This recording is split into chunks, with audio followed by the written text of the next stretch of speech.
Chapter 1. August, 1870. Bear Claw Pass, Wyoming. Kevin Hunt came awake with a snap. A metallic clink. He didn't need to figure out more. He slid a hand over his little brother's mouth and felt Andy wake up instantly.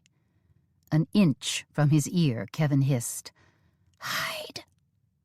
Not a word from Andy. Not a question. Nothing but instant obedience. It made a big brother both mighty proud and sad. A shame the kid had learned such ugly lessons. Silence, fear, danger, death. Stay hidden. Move, move, move. Ugly lessons they'd all learned well.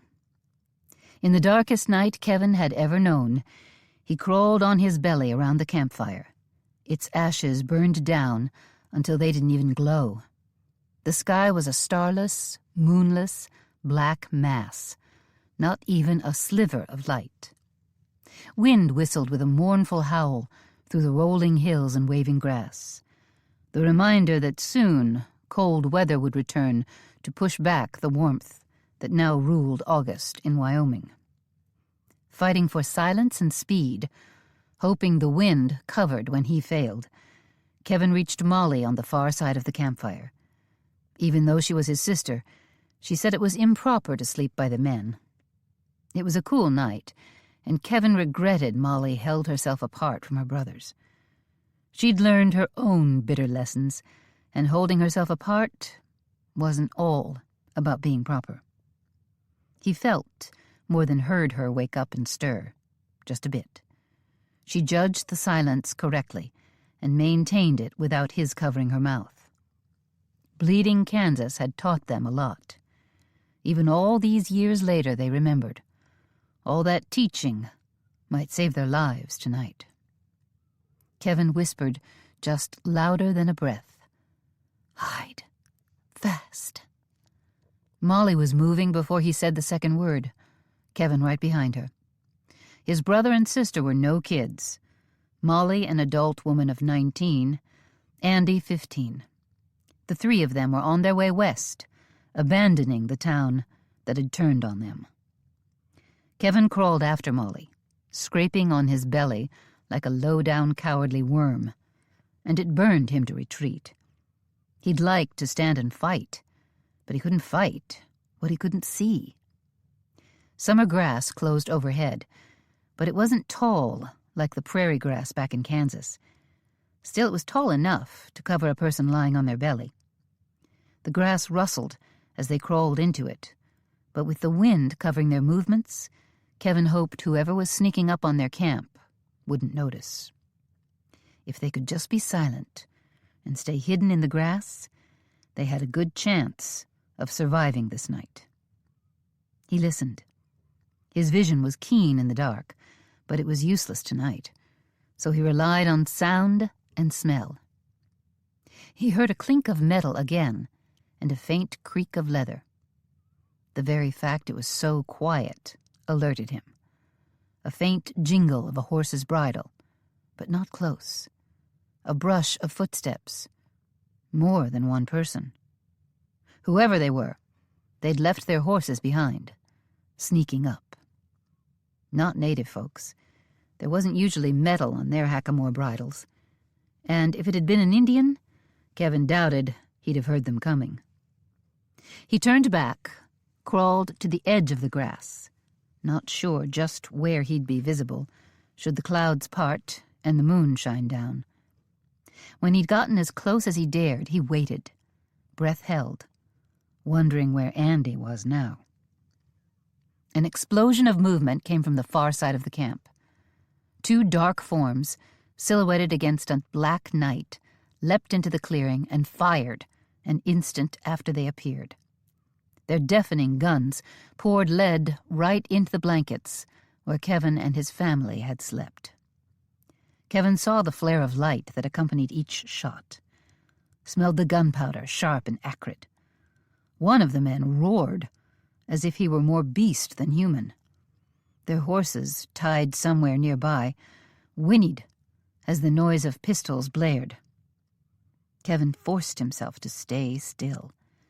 Any movement could bring those guns around to shoot at him. The guns clicked on empty chambers. Then silence. Kevin's hand went to his holstered pistol. He could get them both before they reloaded. Weight hit his back like a load of sod. No! Molly's hiss was hidden in the breeze, only a hair from his ear. She was a skinny little thing and couldn't have stopped him. But remembering all he stood to lose if his bullets missed and they reloaded in time to shoot back, made him release the gun and relax when he wanted to fight. "They're gone." One of the men kicked the blankets aside before kicking at the campfire. "It's gone stone cold. Are you sure this is where Hunt was camping?" A doubting Thomas, who just told Kevin this wasn't a simple robbery. Not two men sneaking up on strangers to rob them. No. These men were hunting Kevin, and he knew just who one of them might be. "Yep, 3 of them," the other man replied. "I spotted them in Casper, coming like we figured. Made sure they took the main trail west, straight for Bear Claw Pass. Then I came for you." Like I figured. Very few people knew Kevin was coming out here. Very few people would profit from his death. Only one, in fact. A brother he'd never heard of until 3 weeks ago. Kevin owned a share of Wyatt Hunt's ranch, or rather, their pa's ranch. Pa had been dead for less than a month. Again. Before he'd left Kansas, Kevin had torn down the memorial headstone they'd put up for Pa 20 years ago. Tore it down and smashed it to pieces. If Hunt set up this camp and left, then they're on to us. Let's get. Doubting Thomas whirled and strode back into the grass. His saddle partner hesitated for an instant, then went after his friend. Kevin's fingers itched to go for his gun. Letting Wyatt Hunt ride away unscathed didn't suit him. But shooting from cover in the dark didn't shoot him either. Kevin wasn't a killer. But folks killed who weren't, if they had reason enough. It wasn't long before Kevin heard 2 horses gallop away, on toward Bear Claw Pass. Murderers were waiting, on down the trail west. "Another half hour, I'd say, and the sun'll rise." Molly climbed off him and patted him on the back. "Could you see their faces, so we can recognize them?" "Nope. But I think I'd recognize their voices." Kevin rose to his feet. In a low tone, he asked, "Andy, you all right?" "Yep, Kev." Andy emerged out of the grass. The clouds scudded along, and for a second, the moon peeked out. Kevin made out his little brother. Andy was still a gangly boy, but he was getting his growing on, and stood taller than Molly, near Kevin's 6 feet. He was all coltish awkwardness, as if he hadn't learned what to do with his long legs and arms. It struck Kevin that his little brother was close to the age Kevin had been when Ma had died, and Kevin had become the father of 2. Running one hand through his brown curls, Kevin looked at his brother and sister. Good-looking blondes. They took after their pa, while Kevin looked like Ma. No sign of Kevin's father anywhere. And wasn't that just the truth?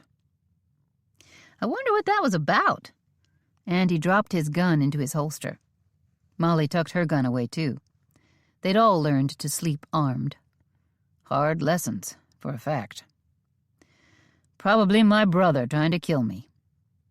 That brought silence to both of them. Finally, Molly, a quiet woman, said into the black night, "Wyoming's about as friendly a place as Kansas." Andy fetched their horses. Those men had been bent on murder, or they'd have taken the time to hunt up the horses. Kevin had them well hidden away from the camp, but a thief would have searched for them. Kevin, Molly, and Andy made short work of loading the 3 pack horses and saddling the other 3 before setting out. Those 2 would-be killers would stick to the trail and ride straight toward Bearclaw Pass, the town nearest the ranch. They'd figure Kevin and his family were ahead of them. That didn't mean Kevin was going to be reckless. They moved along slowly, sticking to the trail, but he could smell the dust of the riders ahead. They must be galloping to kick up the faint trail. In a hurry. Must be trying to catch up to Kevin before he could claim his land. Kevin didn't see any way not to go where he was going, so he moved forward, grimly hoping he wasn't riding his whole family straight toward death. Well, not his whole family. Wyatt was family too, he supposed. Another brother. Hard to get used to that. It wasn't a long ride west, from Casper to Bearclaw Pass, but Kevin was sickened by what this ranch meant. Worse than the almost certainty of a fight with a brother he hadn't known existed, it was the shocking, undeniable proof. His pa was a cheat and a liar. A son in Wyoming. An abandoned family in Kansas. Kevin had gotten a telegram from some lawyer in Kansas telling him his pa, rather than being dead all those years, had owned a ranch in Wyoming. Kevin got a share. The only mention of a brother was telling him Wyatt Hunt, Clovis's son, lived there now. It added up to Pa leaving his family, taking up with another woman, and being a man with no honor. Not something Kevin wanted to believe about his pa. Better to believe he died exploring the West. That didn't help Kevin's ma get food on the table, but being an explorer had a heroic, thrilling kind of lure. Kevin had understood why Pa had wandered off. Well, some days he understood. Other days he'd wanted to punch Pa right in the face. Pa was no hero. He was a cheat. Old Clovis Hunt had a son with another woman, while Kevin's ma was still alive. That made Pa a no-account varmint. No lure in that to Kevin. Only shame. Now the siblings rode along, all 3 of them paying sharp attention. Kansas had been a dangerous place the last years, before the Civil War had broken out. Some said that Bleeding Kansas was the Civil War on a small scale, before the big scale came along, and the danger hadn't stopped, just because the war did.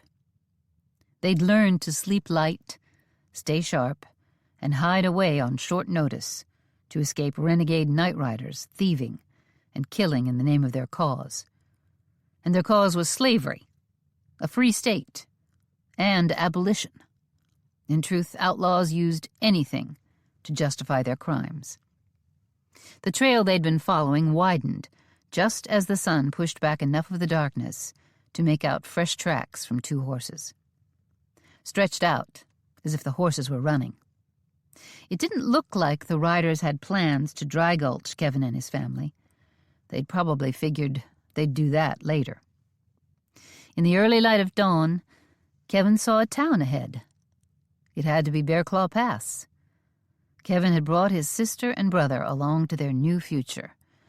And now, it looked like he was leading the 2 most important people in his life toward death. Chapter 2. "You've got to go!" Winona Hawkins slapped both hands flat on the kitchen table she sat beside. At the head of the table, Cheyenne jumped. Winona knew her lifelong friend, Cheyenne Brewster, wasn't a jumpy woman in the normal course of things. But this was no normal day. And anyway, Win wasn't talking to Cheyenne. "There's no getting out of this." Winona shoved her chair back, irritated beyond belief that they were so stubborn. She understood why, but... "You're like an ox kicking against the goad, Wyatt. You're wasting time and energy better used for roping cattle. she added more gently. "And that's not like you. You're a man who accepts things as they are." The betrayal of Wyatt's father had rocked Wyatt and Cheyenne. Wynne had been there the day Clovis died, and she'd been there for the reading of the will. Carl Preston, the lone lawyer in Bearclaw Pass, had come with news that still echoed in Wynne's ears. He'd ridden up to the ranch just as Wyatt, Cheyenne, and Wynne came back from unceremoniously burying Clovis Hunt, away from the family cemetery so as to keep Wyatt and Cheyenne's grandpa from spinning in his grave. Carl had taken a step toward the front door. "Let's go inside. I have to go over some details with you." "You can just leave it, Carl." Wyatt had been so calm about the burial. Good riddance about summed it up. Then he calmly handled this detail. "I'm sure Ma's wishes are all in order. She told us both how she'd split things up." That earned a grim look from Carl that shifted between Wyatt and Cheyenne. "These aren't your ma's orders, Wyatt. They're your pa's." Wynne's heart had stuttered a bit. She knew too much about poor men marrying rich wives and outliving them. Wyatt frowned and looked sideways at Cheyenne. "Pa didn't own nothing I've heard tell of." Shaking his head, Carl said, "That's not true. A man and his wife are co-owners of any property in the marriage. In fact, the man is the sole owner by law. Clovis Hunt came to me and wrote his own will after your ma died." Wynne's stomach twisted. What low-down thing had Clovis Hunt done now? Wyatt had gotten the door and held it, while Cheyenne, Wynne, and Carl went in. "Brothers? What brothers?" Wyatt shoved himself to his feet. "Your father, Clovis, left this land, the Rolling Hills Ranch, all the cattle, horses, bank accounts, everything, divided in 3 equal parts, or rather, technically, kept in one large part with 3 equal owners. It goes to you, Wyatt, a brother named Falcon, who lives in Tennessee, and another brother, Kevin, from Kansas.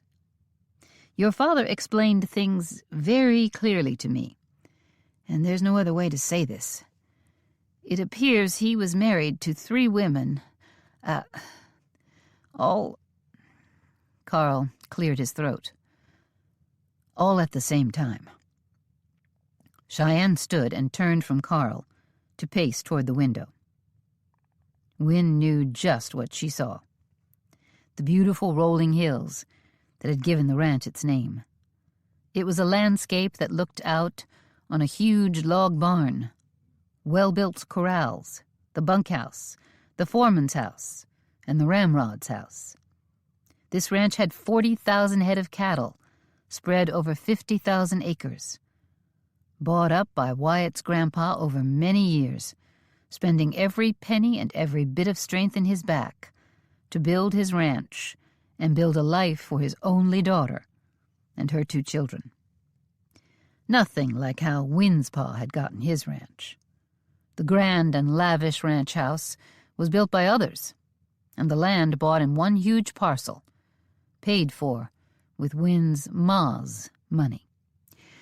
Over here at the RHR, it had been work. Years and years of work, done by Wyatt's grandpa, Jacques Laramie, followed by Wyatt's ma, Catherine, and her first husband, Nate Brewster, who were Cheyenne's parents. Then Nate Brewster died, and Catherine remarried and had Wyatt, who grew up fast and went to work too. They'd poured blood, sweat, and tears into this ranch. Absolutely none of the work had ever been done by Clovis Hunt, who'd outlived Jacques and Catherine and, without telling anyone, altered the will his wife had left behind. And, as instructed in this will, I immediately telegraphed another lawyer in Casper to inform him of your father's death. He'll contact your brothers and—" "Don't call them that!" Wyatt hammered the side of his fist on the desk. Carl jumped and quit talking. Wynn's heart clutched as she waited for Wyatt to launch himself at Carl. Wyatt visibly struggled to get a hold of himself. And then his eyes went wide. "What about Cheyenne? She was supposed to inherit the land from her father. Surely Clovis has no ownership of Nate Brewster's land." Carl swallowed hard. "He does. I'm sorry. The law says any property brought into a marriage by a wife immediately becomes the property of her husband. Clovis never exerted any property rights over your mother's land, but according to the letter of the law, since the day they married, your father has been the owner of all Catherine Hunt's holdings, including those left to her by her first husband." "Well, that land was meant for Cheyenne." Carl shook his head helplessly. "Intent doesn't override the law. When your grandfather died, his will left everything to your mother. But by law, he really left it to your mother's husband. He, that is Clovis, wasn't even here when your grandpa died." "I remember that. He hadn't been around for years, most of my growing up years." "He came around once in a while," Cheyenne said bitterly. "Yep, and we were all mighty glad to see him go, which he always did." Wyatt began to pace the huge office. "But it'll take time for letters to reach them, won't it?" Wyatt stopped pacing to look at Carl. "The lawyer in Casper wired back before I rode out here and informed me he had clear instructions of his own. He sent telegrams to the towns closest to your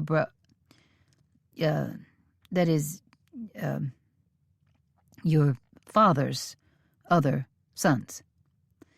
He was fully paid to hire riders to take the telegrams directly to their homes, to make sure they knew of their inheritance."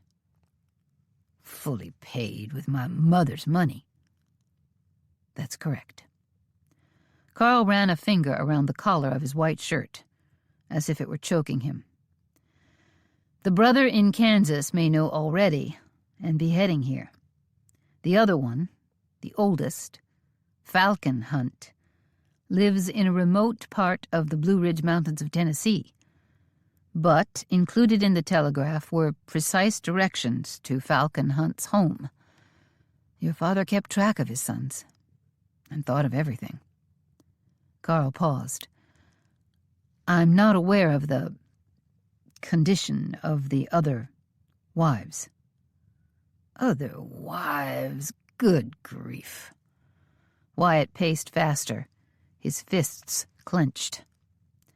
Cheyenne remained utterly silent, looking out. Wynn waited for her to start shooting. Cheyenne wasn't known for taking bad news cheerfully. "It's possible your Carl coughed suddenly, then continued. Clovis's other sons may be bringing his wives, their mothers, here as well. In addition, they could be married men. They could have children." Wyatt slapped himself in the face. There was an extended silence. Carl didn't break it. Cheyenne kept staring out. Wynn, sure enough, wasn't going to speak up. Finally, Wyatt's head came up, his hazel eyes flashing fire. "I want you to find a way to break this will." Carl's mouth pinched tight as he shook his head. "The will is finely and carefully drawn, including caveats that make it almost impossible for your father's other sons to sell if they could be convinced to sell their parcels back to you. I wrote it up, but Clovis took it to Casper, and had it gone over to make sure there were no weak spots. What? Caveats. What it comes down to is this. If any of the 3 brothers sells his parcel within the first 10 years of Clovis's death, the entire ranch must be sold, and Clovis arranged to donate the full amount, bank accounts and everything, to the state of Tennessee to build a monument to the Confederacy. Wynne rubbed her mouth for a few seconds before she said, "Did he write the will before or after the South lost the war?" Carl winced. "After, I'm afraid. About a week after Catherine's death." Wyatt swept a hand wide. "That don't matter. My pa's other sons won't sell out anyway, leastways not for less than a fortune. They'll be like him. They'll come out here and move in like a pair of locusts, chomping it all down for themselves." "I did have one notion." Wynne started. Cheyenne turned around. "What's that?" Wyatt asked. "If your father had another living wife when he married Catherine, then he couldn't legally marry again. That would make his marriage to your mother bigamous. If that's the case, then he'd have no legal standing to inherit her land." Wyatt, just told he might be the offspring of an unmarried mother, looked wildly hopeful. "What can you do to track this down?" "Well, we can see if Falcon Hunt arrives with his Tennessee Mountain Ma. If she's living, then the will is void. And if she's not living, we'd need to know when she died," Wyatt said. "Not likely Falcon would aid in his own loss of the ranch." "If he won't cooperate, I suppose we'd need to hire investigators of some sort." Wyatt's mouth got tight, and he frowned at the lawyer. "I guess we can pay for that out of my third of this ranch's bank accounts." "Let's wait until Falcon arrives. His mother is the first marriage, and possibly the only legal one. Once he's here, we'll know more. While we wait, I'll try and figure out how to handle things if need be, finding investigators and such. We'll talk about it as soon as I have some advice for you." Carl left a copy of the will on the table and gathered up his satchel. Wynne watched him go, left in the house with 2 very unhappy people. But they didn't start raging. Yes, the telegrams had gone out to Wyatt's brothers. Yes, the ranch was in the hands of 2 strangers who might be as worthless as Clovis. But those 2 things could be endured because, at least for now, they had hope. And now the time had come to meet the brother from Tennessee. Falcon was coming in on today's train. He'd gone to the lawyer in Casper. Apparently he was instructed to do that. The lawyer sent him to Bear Claw Pass and wired ahead to Wyatt with the news. "You have no choice." Wynne could only say what was true, even if it was the worst kind of dirty shame. Wyatt Hunt was the same as a little brother to Wynne. A full-grown man, of course, but she had a hard time not thinking of him as a kid. A stubborn kid. She was tempted to give his ear a good twist. Cheyenne was Winona's lifelong friend. They'd spent their younger years picking on Wyatt, and he'd done the same right back. It was hard to get out of the habit of growling at him, bossing him around, insulting him. Tormenting Wyatt was her favorite thing to do. There was just no use for him acting like this. "You have to go to town." Wynne tried to use small words so the poor idiot would listen. "It's the right and decent thing to do." "There's nothing right nor decent about this ranch being stolen from Cheyenne. I'm mad clean through, and I don't have one speck of interest in making this easy for anyone else. Pa was a coyote, and we all knew it long before he died. but I never thought he would sink this low." Wynne closed her eyes. She had to say it, and it caused her pain. Dread, really. But Wyatt was digging in his heels, and Cheyenne wasn't about to go to town. That was just too much to ask. It made her sick to offer, but she forced herself to say, "I'll go with you." Wynne was as torn up about this as her friends. Well, probably less. She hadn't had her whole life jerked out from under her feet. But the Rolling Hills Ranch felt like home to her, and losing so much of it gouged deep. Even so, this had to be dealt with. If she had a quick image of grabbing Wyatt by the ear and dragging him to Bear Claw Pass, well, he didn't need to know that was how she thought of the little squirt. The little 6-foot, 200-pound squirt. But we've got to get on now. She gentled her voice to make up for her annoyed daydream. "The train is due in.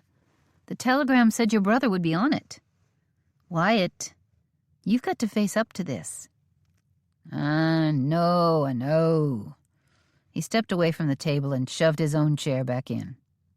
He gave Cheyenne an agonized look, like he was watching her be stabbed in the back. With a hard shake of his head, he glared at Wynne. "You'll stay right beside me and keep me from swinging a fist?" That was a hard promise to make when he outweighed her by near 100 pounds. But she could promise to try. "I'll stay by you and help you get through this." She knew how bad it hurt. She'd known betrayal in her life, and she had the hardened heart to prove it. Wyatt's eyes burned into Wynne's. He showed all the signs of anger, but the truth was, he was hurt, right to the center of his heart. Not as bad as Cheyenne, but bad. No one expected a father, even a worthless father, to be such a low-down sidewinder. Chapter 3. When we get to town, we'll find someone who knows Wyatt Hunt. Kevin studied the trail. He could see the little town ahead. Along the trail there were no trees, no rock piles, nowhere for a pair of dry gulchers to hide. Away from the trail, there were mountains all around, but right here, the trail was a treeless, grassy stretch. He looked on west to see majestic mountains rise up, studded with outcroppings of rock and thick with forest. There was nothing like this back home. It struck him as a new and interesting way to live. It'd be hard work, learning the ways of those mountains, and that wasn't including killers on his trail.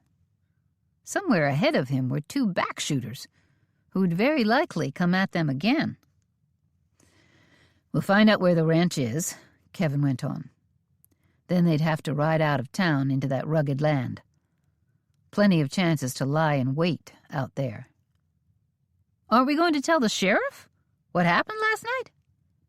Andy had ambitions to be a lawman, leastways he did this week. Talking to the town sheriff would thrill him. Kevin thought it over.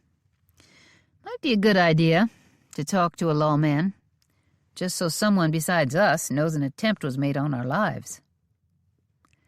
"It's Wyatt Hunt's town," Molly said out loud, exactly what Kevin was thinking.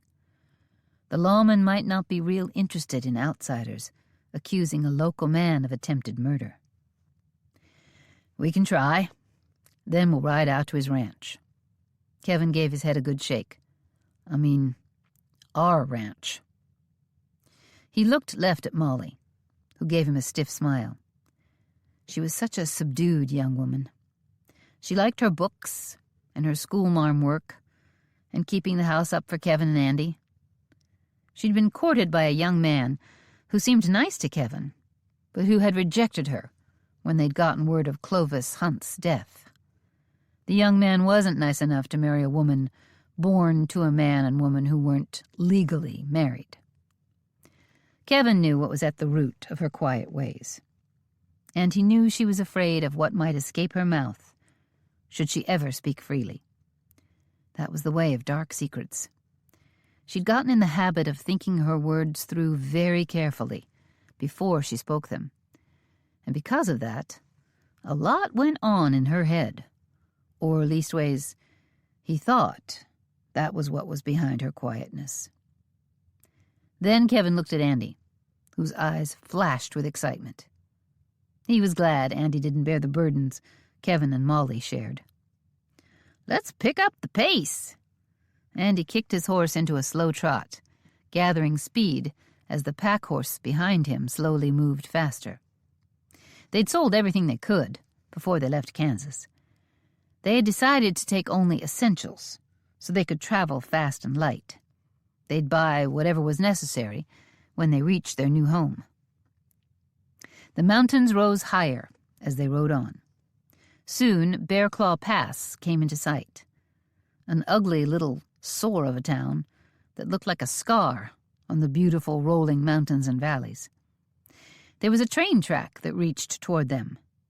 It was lost in the grass, and Kevin hadn't noticed it until he heard the distant chug of a train. As the noise got louder, a whistle blew. The tracks headed through town, and Kevin saw them curve into a gap. It was a deep break in the foothills that looked mostly natural. There were jagged edges to a rock wall that looked like a swipe taken by a mountain-sized bear.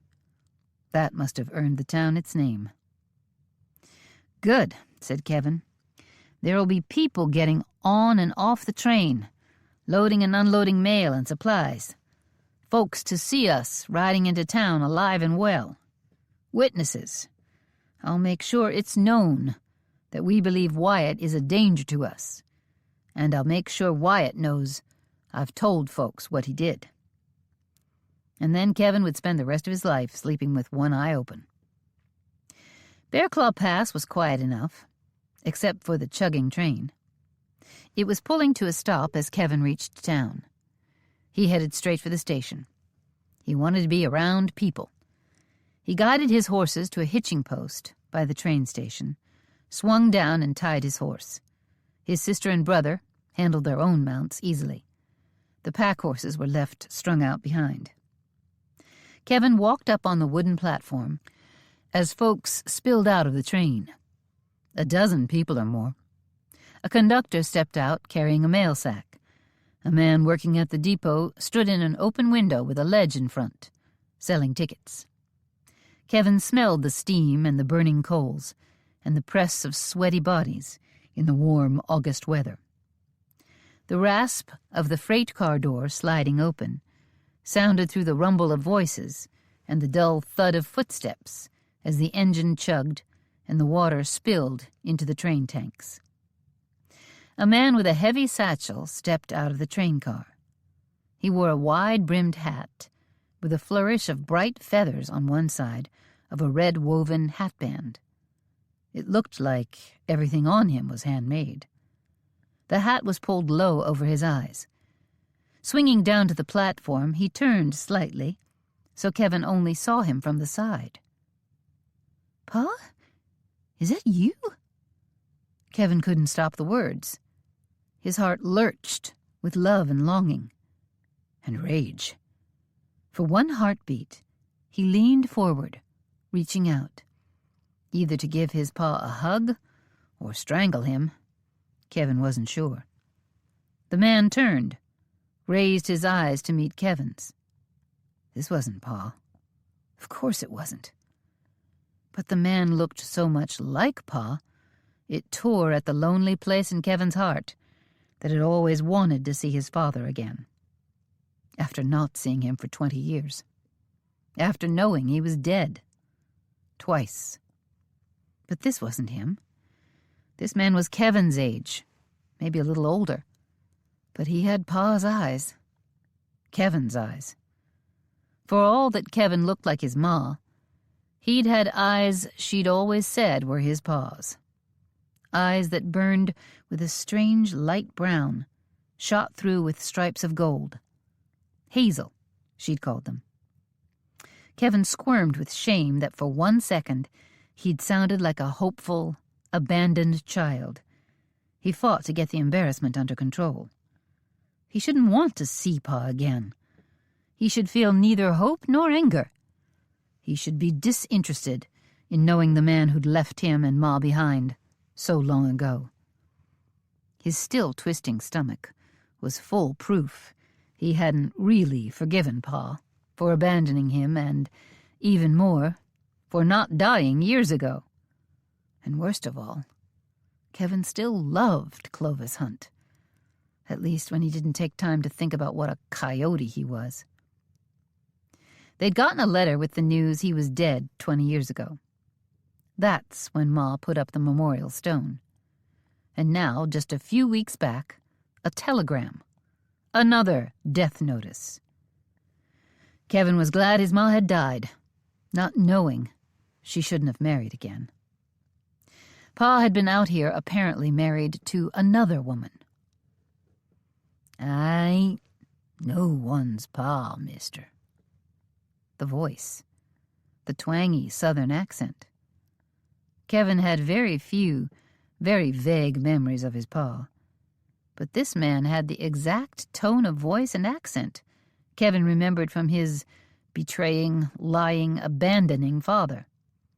And this man had a trail-savvy look to him that reminded him of Pa. "Of course you're not." Kevin tried to sound casual to cover up the rush of love and hate he felt when he thought he was seeing his Pa again.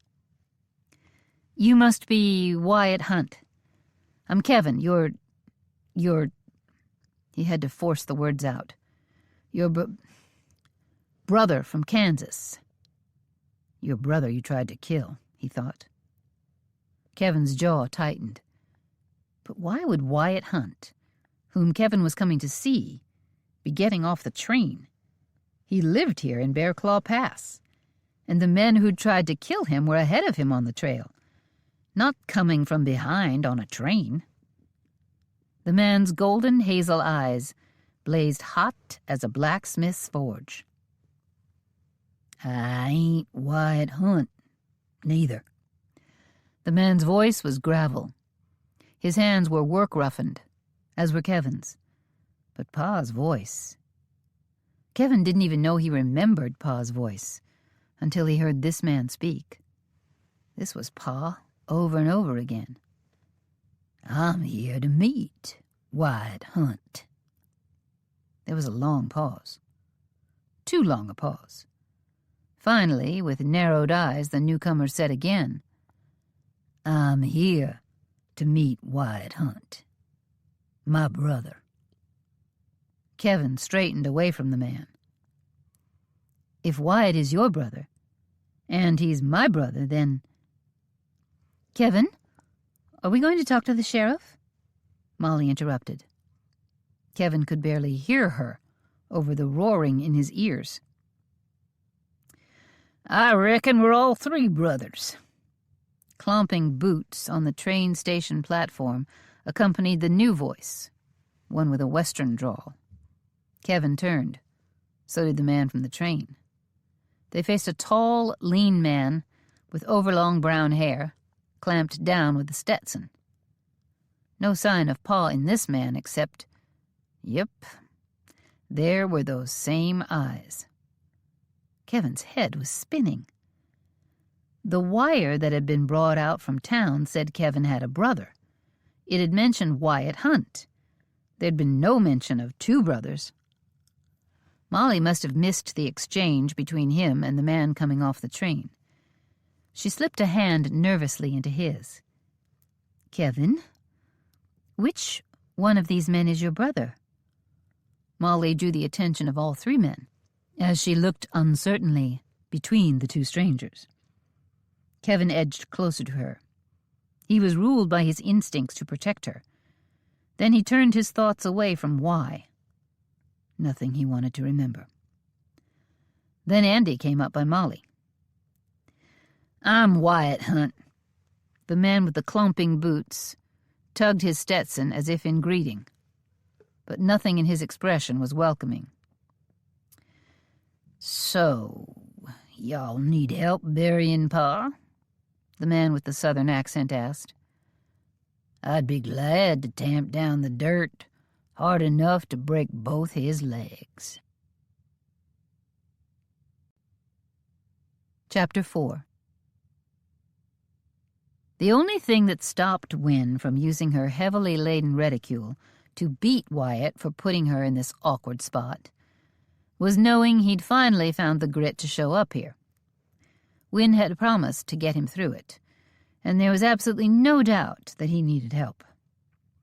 From a pace behind Wyatt, she stared at the 5 frozen people while she waited for the rapidly emptying station platform to clear.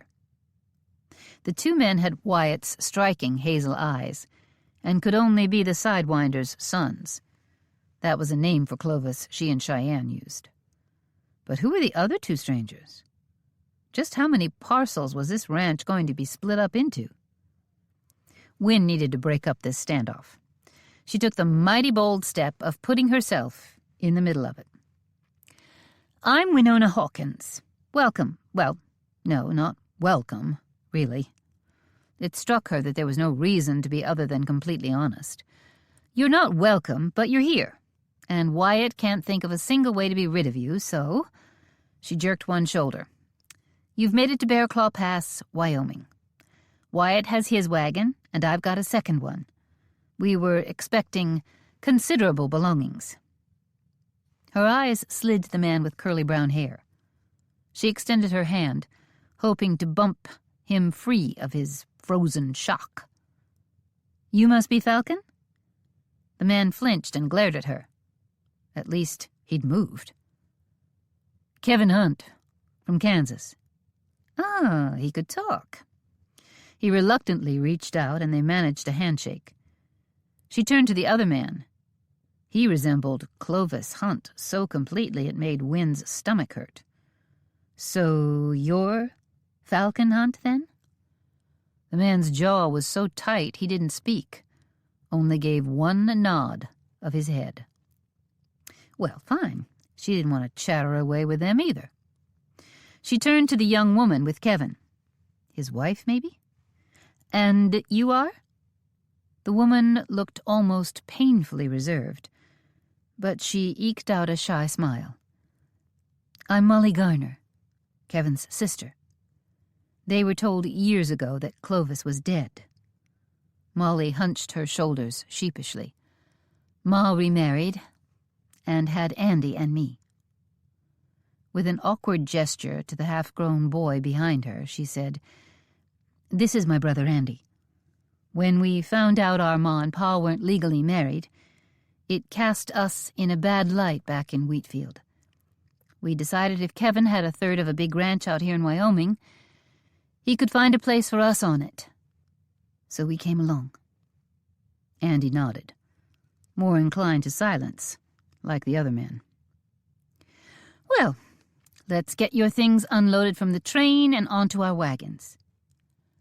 Thank you, we didn't ride on the train. Molly gestured behind her, and Wynne saw the heavily packed horses. There isn't much. We had a small cabin. We sold it, left the furniture, and brought our clothing and such. Kevin had some tools we were able to pack along. Not wanting to even look at the man, Wynne forced herself to face Falcon. Molly can show me their things, but what about you? Falcon, still tight-jawed and hot-eyed, said, I ain't got much. My bedroll, a satchel. Figured to buy a horse here in town. I'll do that, and follow along after your wagon. Don't need no ride. Don't need to wait for me either. I can track you. Once I get there, you can show me my part of the ranch. I'll move on to it. Then we are done with each other. Wynne was surprised so many words came out of the man's mouth. If only that were possible. She took Molly's arm, then laid a firm hand on Andy's back and shoved. Let's go. She led them off the station platform, leaving those 3 growling men behind. Or, at least Falcon was growling. and Wyatt had sure been growling since they'd buried the Sidewinder and read his will. Kevin hadn't had much to say, but what he had said seemed at least somewhat calm. That probably wouldn't last. "I'll bring our horses over to your wagon," Molly said. The three of them made short work of getting the horses ready to ride. Molly said quietly to Wynne, "How long do you think they'll stand there glaring at each other?" "I'm going to go kick all of them in the backside and get them moving. We're burning daylight." "I'll come along." Wynne held up a staying hand. "I'd just as soon you didn't. I'd like us to be friends, Molly. I may have to do some real kicking, and I'd as soon you don't see me in a temper." "Think carefully before you risk befriending a woman whose parents weren't legally married," Molly said, with heavy sarcasm. "Wyatt's ma was married before Clovis. His big sister is named Cheyenne, and she's my best friend. She's no kin to Clovis Hunt, just like you aren't. I've known Wyatt all my life, and it appears his folks weren't properly married either. If I can be friends with a woman whose little brother isn't from a legal marriage, then I can be friends with you." "Go get my brother, then, if you can move him." They both turned to look at the men, still staring at each other, in a tense triangle on the platform, like three gunslingers squared off at high noon. "We'll have lots to talk about," Wynne added, "whether we want to or not." She made her way back to the triangle of cranky men, and honestly, she didn't blame them exactly. Two of the brothers had been tossed a big old shock when the news of their father's death reached them, and Wyatt had lost a huge chunk of his ranch, along with land that should have been his sister's. From what she'd overheard, Kevin hadn't even known there was a third brother until Falcon had stepped off the train. Wynne had no idea what the lawyer in Casper had told the two surprise brothers, but it looked like he'd left out a few important details. Yep, shocks like you'd get from a bolt of lightning. Striding up the platform stairs, she waded into the shootout before real lead started flying. She stood smack in front of Wyatt and sank her claws into his arm. "Ouch, let go!" He tugged to get his arm loose and failed. She had his attention. "Get in your buckboard and lead the way home." Wyatt glowered at her like the old friend he was, but he didn't move. She kicked him in the shins with her nice pointy boots. "Ouch!" "Go!" She pointed toward the steps and beyond, to where his team stood hitched to his wagon. "Now!" Wyatt's expression turned sullen. "If I take them home, then they're going to set right into stealing my grandpa's ranch." "It's done. The Sidewinder already stole it. It's none of their fault. Stop glaring at them and go." She kicked him again. With a furious look at his two brothers, he turned and clomped away. Next, she turned to Kevin. She had to admit, Falcon, with his almost eerie resemblance to the Sidewinder, scared her a little. Clovis Hunt had been a big, strapping man, but also a charming, handsome man who could talk the birds down from the trees or tempt a woman to take a bite right out of an apple, and who, it appeared, had no difficulty talking 3 women into marrying him. Despite the resemblance, Falcon showed no such gift of charm. Wynne found that to be a relief. He looked hard and wild and dangerous. She'd never risk kicking him, afraid of what his reaction might be. Instead, she decided to handle Kevin next, a man who brought his family along on a long journey, rather than abandon them to their fate, as his father had done. "Your sister and brother tied their horses to my wagon and are riding with me," she pointed.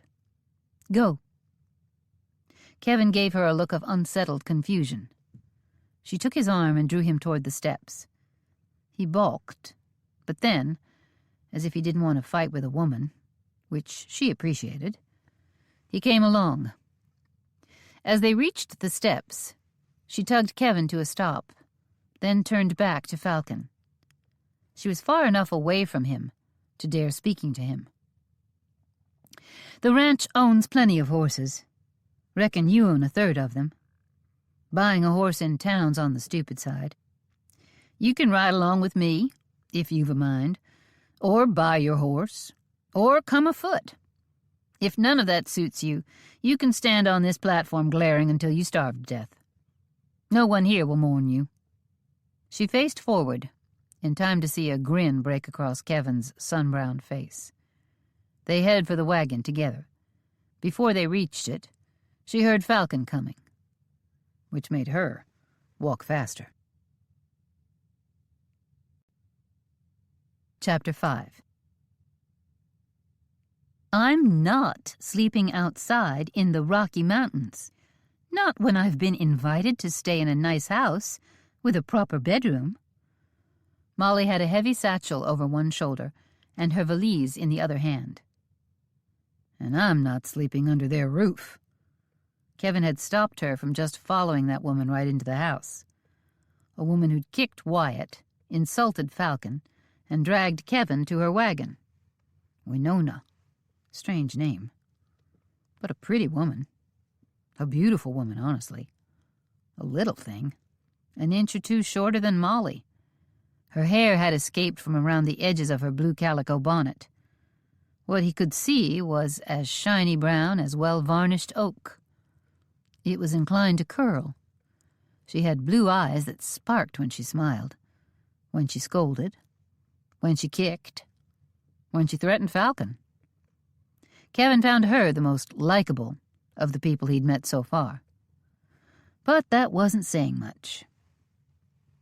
"And don't you forget Wyatt Hunt might have tried to kill us last night," he hissed quietly to his sister. He didn't want Wynne to hear. Silence stretched. "Couldn't you just sleep with one eye open, like you said before?" Molly sounded like a woman tired to the bone of sleeping on the ground. "I'll share a room with you, Kev." Andy gave the house a longing look. "I'll lie up against the door." Kevin studied the house. It was about the nicest one he had ever seen. 2 stories, log and stone, tucked into a fold in the earth, with mountains rising up to the west. Heavy woods lined those mountains. No, those rolling hills, Kevin thought with a snort.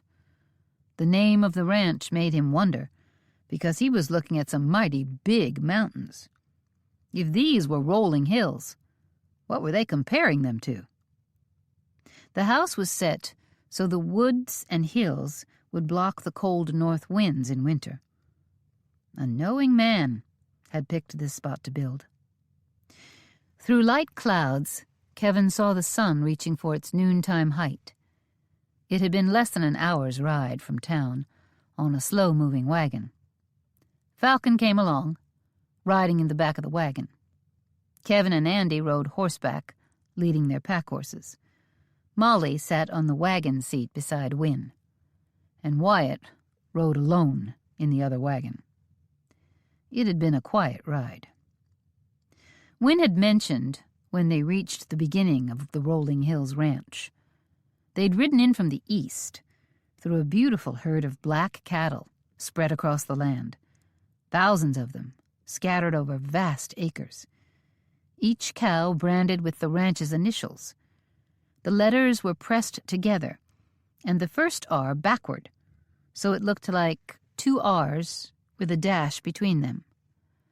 Kevin thought of his few cows back in Kansas, and how he'd considered bringing them with him. It'd have been a 6-critter cattle drive. Instead, he'd sold them to add to their short supply of cash. The thought of showing up out here with those few red and white spotted cows made his cheeks burn. He tugged his hat low over his eyes so no one could see. If the facts stood, a third of all this was his, including the house. Kevin could hardly tear his eyes away from all of it. He'd come from a humble home. Ma's 80 acres, Then later his 80 were torn out of prairie sod. Those 6 cows, counting the 2 spring calves, were raised for milk and meat. The calves barely came along fast enough to keep ahead of their needs. Molly's money from the school was their only real cash coming in, outside of Kevin's annual wheat crop. Otherwise, they'd lived off the land. A few acres of corn to feed the cows, a big garden, and some chickens. Kevin had worked hard at back-breaking labor all day, every day, to carve out a living. No man alone could really handle 160 acres, but he broke new sod every year, always expanding, then racing to keep up with the planting, weeding, watering, harvesting.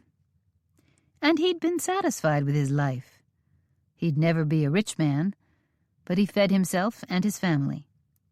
He figured that was enough for anyone.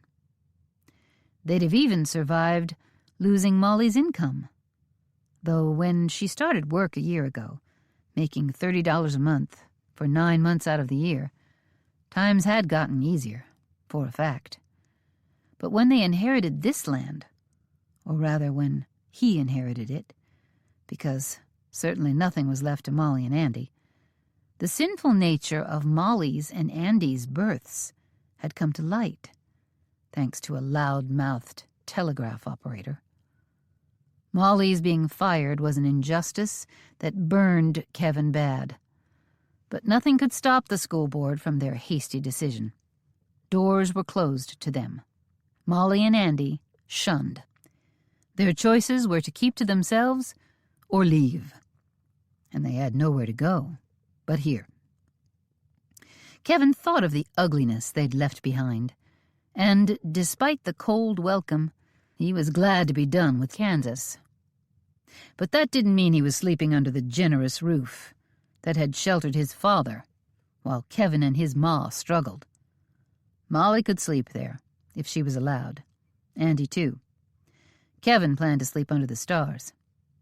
He'd find out which acres were his and build a cabin for himself, though how to build a log house was a mystery. He'd had a sod house, then later a board house, from wood shipped in on the train. But he'd figure it out before cold weather came. Until then, he'd let God shelter him. No roof necessary. Wyatt had taken the team to the barn, but Kevin waited for a chance to tell him his home was of no interest. Even more, he waited for a chance to accuse Wyatt of trying to kill him. He was real interested in looking the man in the eye when he braced him with it. For now, Kevin followed along with his family, and if Wyatt Hunt didn't let those two sleep inside a house Kevin owned 1/3 of, there'd be a ruckus that might just level these mighty rolling hills. Wynne realized no one was with her when she stepped into the house and held the door. She looked behind her at the grumpy folks she'd brought home. She honestly didn't know whether to comfort them or smack them on the head. Wynne shouldn't even be here. But she was a woman of her word, and Cheyenne had made her promise to come back and stay a few days. She had a room at Parson Brownlee's, but school was out of session during branding, so she was staying here to help out. It was no hardship. She always came out to help with the cooking during busy times of the year. Mostly, she just came out here whenever she could, because she dreaded going home to her pa, and didn't have the courage to just tell him she knew what he'd done. Instead, she made excuses. Work in town. Work at the RHR. Anything to keep her from having to live at home. Cheyenne was a miserable, angry woman these days. More deeply hurt than anything, but it tended to come out of her in wild ways. Wynne had to protect her from whatever madness might overtake her, like shooting the 2 unexpected Hunt brothers, or digging up the Sidewinder and killing him again. When she was idle, which wasn't often, Cheyenne knitted. The house had knitted blankets in every room. It didn't fit with the tough outdoor woman, But she said that tying knots in thread unknotted her brain. Branding was taking every waking hour now, but in the weeks right after the Sidewinder's will was read, Cheyenne had knitted a blanket with stitches so tight it'd keep out wind. Oh, who was Win kidding? It'd keep out rain. Win turned back to assess the newcomers. Molly was the closest to nice, but she was quiet, almost withdrawn. Soft-spoken, she'd said she'd been a schoolmarm. How had such a meek woman managed to keep order in a school? With a sigh of impatience, she went back to Molly. She'd get them all inside eventually. Come in. Small words, short sentences, that worked with some of her more stubborn students. I'll put on a meal. Win rested a hand on Molly's arm. She looked at Kevin, then glanced on past him to Andy. Falcon stood apart from them, holding all his earthly goods in a satchel and a bedroll. Come in, all of you. There's a hitching post. We need to have a long talk.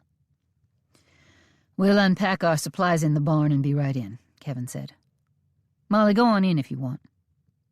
Win jabbed a finger at a small house between a large log barn and a low-slung bunkhouse. If you men want your own rooms, take the Ramrod's house. Ross Baker, the Ramrod, took off to see his family in Texas a couple of weeks ago. His pa is ailing. The Rolling Hills Ranch has as many hands as they can hire right now because they're branding, but Wyatt didn't replace him because he hopes he'll come back. You two, she looked between Kevin and Falcon, can figure out how you want to share it, or we can make room in the house. We'll have to hope Wyatt and Cheyenne will let you stay in there. Who's Cheyenne?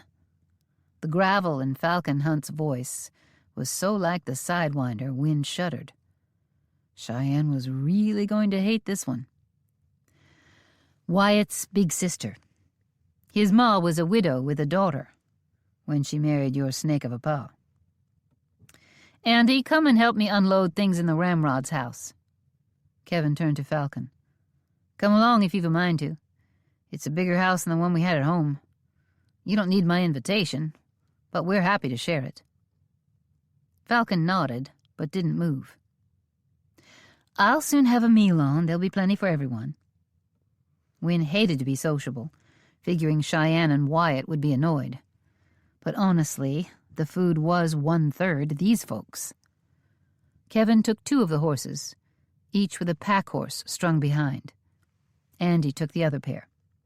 They headed for the tidy little house no one was using. Win guided Molly to the big house. The already quiet woman looked after her family as if she could hardly bear to be separated from them. But she did bear it. She came along with Win, and they went up the stairs to the ranch house. Win noticed Falcon moving slowly toward the Ramrod's house. Wyatt came out of the barn from putting up his horses and wagon. He stood in the doorway and watched his half-brothers without drawing any notice to himself. He sure as certain didn't offer to help them unpack. Chapter 6. Kevin and Andy made quick work of settling into the Ramrod's house. Kevin wondered what in thunder a ramrod was. Falcon had come in, chosen one of the 2 bedrooms, the smaller of the 2. But Kevin didn't say thank you. Falcon dropped his bedroll on the floor, took a small fur bag that looked to be made from a skinned critter of some kind out of his satchel, and walked back out without speaking. Molly appeared at the door a short while later and said, "The meal is ready. Please come in and eat with me." She swallowed hard. "I've been talking to Win. No sign of Wyatt or Cheyenne. Win says they won't be in to eat. She makes them sound like decent folks, who were done mighty wrong by your pa, Kev. I don't think Wyatt would try and kill you." Kevin decided he'd go eat, just because Wyatt wasn't there. He wasn't going to hunt up Falcon either. He looked like the kind of man who could feed himself. They all three walked over to the big house.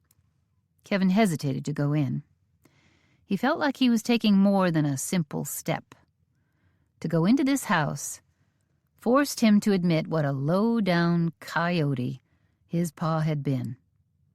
Not just to leave them, or to apparently marry before and after his ma, but also to live out here in luxury, while letting his wife and child do without, fighting to scratch a living out of the Kansas dirt. In the end, Kevin's hesitation was all foolishness, because that's exactly what Pa had done, and there was no sense pretending otherwise. Staying outside didn't change a thing, and only let dusty air into the house as Molly held the door open for him. He stepped into an entry room with coats hanging in a neat row, a few pretty bonnets, a fancy, new-looking Stetson. None of them wore a coat, it being a warm August day, so they went straight into the kitchen. The room was full of the smell of savory beef and fresh-baked biscuits. Wynne was setting a big roast on the table. She gave them a doubtful smile. "I think it'll just be the four of us. Cheyenne always helps with branding. Wyatt, too, of course. They'll eat around the chuck wagon. I saw Falcon walk away, and there's no sign of him returning." From the look of all the food Wynne had prepared, it was clear she'd expected everyone to show up for mealtime. Or maybe not expected, but rather had prepared herself for that. Wynne and Molly dished up the rest of the food.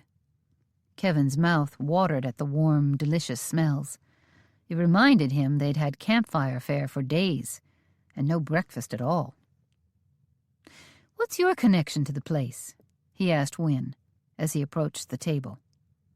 It reminded him of the Bible story about going to the head of the table and, when a more honorable man arrives, being sent to the foot of the table in shame. He had hesitated, not sure if the foot of the table was right, either. That seemed like two places of honor. With no wish to be shamed, and no idea what to do to invite it or avoid it, he sat down along the side of the table, and no one invited him to do anything else. Wynne set a large bowl mounded with fluffy white potatoes on the table. As she straightened away, she turned and flashed a polite smile at someone behind Kevin. He stood and turned, wondering if Wyatt and the mysterious Cheyenne might have found time to come in, or if Falcon had returned. Instead, a smiling man, well-dressed and smooth-looking, reached for Wynne and slid an arm around her waist. She let him and continued with a polite smile. But Kevin saw something beneath the smile. A glimmer of strain, or maybe a better word was endurance. Wynne endured the arm. Of course, Kevin could be making all of that up, because a spark of something strange flashed through him. He'd never felt it before. Maybe just a desire to protect any woman from a stranger, although this man was obviously not a stranger. Kevin felt the desire to protect Molly all the time, and it didn't feel like this. He fought down the urge to step between the two, to keep the man's hands off of Wynne, and waited for the smiling and hugging to end. He never for one instant considered turning his back on the man and sitting back down. "Pa, I want you to meet Wyatt's brother." "Half-brother," Kevin corrected. "Pa, huh?" He still didn't like him.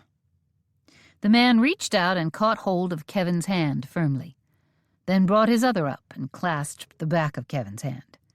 It felt friendly, sincere, trustworthy. Kevin didn't believe a single one of the things that handshake made him feel.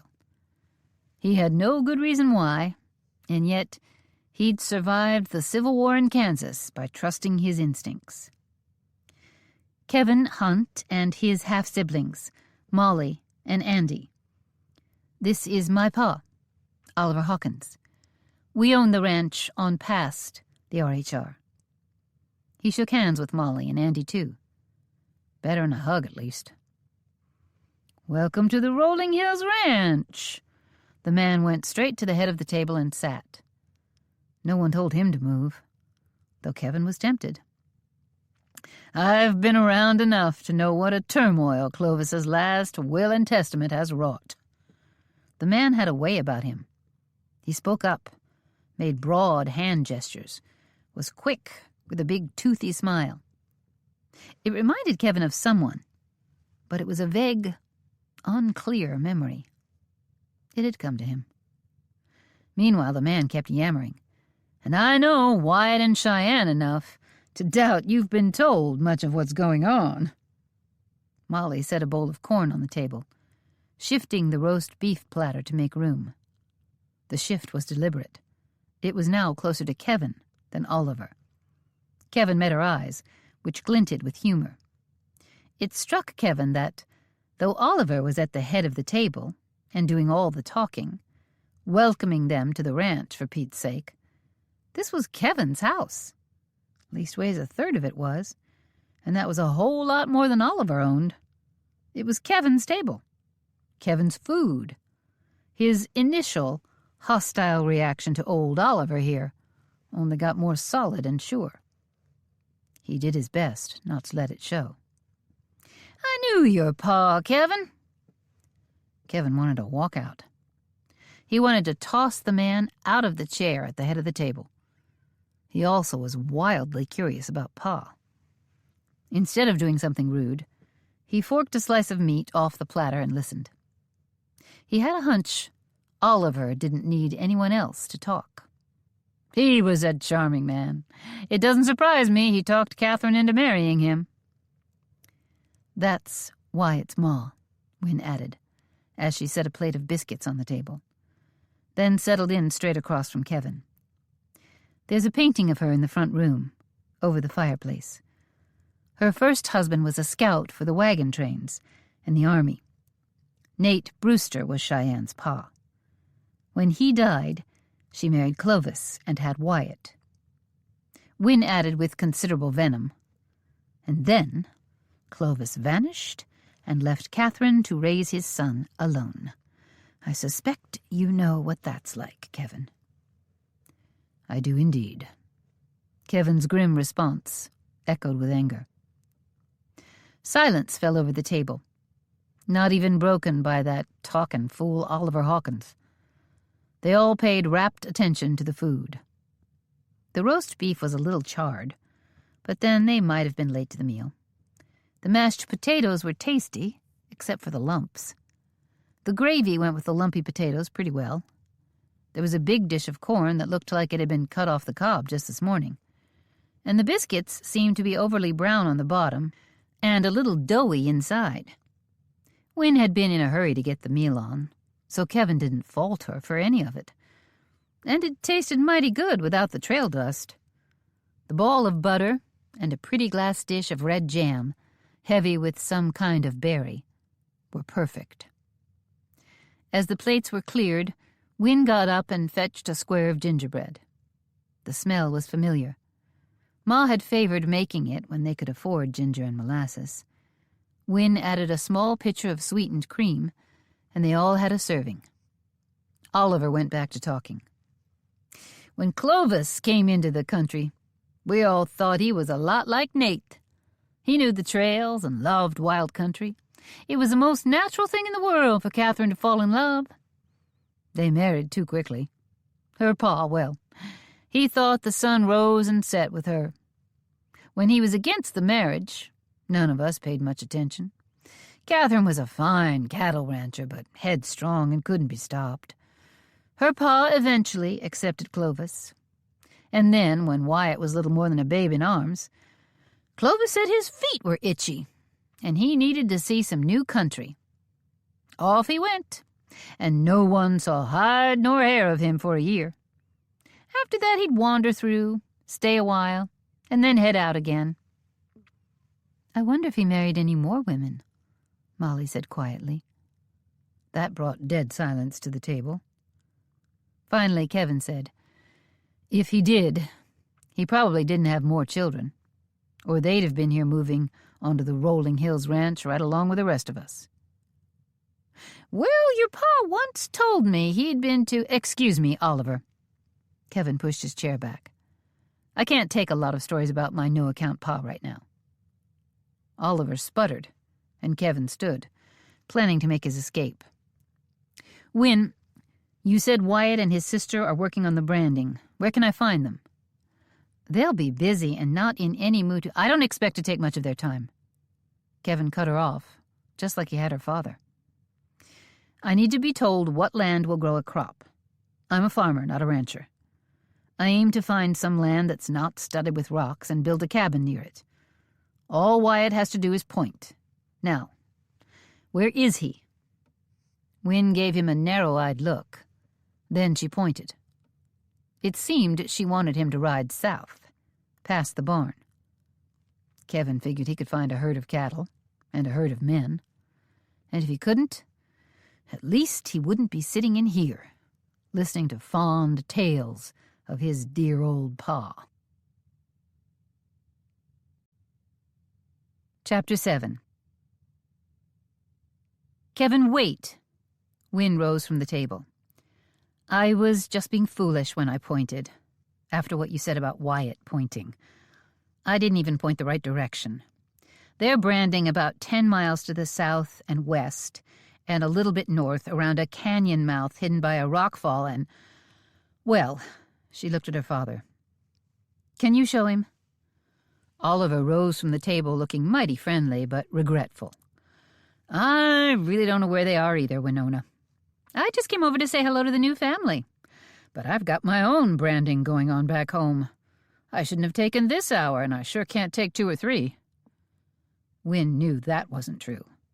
Not exactly. Oh, it was true he probably didn't know where Wyatt was, though there were only a few regular gathering places for branding, and most folks around knew that about each other's ranches. And he did have his own branding going on, but it wasn't true he was too busy. Pa stayed to the house.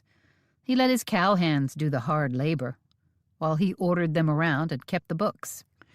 He looked at Wynne in some way that seemed strange, false. She couldn't quite figure out what her father was thinking, but she knew him well, and it was a good chance he was thinking something odd. Pa always had strange notions. You take him. Pa looked at Molly and Andy. Would you mind cleaning up after the meal while Wynne helps your brother find Wyatt? I don't need a trail guide, Kevin said, slamming out the back door. Wynne scowled after him. Help him find his way, Winona, Molly said in her reserved way. We'll straighten the kitchen. Best be getting on. Pa left out the front of the house. Few people came and went that way, but Pa always had. Thank you, Molly. Kevin might be able to find them. There's a decent trail, and it's freshly traveled. But there are a lot of trails, she shrugged. I'll ride along with him. She hurried out. Kevin was slowed by his unfamiliarity with the barn, so Wynne got herself saddled and ready to go by the time he was. I don't need a caretaker. Fine. Stay here. Wynne reined her horse around and rode out of the barn, calling over her shoulder. I'm riding out to where they're working cattle. Maybe I'll see you at— Then he was beside her, looking irritated. That seemed to be the usual way of things with him, so she didn't let it concern her. Are you living here? Kevin asked out of the blue. He'd asked what her connection was to the Hunts earlier. Then Pa had shown up and derailed the conversation. Taking it over, like he always did. I am living here, temporarily. I'm helping with summer work by tending the house. I sleep here until branding is done, or school comes back into session, which is usually about the same time because everyone is branding. Then I go back to living in a room that the Bear Claw Pass School Board built onto Parson Brownlee's house in town. I eat with the parson and his wife, and the school board pays a fee for that. But I have some privacy in the added room, and the family has some privacy from me. Kevin didn't respond, but she didn't mind talking. It was everyone else around here that seemed to have a problem with it. Except Pa, of course. The RHR has a chuck wagon and bunkhouse cook, but I make breakfast and supper for Wyatt and Cheyenne, and do laundry, mending, and cleaning for them. I've got a month off school, so my students can work at home. I'm idle at home because we have a housekeeper. I could work alongside Mrs. Hobart, but she handles the house fine without me. And Cheyenne's such a good friend. I'm glad for a chance to spend time over here. That was true, as far as it went. So I've gotten in the habit of coming to the RHR to help. I've been doing it since I came back from finishing school. A silence stretched between them, broken only by the clopping hooves, the creaking saddles, and a cry of birds in the nearby trees. Talking about herself was boring. They had a stretch of time right now. It'd be best used to tell Kevin what was going on. Before she could start, Kevin broke the silence. "Catherine, that's Cheyenne's ma, right?" Wynne nodded. "And she inherited the land from her father?" "Yes. She was Jacques Rémy's only child.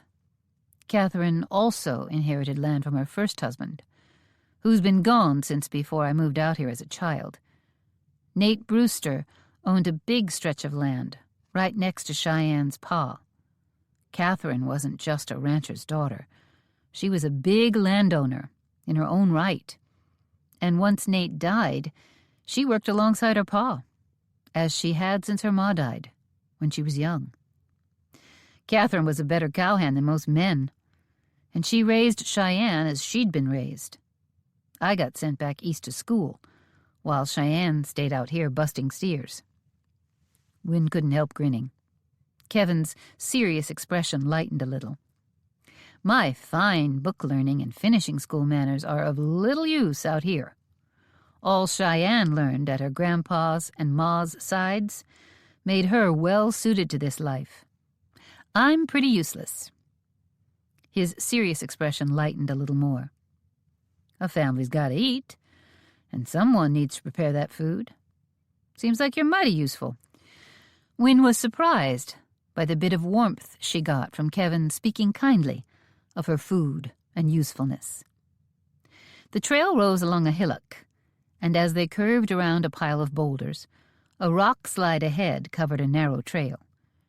There were plenty of hoofprints going down the slope to avoid the talus slide, but it was treacherous. "Let's get down and walk our horses around that slide." Wynne dismounted without waiting for him to agree. He must have agreed, though, because he got down too. The trail was narrow and steep, so she led her horse along ahead of Kevin's, and thought again of how nice it was to be appreciated. When they were across the slide, Kevin asked, "Do you mind if we just walk the horses for a while? There's trouble ahead of us and trouble behind us. This is the first moment of peace I've had today." "I'm not looking forward to you talking to Wyatt. Even less Cheyenne. Sure, let's walk a while. There's plenty I can tell you." Before they could pick up their conversation, another slide ahead blocked the trail. Again they had to go down the slope and circle around the bottom of the slide. They were just about across it when a tumble of the fine rocks rolled under Wynne's feet. She fell backward with a shriek. She landed in Kevin's arms with a thud, his strong arms bearing her weight easily. He looked down with real concern in those hazel eyes, and she thought of moments when he'd looked to his younger sister and brother, checked on their well-being. He was a kind man. "Are you all right? You didn't turn an ankle, did you?" Wynne lifted and twisted first one ankle, then the other, then put her weight on both. She realized she was enjoying being held in his arms, and gave her ankles plenty of chances to pain her, but they never did. With a smile, she said, "I'm fine." A brown curl had fallen across his forehead. It nearly dangled in his eyes. She brushed it back. Then, with her hand still in his hair, their eyes met, and she froze, unable to look away. A longing she didn't understand stirred inside her chest. He lowered his head, then turned aside, letting her go. "What am I doing? This is madness," he mumbled to himself. Wynne had felt that strange madness, too. She shook her head to clear Kevin from her muddled thoughts. She caught her horse's reins and started back for the trail, wanting to get away from him. No, not wanting that at all, but knowing she had to.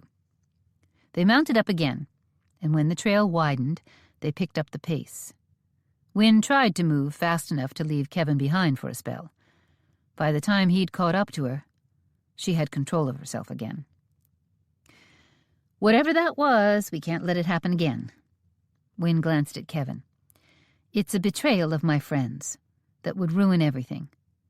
We have to forget that ever happened." "I agree." That hurt her feelings, which was ridiculous. Then he reached across the distance between their horses. She hadn't realized she was riding quite so close to him. When he touched her hand, she had to look at him, almost afraid of what she'd see. "I agree.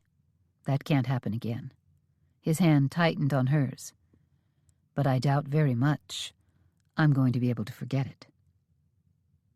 With a final gentle squeeze, he let go of her and got back to watching the trail. "There's a lot of trouble between my family and your friends. I'm going to tell them I want a slice of land, not a full third. For heaven's sake, I owned 160 acres back in Kansas, and it was a full, hard day's work to tend what I owned." "You'll get a mighty big slice." "No." The word blazed with anger. "I don't want a mighty big slice. I want land that'll grow a crop. That means maybe near a stream, not covered with rocks or pitched on the side of a mountain. I have no idea of the boundary lines, but if Wyatt will just give me a nice patch of ground, I'll build myself a cabin big enough for Molly, Andy, and me. He could maybe give me a few head of cattle. I had 6 back in Kansas, and that's enough. I don't need any more than what I can milk and raise up for beef. Then I'll get out of Wyatt's way. He can pretend I don't exist, and I'll do the same for him. You think Wyatt will take time off from his branding to point me to some good land and a stand of trees to cut for lumber? I brought my own axe." Wynne was shocked, deeply shocked, and a little sad for Kevin. He was just as hurt and confused by this stupid inheritance as Wyatt was. "If you talk to Wyatt like this, I hope, he'll calm down and help you out. He's so upset to find out he lost 2/3 of his ranch. But even worse is Cheyenne. Their ma left it divided between 'em. In fact, because the division was so even, she left her pa's ranch to Wyatt and her own ranch to Cheyenne. But Clovis Hunt came along after Catherine died. I suspect he heard she'd died, and that brought him running. And he's her lawfully wedded husband, even if he was a sidewinder. Turns out by law, he gets the whole thing, no matter what she wrote in her will, because a man owns whatever property his wife brings to the marriage or gains during the marriage." "When he died," Kevin said unsteadily, "it should have gone back to the division Catherine had set up. But it didn't." Wynne saw Kevin swallow hard. He knew why it hadn't been divided according to Catherine's wishes. It was because of Clovis and his 2 surprise sons.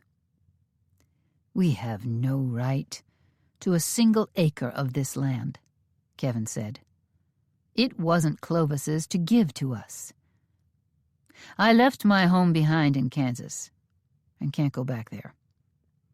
I thought I was being generous to only take 160 acres, but instead, I'm a thief. I can make sure he gets the money those acres would cost me, but I don't have it now.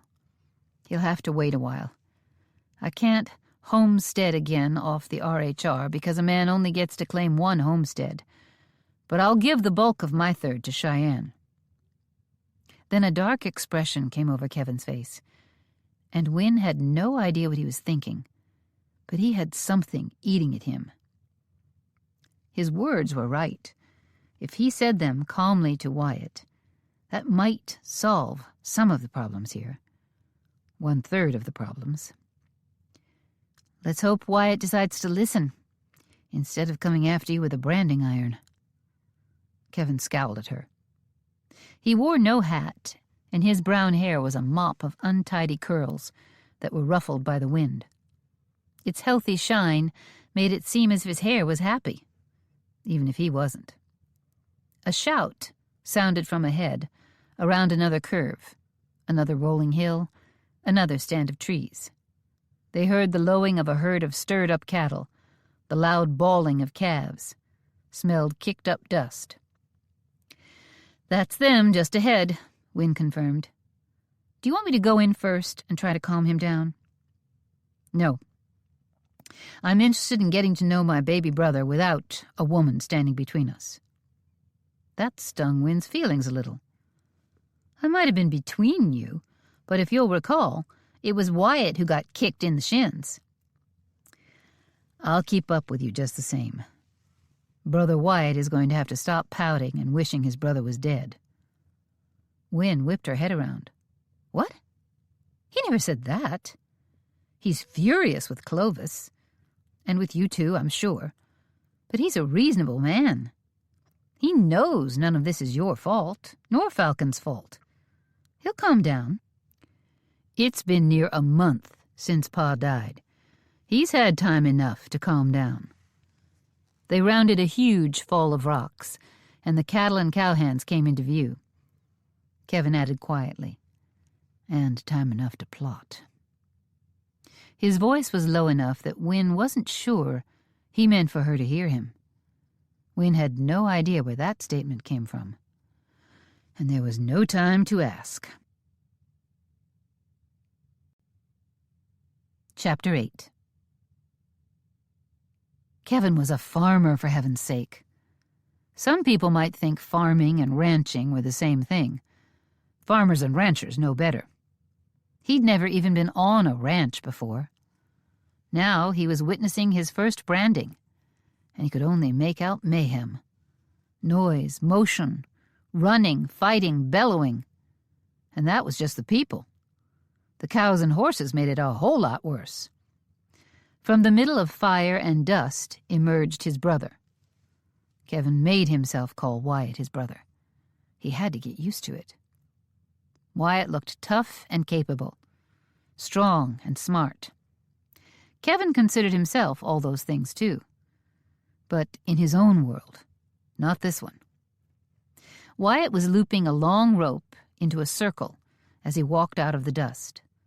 A step behind him came a tall woman, beautiful and filthy, and with a rope of her own. Wynne had said Catherine's first husband was half Indian, and Kevin could see that since he'd been told, but he wouldn't have thought it otherwise. The woman had a long, dark braid hanging over one shoulder. It was of a color with Wyatt's. She wore brown breeches, also a match for Wyatt's, with chaps and a long-sleeved blue cotton shirt and a red kerchief tied around her neck. She was a woman dressed for a man's work, and it was clear she'd been right in the thick of a rough job. None of the other dozen or so men gave her scandalous clothing a second look. They must be used to it. Not a stitch she wore was feminine, but she had a womanly shape, and no one on earth with one working eyeball would have mistaken her for a man. The two of them were talking. Wyatt laughed. The woman whacked him with her rope in an easy way that spoke of lifelong friendship. His sister, Cheyenne, had to be. She was one of the most beautiful but oddest women Kevin had ever seen. When she came closer, he saw she had black eyes. They looked up, saw him, and the black turned thunderous. She said something Kevin couldn't begin to hear over the ruckus, and Wyatt's gaze came to lock on Kevin's. The friendly smile he'd had, talking to his sister, turned to a scowl. Kevin saw Cheyenne's focus shift to Wynne, and the thunder turned to quiet clouds, like a woman who is hurt, betrayed. Wyatt lengthened his stride toward Kevin. Cheyenne slowed. Wyatt shot a look at her, said something, and Cheyenne came on with him. Kevin was determined to be reasonable. He understood why Wyatt might hate him, but enough to send night riders to kill him? He'd grown up in a time where Kansas and Missouri were running their own small civil war before the big one started up. He'd thought all that was behind him. Now he had to be friendly to Wyatt when he wanted to plow a fist into his gut. Wyatt tugged off his gloves and tucked them behind his belt as Kevin dismounted. Wynne got down, and they held the reins of their horses. She stood almost too close to him. She'd offered to go in without him and try to get Wyatt ready for a talk. It seemed she was still feeling protective of him. It pinched his pride a bit. At the same time, it seemed really nice of her. They met a fair distance from the noise of the branding. Cows mooing, men shouting, the whip of ropes, the crackle of the fire, the smell of horses and cattle, the air tasting of dust. It all swamped Kevin. But he found he liked it, and he would have liked to ask about it, learn. But these two had no look of being willing teachers about them, and Kevin kept his questions to himself. The four of them stood with Kevin in front of Wyatt and Wynne facing Cheyenne. "I don't want to waste your time," Kevin jumped in, hoping he could reach some peaceable understanding with his possibly murderous brother. "Pa as good as stole your grandpa's and your ma's land from you and your sister." Cheyenne's lips formed into a grim, straight line. She looked like she had her teeth clenched so hard that they might snap off. "You're Cheyenne, I'm sure. I'm Wyatt's brother Kevin, from Kansas." She gave a tight nod, but didn't speak. Sure as certain didn't say, "Welcome to Wyoming." "Wynne explained the will to me. It's clear my pa, our pa, stole it." Kevin saw no reason to claim Clovis any more than Wyatt had to. "Hang the legalities, he stole it from your ma, and gave a big old chunk of land to me and Falcon that he had no moral right to. I want no part of that." Wyatt reacted as if he'd been slapped with something wet and cold. Maybe he was waking up to not blaming Kevin for all this. Maybe he was regretting sneaking up on a camp and shooting into blankets. Maybe he wouldn't feel quite so bad now about missing. Maybe he'd cancel any plans he had to try it again. "I have no wish to fight with you, Wyatt. Neither do I feel any great need to be a brother to you. We're strangers, and sharing the blood of Clovis Hunt is probably the worst thing we could have in common." Wyatt didn't speak. Instead, he slung his lasso over his head and under one arm, then pulled his gloves from behind his belt, held them in one hand, and slapped them against the other. Probably wishing it was Kevin's face. Or maybe Pa's. "I'm a farmer. I want farmland. I know not all land that cattle grazes is good for growing crops, especially out here, where a lot of the land is stony.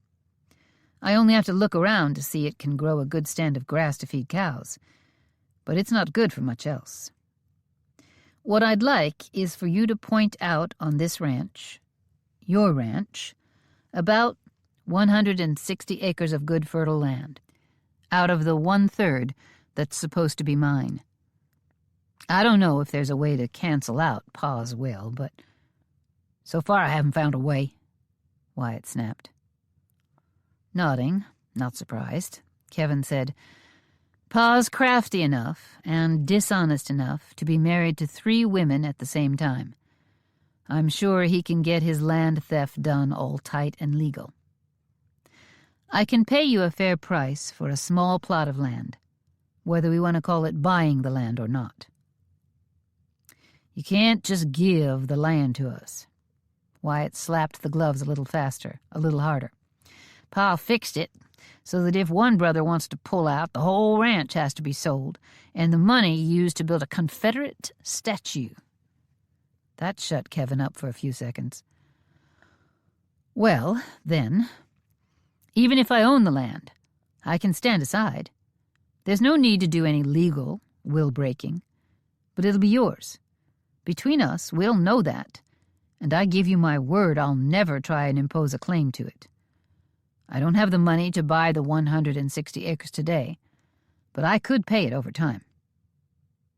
I'm not going to let you buy land you already own.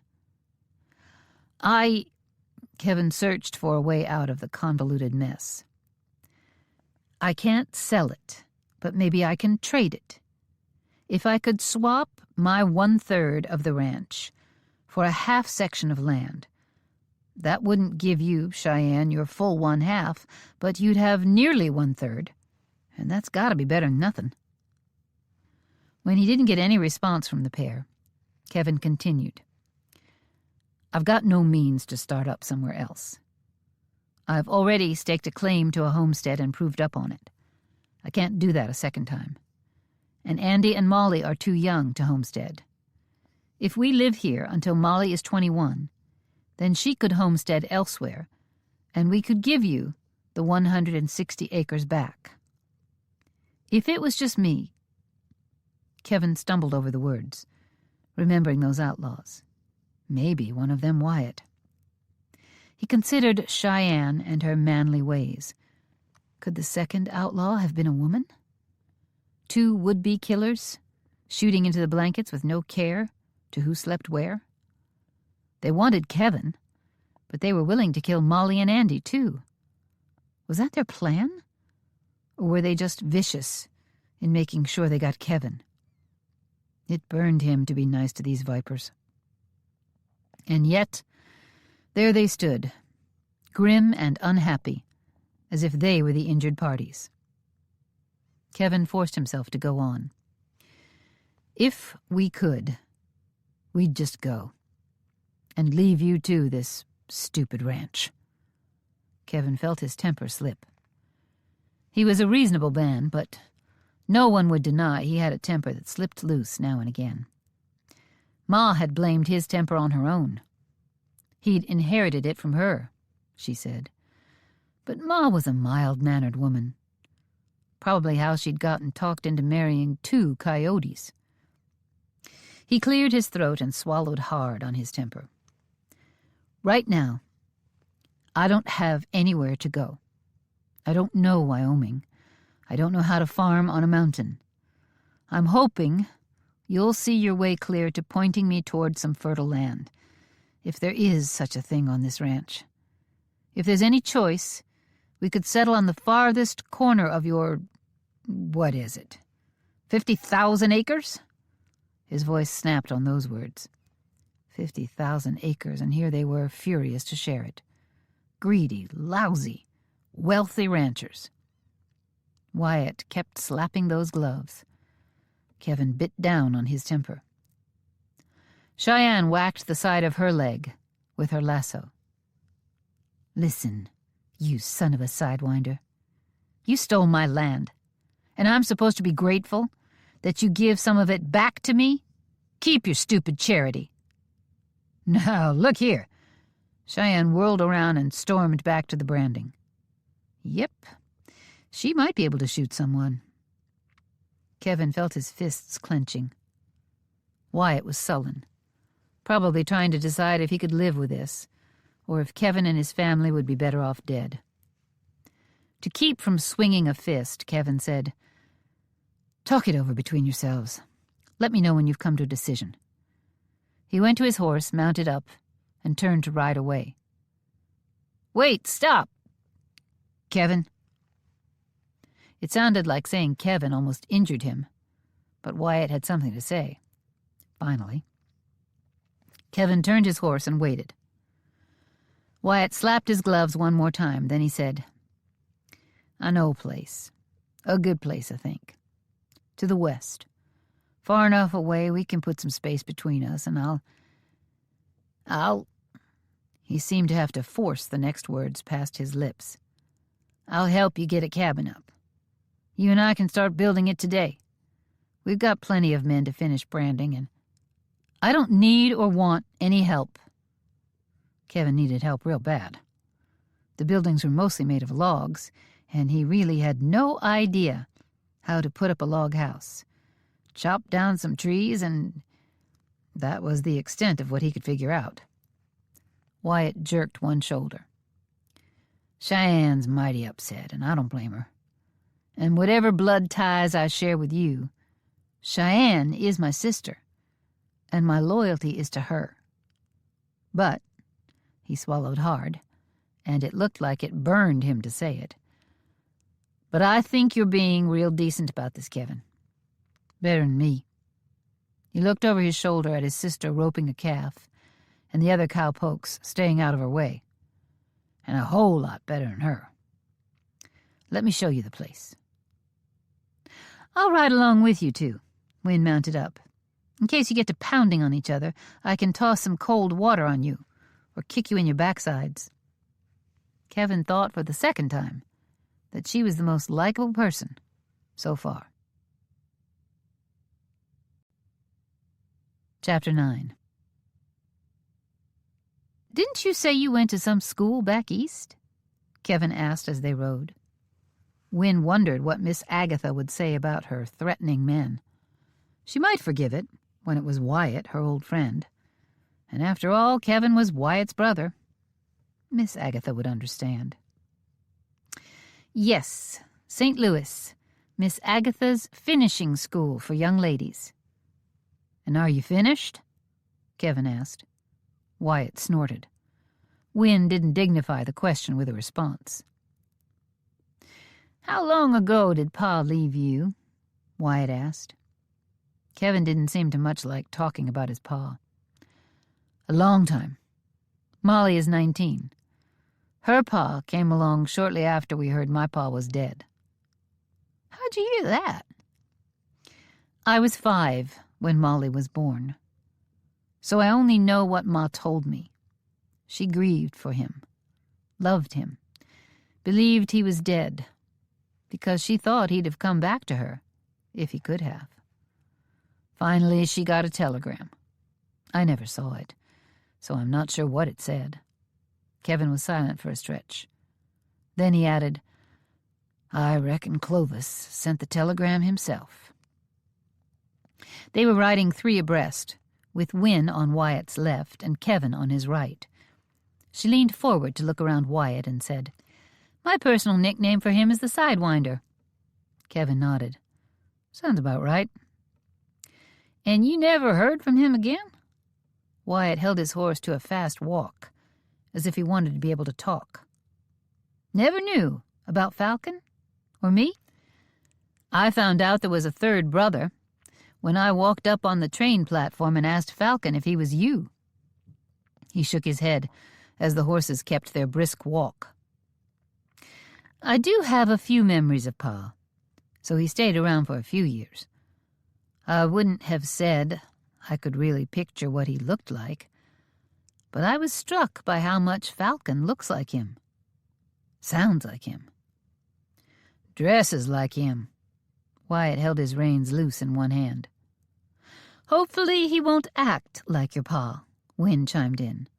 "That'd be a relief." "I wonder where Falcon took off to." Kevin shifted in his saddle. "Maybe he's gone. Maybe we'll never see him again," said Wyatt. "Maybe he does act like Pa." Wyatt's gloved hands tightened on his reins, and his horse tossed its head. Wyatt noticed what he was doing and relaxed. He patted the horse and spoke quietly to it. Wynne knew there were few cowpokes surer on a horse than Wyatt. Cheyenne was one of those few, by just a bit. Wyatt refused to admit it. "Pa wasn't around here much." Wyatt kept patting his horse. "He married Ma, and it didn't take her long to realize he was a no-account. He had no interest in helping her on the ranch, nor learning a thing about cattle and horses. He'd go hunting and not come back for weeks. But he was here more than gone at first. That's what Cheyenne told me. Then he took to disappearing for months at a time. Then he'd come through once a year or so. I liked him well enough. He was a big, smiling, charming man who was nice to me. But no one else paid him much mind. It took me a few years to quit letting it hurt when he disappeared, and to quit being happy to see him. When he came here, we all just waited, ignoring him as best we could, until he went away again. Things were better when he was gone. We thought my sister and brother were born out of wedlock, since it turned out Ma was still married to her first husband when she married her second. Kevin spoke of the second husband with a strange tone, as if he hated that the other man had existed. But when I learned that there are 3 brothers, and realized that Falcon is older than me, I knew it was me who was born outside of marriage, not Molly and Andy. Ma's second marriage is all legal and in order, because she was never really married the first time. The shame the townsfolk showered down on Molly and Andy should have been for me. Kevin twisted in the saddle to glare at Wyatt. Wynne hoped there wasn't going to be a fight. Something was chawing on Kevin. It was natural he'd be upset by all this. But there was more. Wynne didn't know whether to fear what he was toting around inside or to respect him for keeping it to himself. That makes you born in sin too, Wyatt. Falcon is the only one with a real marriage under him. We're not sure of that, Wyatt said. My lawyer has been digging around, and it sounds like Falcon's ma died when he was only half grown.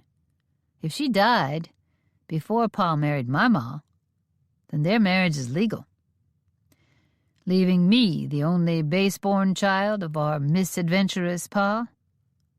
Wyatt looked at him and rolled his eyes. Nothing Pa did is any of our fault. You're the exact same amount of illegitimate as I am. Falcon might come from a legal marriage, but it seems to me being a legal child of Clovis is as much to be ashamed of as whether our parents were married right and tight. Being his son is a shame, because his blood flows in our veins, and there's no getting rid of it. But there is living above it, Kevin said. Living a better life than the one he did. Being hard-working, and treating a wife and any child born to her with respect and love and faithfulness. Wynne quietly said, Those are words for anyone to live by, no matter who your Pa is. The bitterness in her voice surprised her. She didn't even know his words upset her as much as they did, until she heard the tone in her voice. The men were so focused on each other, she hoped they didn't notice. Then Kevin's gaze slid to her. He'd heard it all right. She was thinking of her own Pa, and all of this uproar caused by a difficult father reminded her that her Pa and Clovis were friends. Clovis had very few friends around here. The town was small. The ranchers all knew each other, and Wyatt's family was too well respected for anyone to be friendly to Clovis. Except her Pa. Pa liked him, and Wynne knew it was because they were of a kind, given to broad arm gestures and talking a bit too loud, full of jovial stories, some that, while appearing to be jokes, cut at people and offended and insulted them. Wynne's Pa was apt to say, in a joking voice, some terrible thing about her. She was a poor housekeeper or a clumsy rider. He liked to eat her meals and talk of the coming stomach pains. He did it all with a big smile on his face. If she dared to object, he'd say, I was teasing. I didn't raise you to be so fussy, which was yet another way to insult her. This is the place. Wyatt gestured to a rushing stream that had cut steep banks. The water curved along the corner of a meadow. The water ran fast and looked deep as it tumbled with a fresh, rumbling sound over stones smoothed over hundreds of years.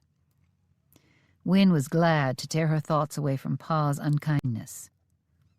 "I've never seen this before." It was a long stretch of open land. There was waist-high grass, waving in the gentle breeze, bright green and lush. It was surrounded by woods, and the hills didn't rise up for a couple of 100 yards. This must be the stream that winds through the southeast corner of Pa's ranch. This one flows into that stream, and they both end up in the Colorado River a long way south. There's a waterfall just past those trees. Wyatt pointed to the far end of the meadow. And the stream gets wild after that, so don't fall in. The trout get through, but it'd kill a man. Wyatt pointed to where the stream vanished into a heavy stand of woods. "You think this is fertile soil?" Kevin swung off his horse. "You can tie your horse to that rail over there. I come here to fish sometimes." Wyatt dismounted and led the way. "The ground is unusually black. It's a nice smooth meadow. Not many rocks sprinkled over the ground. I've never tried growing a crop, mind you, but I think someone could. You could graze cattle on the land this fall and winter, and start farming in the spring. There's a feed store in town that'll sell you seed for corn or wheat. They can get whatever else you want to plant shipped in, I reckon." Nodding, Kevin walked forward into the flat of the grassland and crouched. He reached for the grass, then, to Wynne's surprise, reached on past it to dig up a handful of dirt. When he lifted it, she was struck by how dark it was. She didn't spend much time thinking about the color of dirt, but even she could see that this was different. It looked rich somehow. "We can talk about the boundaries of the land," Kevin said. "This clearing here is less than 160 acres, but it's plenty. I can plant corn and wheat on this side of the stream and put 6 cattle on the other side. I might even dig irrigation trenches to water my crops." "Or, Kevin," Wyatt said quietly, "I could give you a goodly number of cattle, more than 6 for sure, and you can just ranch. I'd help you learn the way of it. This land will grow a crop, but it's ranch country out here. A man can make a living running a herd of cattle." Kevin rose to his full height. That's when it struck Wynne just how tall he was. Not that she hadn't noticed.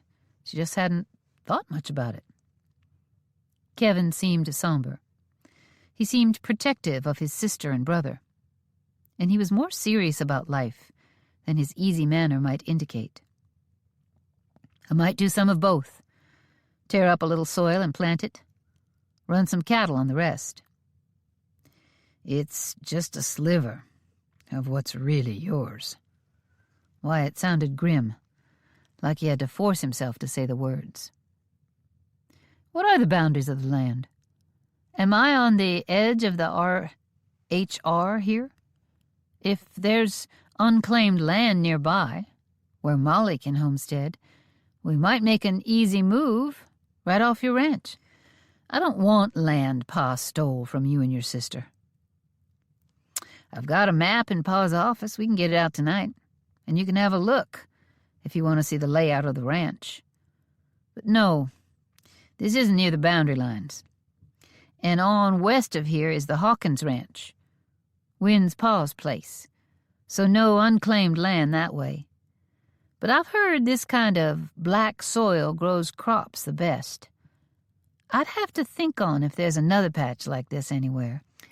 None this nice come to mind." Kevin stared at his boots, as if they held the meaning of life. Then he turned to look Wyatt in the eye. He stared hard, like he was trying to read Wyatt's mind. Wyatt didn't notice because he was studying the land, but Wynne sure did. Finally, Kevin said, "Someone tried to kill me last night." Wynne froze. Wyatt whipped his head around. They weren't there to rob us. After they shot into all the blankets, we heard them say they knew it was my camp. We survived because I heard them coming, and we slipped away before they opened fire. They spoke of me, but they were happy to kill us all. Me, and Molly, and Andy. You need to go to the sheriff. I was going to. Then I ran into 2 brothers in town and got taken right out to the ranch. No time to talk to the sheriff. And no sense talking to him, most likely. He's not apt to take my word over someone local. Silence stretched, broken only by the wafting wind. A splash drew Wind's eyes to the stream. A silver trout leapt high and dropped back beneath the surface. You think I tried to kill you? Wyatt said in a voice she'd never heard before. Cold and mean and dangerous. The silence stretched again. At last Kevin said, You can let that make you mad, if you've a mind. But I don't know you, brother. I don't know anything but that you're the son of a wastrel and a cheat, a thief and a liar and a betrayer. A red flush of pure rage rose on Wyatt's face. Same as me. Kevin's words cut off the worst of Wyatt's fury. Kevin shoved his hands into the back pockets of his brown trousers. He didn't seem to want a fight, but neither was he running from one. He saw Wyatt's anger and didn't back down an inch. Same as me. Kevin was including himself in that insult. The truth stung like a nest of yellowjackets for both of them. Through a jaw almost too tight to move, Wyatt said, It wasn't me. And how can I be sure of that? You're the one who gains the most if I'm gone. If it had been me, you'd be dead, Wyatt said through clenched teeth. Wynne closed her eyes. She resisted the urge to go kick both of them, step right between them. She didn't think anyone was going to open fire, but she expected a fist to swing any second. Well, she clapped her hands twice. Both men jumped and turned to glare at her. She was glad she'd gained their wrath, because she was pretty sure neither of them would punch her. I'm glad we got that cleared up. I've noticed something eating at you, Kevin. Now that we know what it is, we can get you to the sheriff and turn this over to him. And you can't sleep out here until we get to the bottom of this. Wyatt sounded disgusted, as if his plan to get one of his brothers out from underfoot was thwarted. If someone attacked you, then they may try again. You can't sleep out in the open. You're staying in the Ramrod's house until we get a cabin up. Chapter 10. Listen, little brother. Kevin sounded like a big brother, and he ought to be able to. He'd been in charge of his little sister and brother for a long time, ever since Ma had died, longer even, because through all the terrors of bleeding Kansas, Ma's new husband had been worthless, either drunk or gone. Ma was a hard worker, but not a strong thinker. Not a woman able to fight well to save her children's lives, or her own. That had fallen to Kevin from the time the little ones were born. Wyatt turned to him. He looked him straight in the eye. Wyatt was a lean cowpoke, his muscles coiled and taut from long hours fighting cattle, horses, and weather. There ain't much, little, about me. Kevin smirked. He wished this man would take a swing. Kevin really needed to punch someone. I'll stay at your Ramrod's house, but I'll do it because I've got common sense, not because you're ordering me to. Wyatt rolled his eyes. I didn't mean it that way. I meant... It'd be a good idea if you did. I had no intention of hog-tying you and dragging you back to the ranch tossed over a saddle. Do as you please. I'd advise you to stay close to a strong building with a good field of fire. And I think it would be for the best if your sister and brother stayed too. Kevin could hardly punch the man for advice now, could he? With a hard jerk of his chin, Kevin said, "Much obliged for the invitation. We'd prefer to stay until we can get a cabin up." "And until you get to the bottom of who shot at you," Wynne said. "If this happened last night, and you rode straight for Bear Claw Pass, then whoever did it is close around." "I know that." Wyatt gave her a heated look, like he was calling her stupid. "That's why I told him to... that's why I invited him to stay at our house." Kevin shoved Wyatt's shoulder. "No need to talk to a woman like that." "I know. I think of her as another bossy big sister, and sometimes I get to acting like a pestering little brother with her." Kevin had a pestering little brother, so he knew the type. Wynne stepped between Kevin and Wyatt and gave Kevin a shove. "I'm friends with his big sister, and it's my favorite hobby to torment Wyatt, and he pays me right back. We've always been this way to each other. Don't come in here and act like Wyatt isn't a good and loyal friend." Kevin looked over Wynne's shoulder at Wyatt, who rolled his eyes. For 1 second, Kevin wanted to smile at his brother. "I'll accept this stretch of land with my thanks and make payments until we own it free and clear. And we won't bother telling any lawyer about it. We'll get to building as soon as we can and get out of your hair. For now, I'll let you get back to your branding." Kevin still wasn't sure about Wyatt. He sounded innocent, but Kevin didn't know him well enough to be sure. There were folks who could look you right in the eye and lie without blinking. He knew it well. He hadn't been around to see his own father be such a liar, but he'd seen it plenty with Stuart Garner, Ma's second husband, or her only husband, seeing as how Clovis hadn't legally married her. And Stuart Garner was a liar before the Lord. Every breath he took, every word he spoke was a lie. And when the drink was on him, the lies were bigger and told with even more style. Wyatt said, "I've got another week of back-breaking, soul-crushing work. Then things ease off a little until we do the fall cattle drive. This year, we were going to take the cattle to Denver, but it's not a good time to be gone. If you can wait until after branding to start building, I'll help you. And hopefully with a crew out here of salty, range-hardened cowhands all working together, no one will try and shoot you." Wyatt turned to untie his horse and muttered, "Even if you are an insulting mule-headed sodbuster." Wyatt swung up on his horse so Kevin didn't grab him and start punching. Instead, he mounted up, Wynne a second behind him. Kevin reined his horse to follow Wyatt. "See that trail over there?" Wyatt asked. Wynne and Kevin nodded. "I'm heading back the way we came, to where we've got the cattle rounded up. If you follow that trail, it'll take you to the ranch." Wynne turned her horse that way. Wyatt called over his shoulder, "Don't get him lost, Wynne. I sure enough need all the brothers I can get." Kevin couldn't quite laugh. His whole life was just too upside down.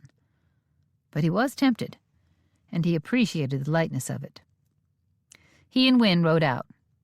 Wyatt was heading down a well-trod path, but Wynne led into a dense woodland on a trail mainly for game. "Someone really tried to kill you? Last night?" "Yep." Kevin ducked a low-hanging branch. "Do you mind if we lead our horses through this? The branches almost close over our heads, and in some spots they're lower than that." "Good idea. Wyatt must have taken this trail to that trout stream, but I've never been on it before. It doesn't look like anyone rides it much."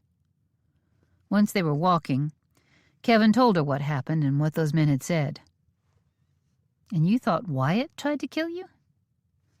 I had one idea for a name of someone who didn't want me showing up out here. Honestly, the only name I knew. Wynne led them on in silence. Kevin figured she was ordering her thoughts to scold him for his evil doubts about his honest, decent, and fine brother. I can see how you'd suspect him. That surprised Kevin enough he stopped in his tracks, but his ambling horse nudged him forward with her nose, and that got him going. I appreciate that. The only thing is, Wyatt, along with Cheyenne and all the cowhands, has been working from before sunrise until after dark for the last 2 weeks, and I'm getting up before him and Cheyenne, so they have a hot meal in their bellies before they start the day. Based on how far you say you walked before the sun came up, I'd say I was serving a meal up at the RHR at the same time you were getting shot at. Listen, Wyatt seems like a decent man.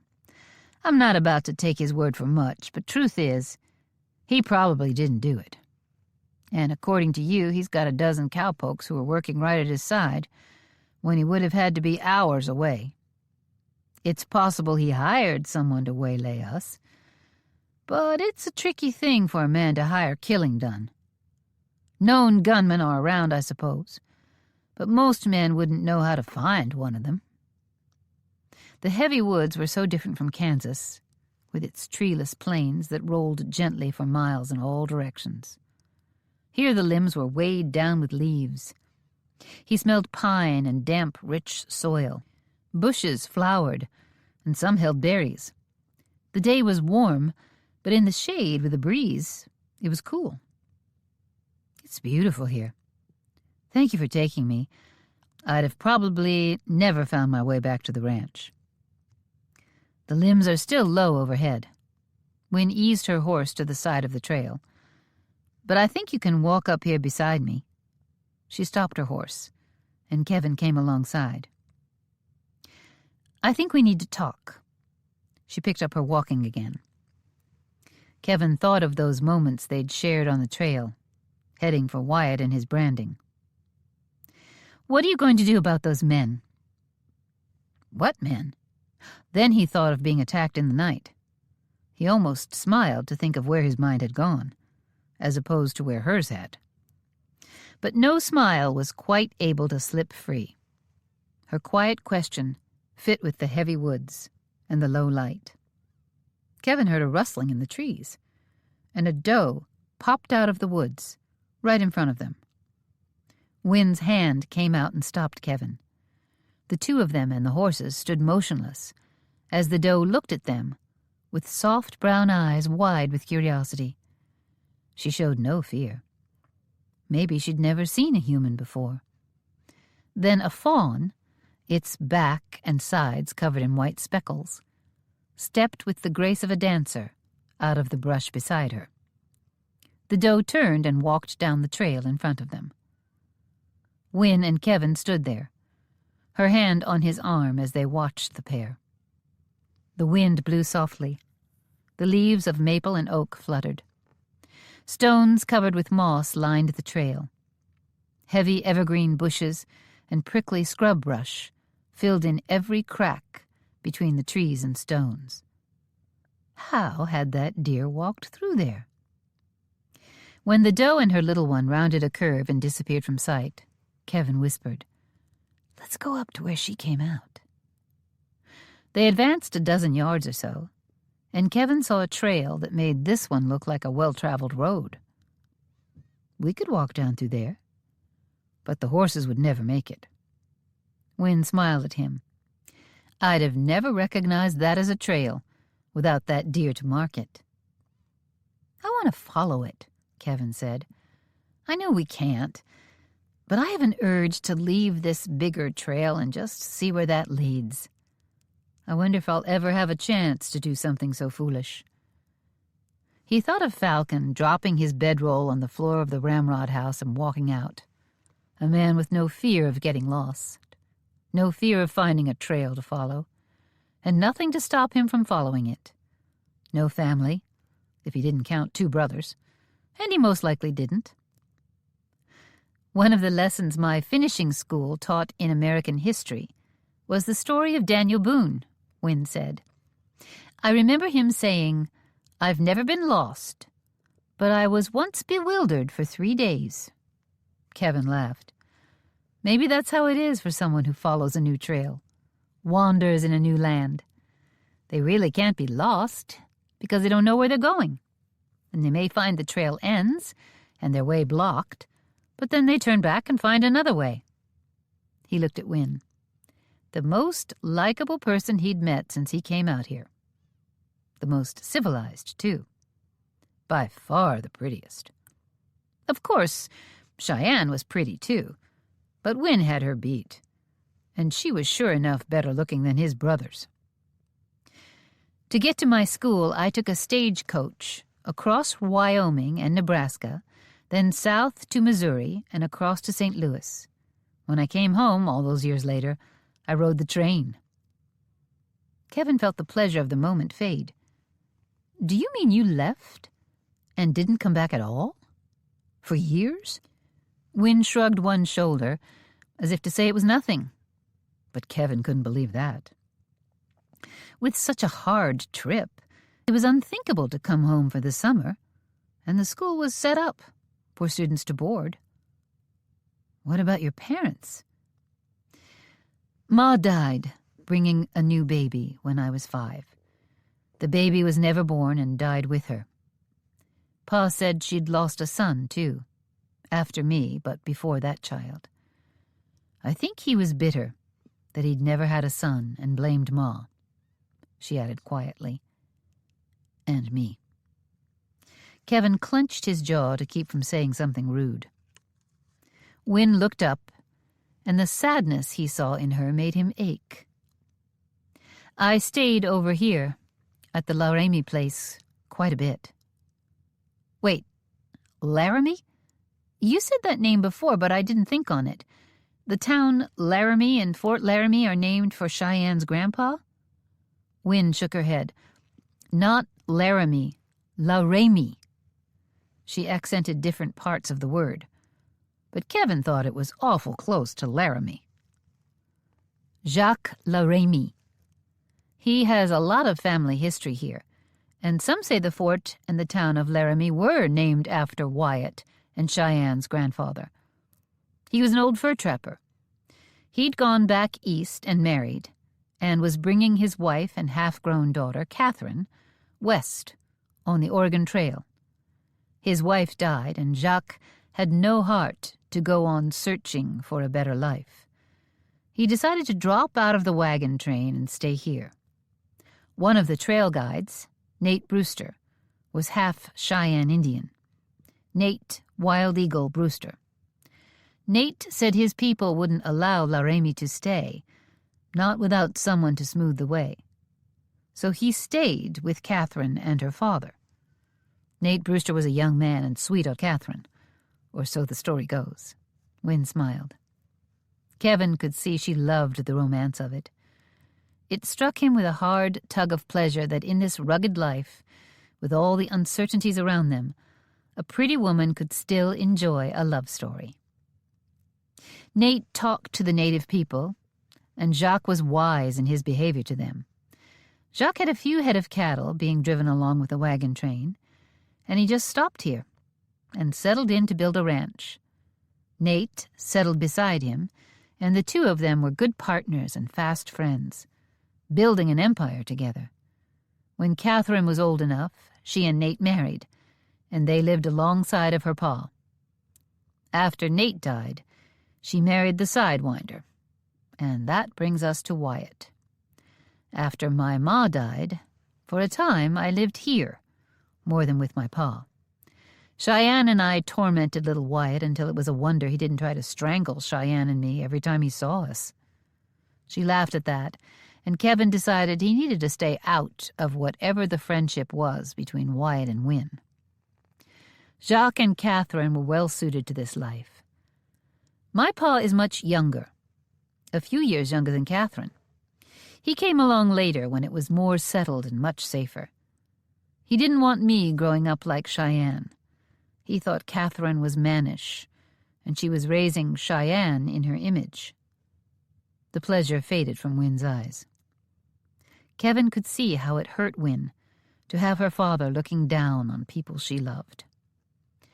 With Ma gone, Pa had little choice, and let me live over here most of the time.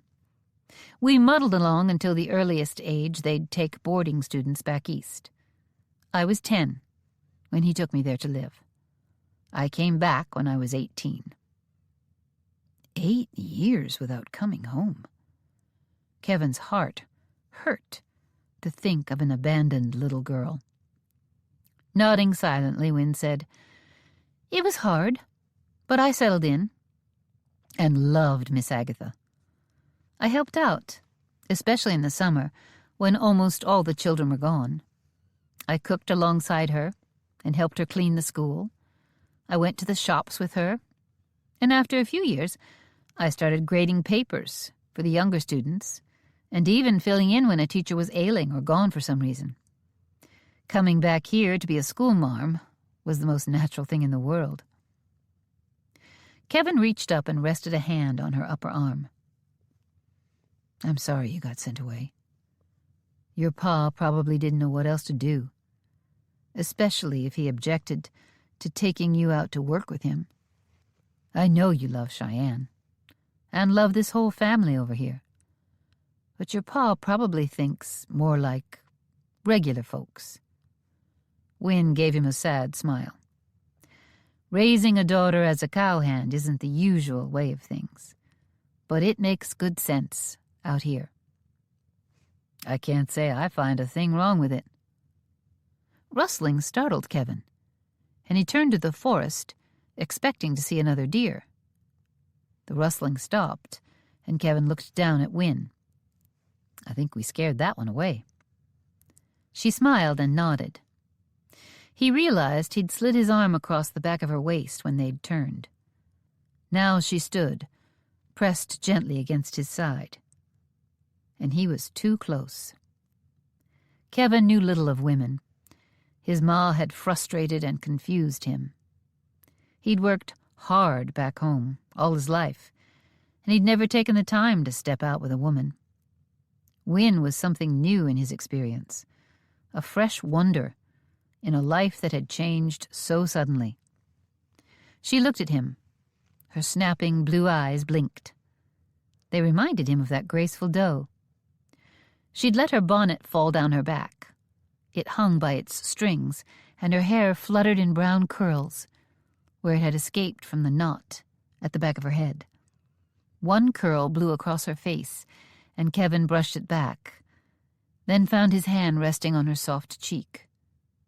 He felt something, a pull as if she were a magnet. He'd never known a man could be drawn to a woman like this. He leaned down. She didn't pull away. In fact, she stretched up. Another rustle, this one louder. Then the crack of a cocking gun. Kevin's head snapped around. Chapter 11. Gunfire split the air as Win tackled Kevin. He hit hard as the gun blasted again and again. Win ended up on top. He realized she'd knocked him over. She'd reacted to the danger faster than he did. Even as he figured it out, he was rolling to put his body between hers and the gunman. All the hard training from surviving Bleeding Kansas fired up.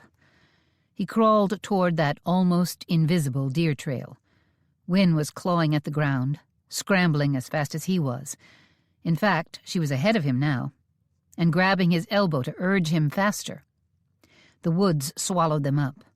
The gunshots shredded the scrub brush around them.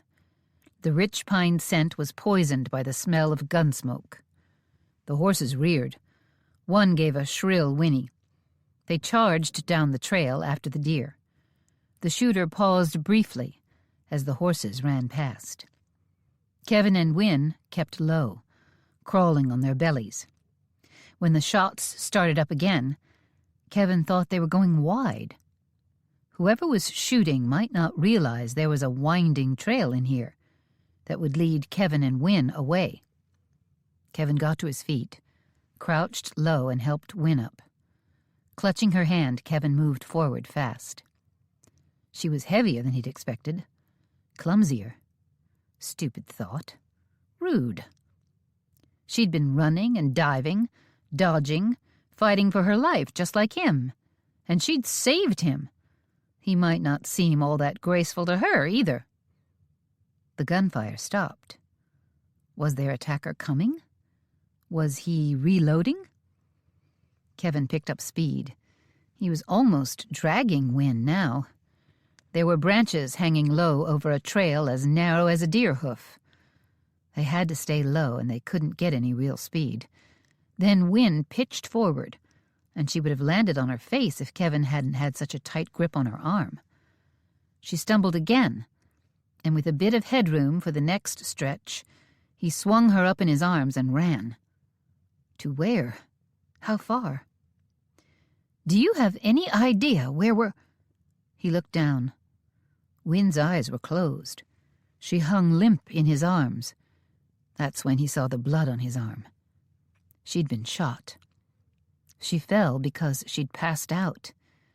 He stopped so suddenly he almost fell over. He had no idea where this trail led, but he sure couldn't go back the way they'd come. And the horses were long gone. Whatever he did would have to be done on foot. He needed to see how badly Wynne was hurt. What could he do to treat the wound? He heard footsteps pounding through the woods behind him.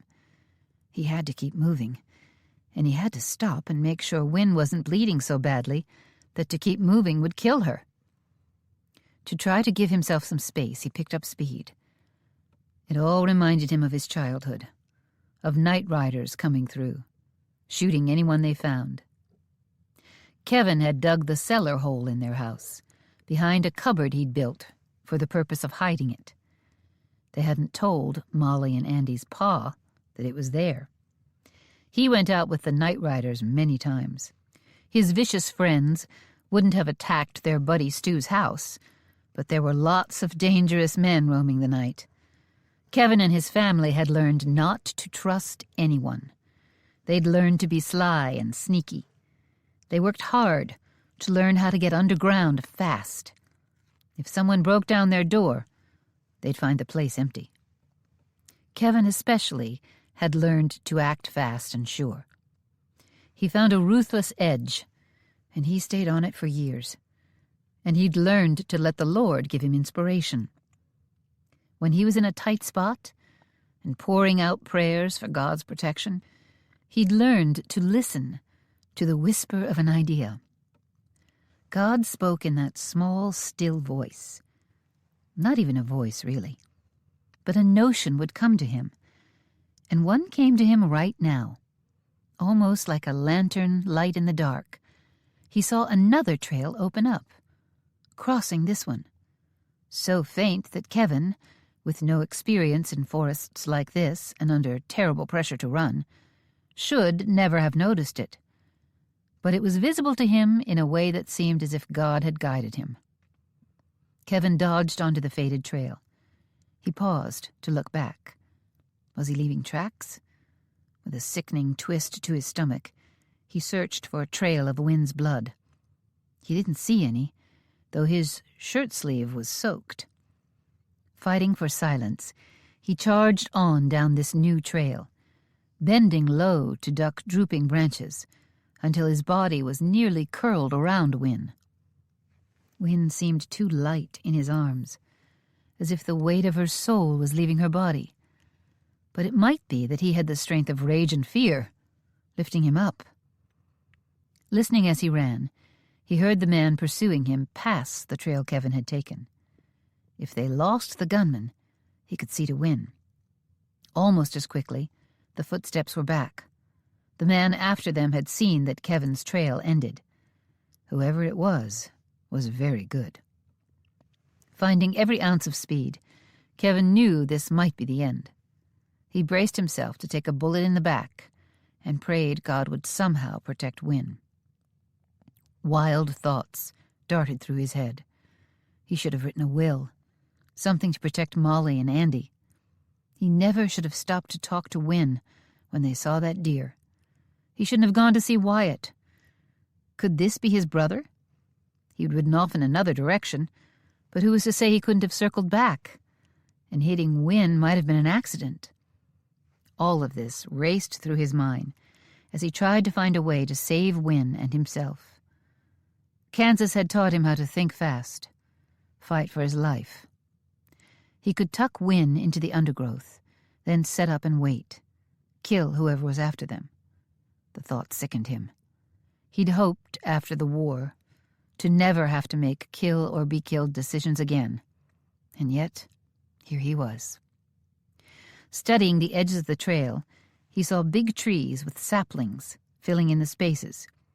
Between the saplings, the woods were clogged by the thick brush and broken-off trees until they were impenetrable. He had to find a spot to duck through to get out of sight. And there was nothing. Finally, he saw a gap, barely large enough, and took it. He jumped over a downed tree, fought through a gooseberry thicket, and dropped to the ground. Gently setting Wynne down, he drew his gun and turned. The thudding footsteps came on. Without one whisper of warning, Falcon materialized at Kevin's side, his gun drawn. A ghost. A shiver went down Kevin's spine as he glanced at him. Falcon spared him a look, then focused on the trail. How had he gotten here? How had he silently moved in this dense forest? Where had he come from? Kevin turned back to the trail, just as the footsteps coming at them slowed from a run to a walk. Then the footsteps ran again, this time back the way they'd come. Whoever was after them must have been smart enough to notice there were no running footsteps in front of him. Smart enough to know someone could lie in wait. Falcon eased forward, with silence equal to how he'd appeared. He looked over his shoulder. You see to her. I'll go after whoever shot her. Get back on that trail where you left the horses. Keep going forward. I tied your horses up down the trail a ways. That trail will lead you to the ranch house. It's not far. Kevin looked down at Wynne. We should both... He looked up. Falcon had vanished. Kevin felt another cold shiver rush down his spine, as he was tempted to believe he'd imagined his big brother. Ignoring his rattling thoughts, he settled Wynne on the forest floor and rolled her to her stomach. She groaned, and he almost did too. He pulled a knife from a sheath on his belt and split the back of her shirtwaist. First he smelled the blood. Then he saw 2 creases across her shoulder blades. The bullet hadn't gone into her body, and the cut wasn't deep enough to have touched her backbone. Heaving a sigh of relief, he used his knife to cut a slice off one leg of her skirt and made a pad of cloth. Pressing it to her back, he held pressure on the wounds. Time passed like a ticking clock. The need to get her back to the ranch house, get her to a doctor, finally took over from his fight to care for her here on the ground. He hoped it had been long enough when he cut another strip off her split skirt and bound the bandage tight, wrapping it around the outside of her shirtwaist. With every ounce of gentleness he could muster, he rolled her over. Wynne's face was bone-white, but her breathing was steady, and the bleeding had stopped. For now. He pulled her into his arms, positioning his right arm so he could keep pressure on her wounds, then carried her back to the trail. He turned in the direction Falcon had told him, and soon found the horses. Wynne's eyes opened as he untied the reins on both critters, thinking one would just have to come along, or not. Kevin, what happened? You've been shot. She blinked her dazed eyes. I'm getting on my horse to carry you back to the RHR. Are we safe? Her voice was weak, addled. Yes. Falcon came along, and he's chasing the man who shot you. I didn't see who it was. Someone Shot me? There was a break in her voice as if she might cry. If not now, then never. His stomach twisting, he had to admit, I think you got in the way of a bullet meant for me. It'd be a big surprise if there were 2 killers out here. One after me, another after you. I'm so sorry. Do you remember knocking me down? You must have seen something. He juggled her into one arm, and he dragged himself onto the horse's back. Shifting her weight, he got her balanced across his thighs and clucked to the horse to head out. I do remember. I'm shot? She was having trouble understanding in the midst of pain and confusion and being toted around. He looked from the trail to the blue eyes in her ashen face. The pain in them made him want to find the man who'd shot her and tear him apart with his bare hands. It's a crease, a mean one but not dangerously deep. It cut both your shoulder blades. The bullet must have clipped you as you were knocking me out of the path of it. We'll get you back to the house and tend your wounds. He swallowed hard. You saved me, Winona. He held her tight. You saved my life. Thank you. She managed a weak smile and rested her head on his shoulder. Sounding a bit like her sassy self, she said, I did, didn't I? Yes, you did. He found a smile in the middle of the madness. Molly's had some experience tending wounds. So have I. Experience tending wounds. That was a mild version of events. She'll help me bandage you up. I'll fetch your pa. He'll want to... No! She grabbed the collar of his shirt in one fist. A flush of color bloomed on her cheeks. I don't want him to know, if we can help it. Her dazed vision cleared as she held tight enough to strangle him. Why not? The trail ahead widened, and he urged his horse into a trot, then a canter. He might make me go home. I don't want to be over there. I stay either here or with Parson Brownlee in town when school is going on. I never stay with him. Her expression changed as she looked at him. He knew she was remembering how close they'd been before the gunshots. Her pretty blue eyes locked with his. For a second, despite everything, he thought of that almost kiss. Thought about making it more than almost. Before he could act on that wayward thought, he emerged from the trees and saw the house ahead. As they galloped straight into the ranch yard, he said quietly, I won't go for your pa without your say-so. Thank you. A faint smile curved her lips. Then her eyes fluttered closed. Chapter 12. Kevin, what happened? Molly didn't wait for an answer. Fool question. Time for that later. Instead, she went to work. It was all so familiar. Where's she hurt? Shoulders. Bullet wound. Molly gasped. Kevin shook his head. It's ugly, but she'll be all right if an infection doesn't catch hold. A crease across her back. The bullet didn't go in, just cut her skin. Her spine wasn't hit. I got the bleeding stopped. I hope. But it was bleeding hard. Andy grabbed everything off the table to clear it. Molly rushed ahead of Kevin. Face down. I need to see what happened. She shoved the chairs aside. We need bandages. Andy, look through the cupboards here, and if you need to, tear the whole house apart. They're bound to have something. I'll get a basin of hot water and a cloth. Kevin rushed to the water well on the cast-iron stove. Molly heard the clatter as he snatched up the basin they'd used at the noon meal to wash up. There was a ladle hanging on the wall. Molly trusted Andy and Kevin to find what she needed and pulled the back of Wynn's shirtwaist aside. She went to work removing Kevin's rough bandage.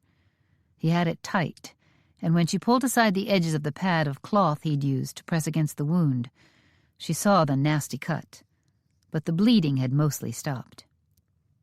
I have to stitch it up, she said, as Kevin reached her with the steaming basin of water. He set it down on a chair seat beside the table and bent his head to look at the wound. "Do you think you can find a needle and thread?" She spared a look at her brother. He was upset, but as always, he was doing what had to be done. "I'll find them." Kevin was gone in a flash. She should call after him to look in Wynn's room and Cheyenne's. Likely they had sewing supplies, but Kevin would know that. Molly wrung out a cloth in the hot water and began cleaning the mess, looking for bits of dirt or threads from her shirtwaist, which might cause the wound to become infected. A groan from Wynn stopped Molly from working on the wounds. The blood had mostly washed any bits and pieces away. All Molly had to do was wait for her brothers. To get down to Wynn's level, Molly sat on the chair next to the one holding the water basin. Wynn turned her head to the side and met Molly's eyes. "How bad is it?" "It's not too bad. It'll need stitches. There's an ugly cut across both your shoulder blades. But wounds on the surface like this rarely get bad infections. And I don't see anything cut but skin. No muscle involved. You're going to be hurting for a while, and you'll have a very interesting scar, but you'll heal." Wynn closed her eyes, as if to block her vision of the near future, and the stitches that needed to be set. "Should I send to town for a doctor? Is there a doctor in Bearclaw Pass?" Wynn shook her head as best she could, with the right side of her face pressed firmly to the table. "Not one who's known for a steady hand. Fond of the drink is our doctor. I think Cheyenne has stitched up a few cuts." "I'm planning to do it. I know the way of it. You can trust me. Kevin is hunting right now for needle and thread." Wynn, already pale, went pure white. Molly hoped she'd faint dead away and sleep through this next bit. "Do you want me to send for your pa?" Wynn jumped. She pulled her arms up and pushed, as if to sit up. "Stay down there. You're white as milk. If you sit up, you'll end up collapsed on the floor." "Don't send for Pa. Kevin promised he wouldn't." Patting her on the shoulder, careful to avoid the bullet crease, Molly held her in place. It wasn't hard. The poor woman was out of strength. "If Kevin promised, then his word goes for me too." Molly wished Wynn wasn't alone with strangers. "How about sending for Cheyenne and Wyatt?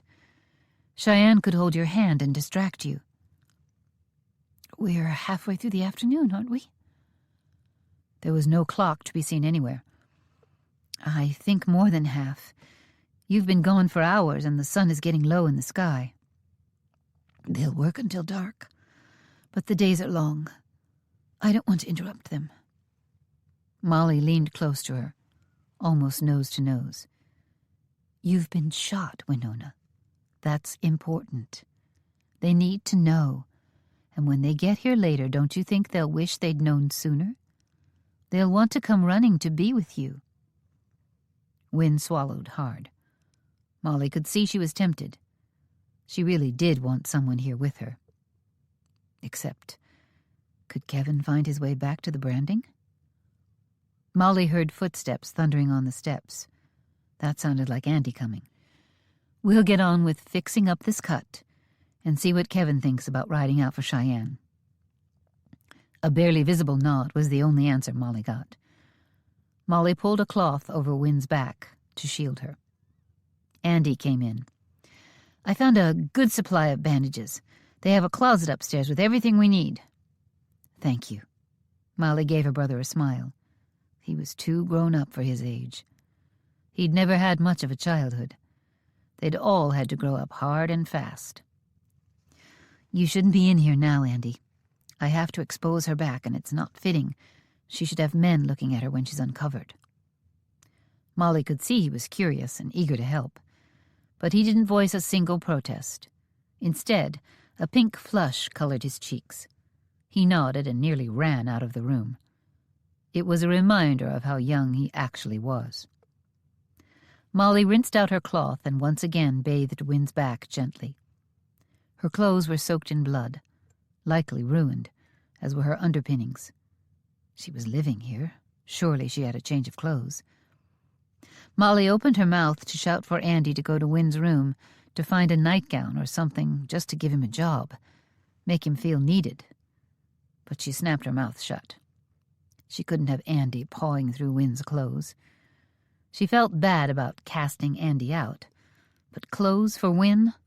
That was all for later. They were a long while from worrying about that. Chapter 13. Kevin came down the stairs. He rushed into the kitchen with a small bundle in his hands. Here's a needle and thread. Wynn's eyes were closed, and it looked like she had fainted again. His stomach twisted with worry as he thrust the supplies at Molly. You should get out. I just sent Andy away. It's not right. You should see her so uncovered. You need a second set of hands, and I'm not leaving. Molly stared hard at him, then seemed to accept him at his words. All right. Keep this just like... She held the edges of the open wound closed. Together, he and Molly worked carefully on Wynn's back. It made Kevin sick to see her hurt. As Molly finished the stitching, Kevin finally felt like he had a moment to talk. Whoever shot her was almost certainly trying to kill me, Moll.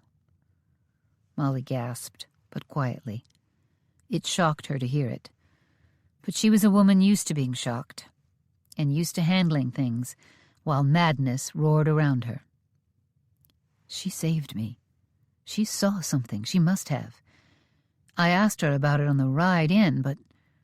Kevin shook his head and went on. It has to be the same person who attacked us on our way to Bear Claw Pass. They'll try again, Molly said. Their gazes met across Wynn's prone body. Molly took the bandages Andy had found and formed 2 pads, one for each stitched-up shoulder blade. The cuts weren't terribly long, 3 inches maybe, and with the blood bathed away and Molly's tidy stitches, they weren't as horrible to look at. But those threads, those tight black threads, were the beginning of lifelong scars. Something for Wynn to carry with pride. She'd acted with courage and speed, and saved Kevin and herself. But still, it was a burden to know how violence could explode into any life. Molly's scars were all in her heart. Wyatt took me to a place I think we could build a nice house. Kevin changed the subject. He's no farmer, but he thinks the soil is good there. I saw it and agree. Where was Wyatt when you got shot? Grim silence stretched between them. Surely he's not such a fool that he doesn't care if Wynn is in the path of his bullets. Molly shook her head as she wrapped bandages around the pads covering Wynn's stitches. I'd say he's not, but then, if he's a killer, he might not care all that much who he kills. I accused him of attacking us. That jerked Molly's gaze up to meet his. Do you think it was wise to let him know we suspect him? Kevin hesitated before saying, he convinced me it wasn't him. Then he rode off back to the branding, and Wynn took me on a different trail that was a direct path back here. He knew where we'd be, and the attack came from behind, but no. Kevin shook his head. No. I can't believe he'd risk shooting Wynn. He treats her like a big sister. Then he remembered the most mysterious detail of his story. And Falcon showed up. Well, we saw him get off that train this morning. He couldn't have shot up our camp last night. Nope. And anyway, I could hear the man coming after us when Falcon showed up beside me. He looked at Molly and couldn't stop a tight smile. He just appeared there. Appeared? Molly finished binding the wound. Like a ghost that popped up in complete silence. Where is he now? He went after the man trailing us. Kevin told her the details of the attack. Molly listened as she adjusted the bandage until she was satisfied with it. "You know, we're good at slipping around," Kevin said. We had to be. There was another tense silence between them. Then Kevin went on. "But we're not a patch on him. I can't quite believe he could move with such complete silence on a ground covered in twigs and dead brush and leaves. It's impressive. I'm hoping he comes back in here soon, dragging along some varmint he caught, even if it is Wyatt Hunt." "It's not Wyatt, for heaven's sake." Wynne, her voice groggy, woke up to defend her friend. Molly leaned down so Wynne could see her. "We've stitched you up. I'm going to your room to get a nightgown or something for you to wear. I don't want you to put on anything tight." Wynne told her where to find the clean clothes and tried to roll to her side, but Molly pressed firmly on the tops of her shoulders. "You're not decent if you sit up. We had to cut the back of your shirtwaist open." Wynne dropped flat on her front and turned to glare at Kevin. "You shouldn't be in here." Kevin was so glad to hear her talking that he managed to smile. "I know, but you've been modestly covered and Molly needed help, though she tried to toss me out." "I'll be back fast. Don't let her up." Molly darted out of the room and went thundering up the stairs.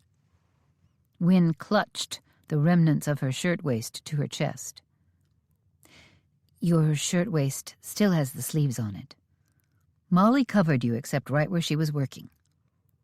He pulled a chair around so he could sit in front of her.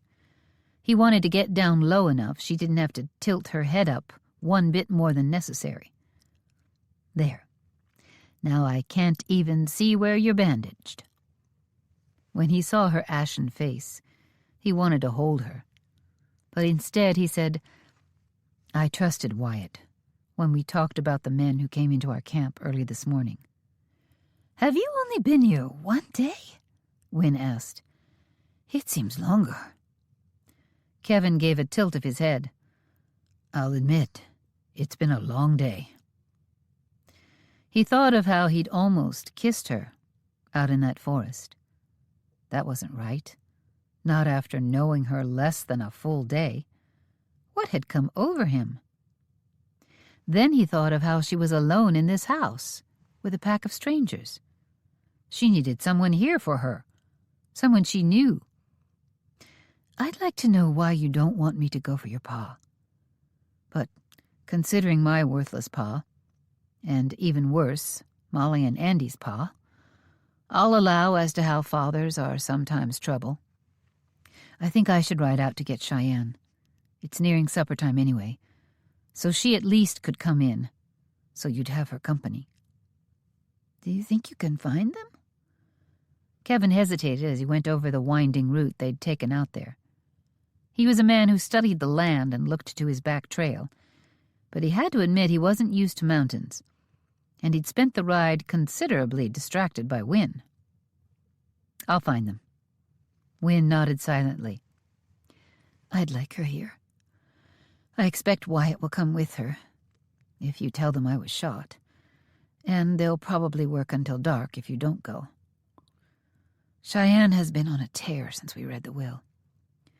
It's a busy time of year, and good thing, or she might have knocked the whole house down just so she'd have to build a new one to keep her distracted from what the Sidewinder did to her." He was a poor excuse for a man. Kevin studied her, judging if she'd pass out again. She was probably awake for good now, as long as she stayed on the table. He was that. "And you say your ma's second husband was worse?" Kevin shrugged. "She weren't no judge of men. That's the hard truth." Molly came in. "At least Clovis had the good sense to pretend he was dead. My pa wasn't so helpful. He insisted on staying with us. When he wasn't out terrorizing folks in the night, to keep them from voting to abolish slavery," Kevin added, "even though he had no slaves, and never had. He just liked the terrorizing." "You go, Kevin. Wynne should have Cheyenne or Wyatt here. And tell Andy to stay out while she changes. I don't want her to try the stairs yet. I can wait, if you want, and carry her up. Go on, Wynne said quietly. I'll be fine. And once I'm decent, maybe Andy can support me well enough, I can move into a chair. I think I'd as soon stay down here for now. Kevin stood, and Wynne's hand reached for his and grabbed hold. He didn't know if she'd planned that, but he liked the way she felt. Solid and strong. She said softly, Whoever shot at you might still be out there. Ride careful. Wyatt! Cheyenne! Wynne's been shot. Kevin might as well have thrown dynamite into the crowd of cattle and cowpokes. Nothing could have hit harder. Cheyenne tore out of a cloud of dust, straight for a bareback horse. Wyatt had a calf at the end of his lasso. He dropped the rope and charged for his horse. Kevin spoke loud enough for Cheyenne to hear. She's not hurt bad, she's been doctored, but she needs someone with her. Cheyenne swung up on her horse and rushed at Kevin. Where is she? At the ranch. She was gone, bent low over her horse's neck. Wyatt was astride, and he took off after Cheyenne. Kevin kept up. Well, he kept up with Wyatt. There was no catching Cheyenne. They raced across the rugged ground. With his jaw tight, Wyatt turned to give Kevin a burning look. How bad? A couple of bullet creases. She got shot twice? Kevin explained as fast as he could talk, over the sound of thundering hooves. Molly sewed her up. She'll be fine. The wounds aren't even deep enough to suppurate. He hoped. But she's gonna hurt for a while. Sewed her up? How long ago did this happen? Not long after you rode away. Kevin couldn't quite keep a suspicious tone out of his voice. Wyatt reacted like he'd been snake-bit. Are you accusing me of shooting an old friend? Kevin didn't answer. He didn't think it needed saying. He wasn't accusing, but he couldn't help but think that there was one man who would profit greatly from his death. One man. Then he saw Cheyenne ahead, riding with unbelievable grace, as tough as any man. Good chance she was as decent a shot as any man. And there she was, riding like the wind. Had she been at the branding site when Wyatt got back? Was she truly worried for her friend? Or did she just now realize her bullet had gone wild? Not questions he wanted to ask. Kevin's gut told him neither of these two were killers. He thought of the way those footsteps had come after them. Definitely a man. And it was one thing to accidentally hit Wynne, another to come after Kevin and Wynne the way that man had. Those men last night hadn't cared if they shot and killed Molly and Andy. But today, if it was Wyatt who attacked them, he'd have never come chasing after them, because if he found them and Wynne saw him, he'd have to kill her too, or trust that she'd keep her mouth shut about murder. Nope. He didn't see Wyatt and Cheyenne as cold-blooded killers. Oh, maybe in a fight for their lives, but not cold-blooded, premeditated murder. And Kevin trusted his gut.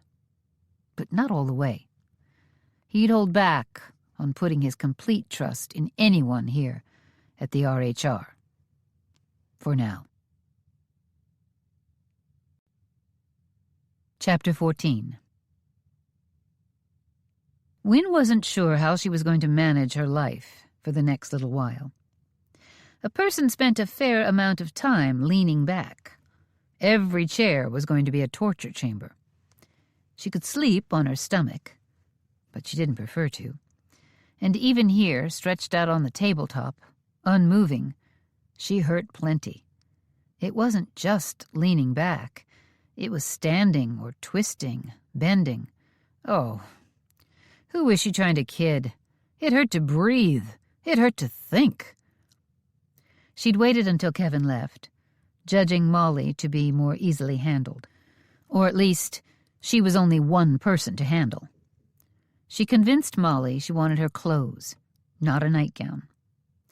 Once Molly went back upstairs to swap the nightgown for a dress, Wynne sat up, slowly, carefully, dangling her feet over the edge of the table. Her head swam, and the edges of her vision darkened. A rushing sound filled her ears. She grabbed the table, afraid she might topple off. Fighting doggedly for consciousness, her vision slowly cleared. By the time Molly was back, she felt sure she wasn't going to faint again. Not counting today, she'd never fainted before in her life. She knew women back east who seemed to relish being delicate. They talked of fainting as if they did it once a week. She'd taken some pride in knowing she wasn't such a weakling, and it annoyed her not to be able to lay claim to that prideful boast anymore. Her chin came up. Getting shot and passing out didn't count as fainting. Not by her measure. She decided she'd keep on thinking of herself as tough. With Molly's help, she got dressed. Molly had brought a riding skirt and a loose-fitting shirtwaist. They got the ruined clothes off and the new ones on, right there in the kitchen, of all scandalous places. "Andy," Molly called, "you can come in now." Andy came in, and Wynne noticed he was a look-alike with his big sister, and the two blue-eyed blondes had no resemblance to brown-headed, golden-eyed Kevin. Wynne was unsteady, even with Molly's strong arms supporting her. "Can you please turn that chair right behind you, the one tucked under the table? Flip it around so the back is against the table. Then I can straddle it and sit with my front against the chair back." Andy quickly did as she asked, before coming to her other side. "If I start to collapse," Wynne said, "please do your best not to sling an arm around my shoulders." Andy grimaced. "We'll be careful," Molly said. "I don't want to do any more stitching." Wynne gingerly slid her feet forward, while Molly and Andy steadied her. Her back was on fire with pain, and her vision narrowed again, but not as badly as when she'd sat up. As it cleared, her thinking got some better, too. "I'm not up to wrangling calves." "I'd say that's fair." Molly sounded pretty sarcastic. "But my pa never let me learn to do that, so it's not a problem." Wynne sat, grateful for the split skirt. After a moment of letting the pain ease, she said, "Before Cheyenne comes, can we get the bloody clothes out of here?" Andy collected the pile from the floor. "Don't take them away yet." Molly rushed for a large basin and filled it partway with cold water. She brought the basin to the clothes and dunked the much worse-for-wear things. "Give me a minute with them, Andy. Then you can take this basin to my room, not Wynne's. You saw the one I'm staying in, didn't you?" "Yep, right across from Wynne's. Your satchel is in there." Nodding, Molly said, "I want to get the blood stains out before we leave them to soak. The skirt will be all right. A dark color like this won't show stains easily. But the shirtwaist is light enough. I need to try and clean it up now. After it's soaked a while, I can try mending the shirt. The clothes look terrible, but maybe I can fix most of them." "Thanks, Molly. I can scrub my clothes and see to the mending." "I'm sure you can. I'll get you a needle just as soon as your hands stop shaking." Molly started the clothes soaking. She scrubbed them gently, dumped the pink water, then scrubbed again. Finally, after a few more times, the water poured out clear. Andy headed out with the clothes as Wynne studied her trembling hands. "Thank you, Molly. My main concern was to get all these bloody clothes out of here before Cheyenne came in. I don't want her to see them. She's going to be so upset." "Shouldn't we help you to your room? Hide you, same as we're hiding your clothes? You're pale as milk and mighty shaky." Wynne crossed her arms on the back of the chair and plopped her chin on her wrists. "I am shaky. But no, I don't want to go to bed. Not yet. I want to be sitting up, looking as solid as I can manage when Cheyenne comes in. She's going to be wild with fear. Furious, looking for someone to attack. Me being up and dressed will help us stop her from tearing the whole ranch apart, searching for who did this. Would you like some water? It will help you regain your strength. Yes, thank you.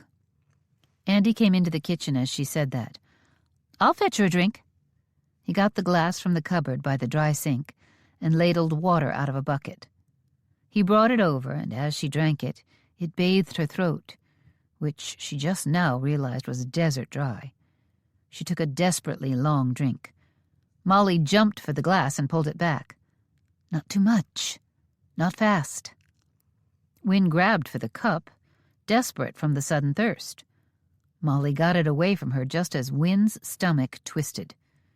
She feared she might cast up everything left in her belly. Fighting for control of her swooping stomach, she stopped grabbing for the cup until things settled down.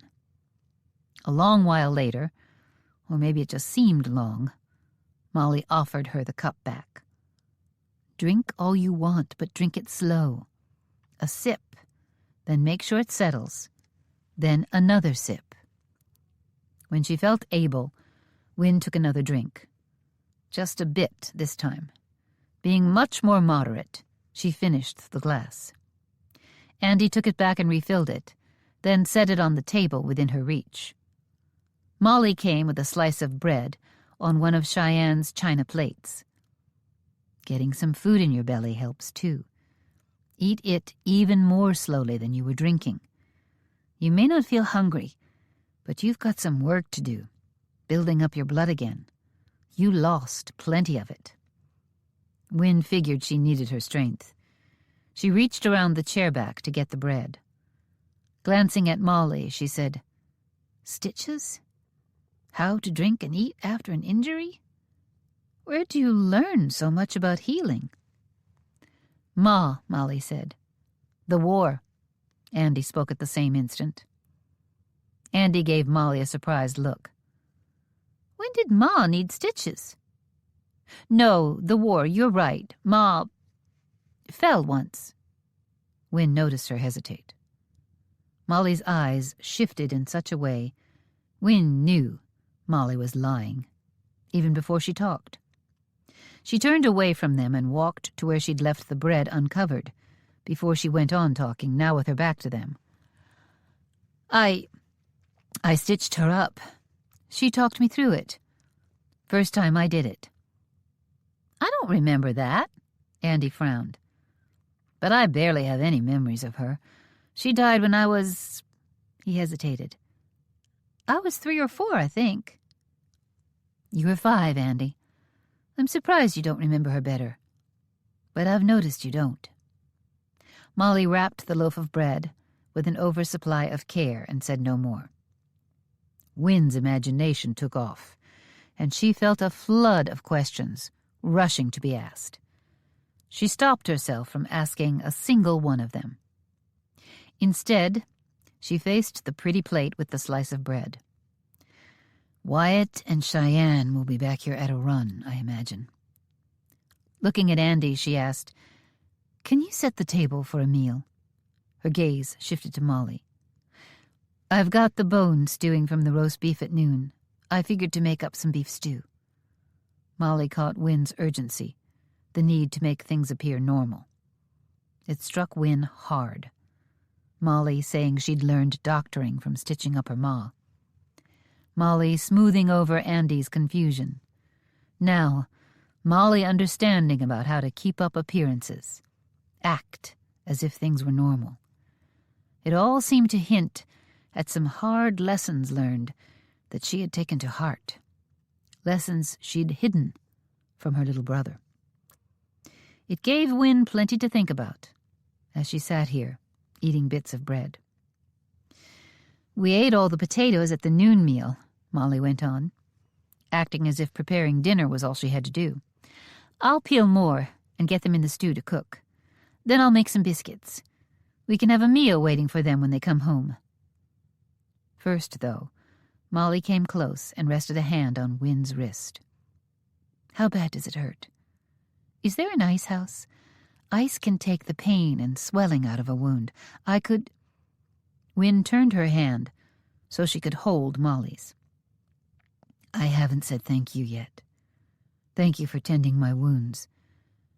I'm sorry for all you must have gone through to learn the skill. But it was a blessing to me today." She gave Molly's hand a tight squeeze, and their eyes met. "You have a friend in me, Molly, if you need one. Well, whether you need one or not. Yes, my back hurts terribly. Yes, the RHR has an ice house, but I don't think that's called for. At least, not yet. I expect Cheyenne and Wyatt to come in here in a panic, which will turn quickly to anger, because for Cheyenne, lately everything turns to anger." Wynn shook her head, dreading how upset they'd be. Then she thought of that bullet and how close it had come to cutting through her backbone. She was mighty upset herself. "If we have a meal ready for them, and they can see me sitting up, ready to join them for that meal, maybe they'll think instead of racing out of here looking for war." Molly gave Wynn a doubtful look, which meant she was already getting to know Wyatt and Cheyenne. Molly squared her shoulders and, with a nod, set to work acting normal. Andy was soon at her side mixing up biscuits. A handy young man. Watching them and feeling useless, Wynn sat there, straddling the chair, hurting like her back was on fire, and wanting a little war herself. Chapter 15. After telling Wyatt about the attack, Kevin thundered the rest of the ride in dusty silence. The pair reached the ranch yard in time to see Cheyenne charging from the barn to the house. Andy was at her side, so he must have met her when the horse galloped in. It was probably the only reason she'd taken the time to put up her horse. Wyatt and Kevin took that time too, though they were quick about it. Wyatt rushed toward the house and took the 3 back steps in a single bound.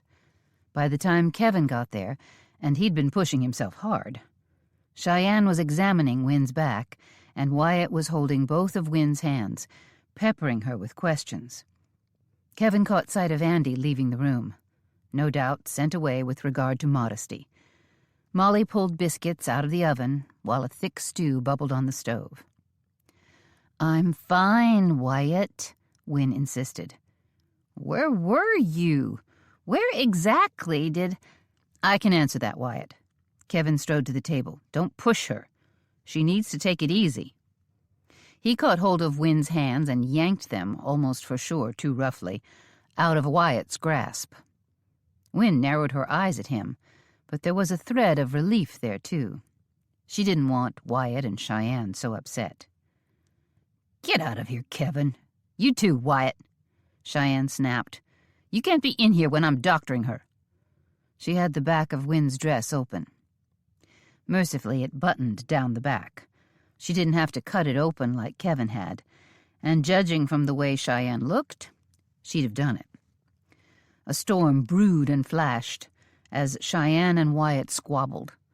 Wynn protested their care, and Kevin chimed in, with Wynn, to explain about the shooting. When Cheyenne was satisfied that there was nothing more for her to do, she started bullying Wynn to go up to bed. Kevin tried to get them to leave poor Wynn alone. Molly kept busy off to Kevin's side, getting the meal together with quiet skill, taking care of everyone else. Finally, Wynn was decent. The table was set. Wyatt was calm enough to wash up. Cheyenne had at least washed her hands before she looked under Wynn's bandage, and Andy was allowed back in. "Molly, you did good work on those stitches," Cheyenne said. Still looking pale, Wynn added, "Yes, she did. Thank you, Molly." "It's a hard thing to have a needle set to your skin," Molly said, as she brought the last of the food to the table. "I don't expect thanks. I was glad I was here, and had the knowledge. That seemed to bring everyone to silence. Kevin wondered if anyone else could say that they were glad they were here, together. Once she thought of it, could Molly even honestly say it? Then Wyatt said, "It was good that you were here, Molly. I'm no hand with stitches. I've set a few in a cow before, with about 5 cowhands lying on her to keep her still. Wynne probably wouldn't have appreciated my methods. Thank you. I've done that kind of doctoring for the hands and for Wyatt, and even myself once," Cheyenne said. "I don't seem to be improving with practice. We've had more'n one cowhand ride into town to the doctor, bleeding the whole way, rather than let Cheyenne get near him with a needle." Wyatt managed a smile. Wynne sounded rather faint when she added, "I'd have ridden to town if it was that of Cheyenne.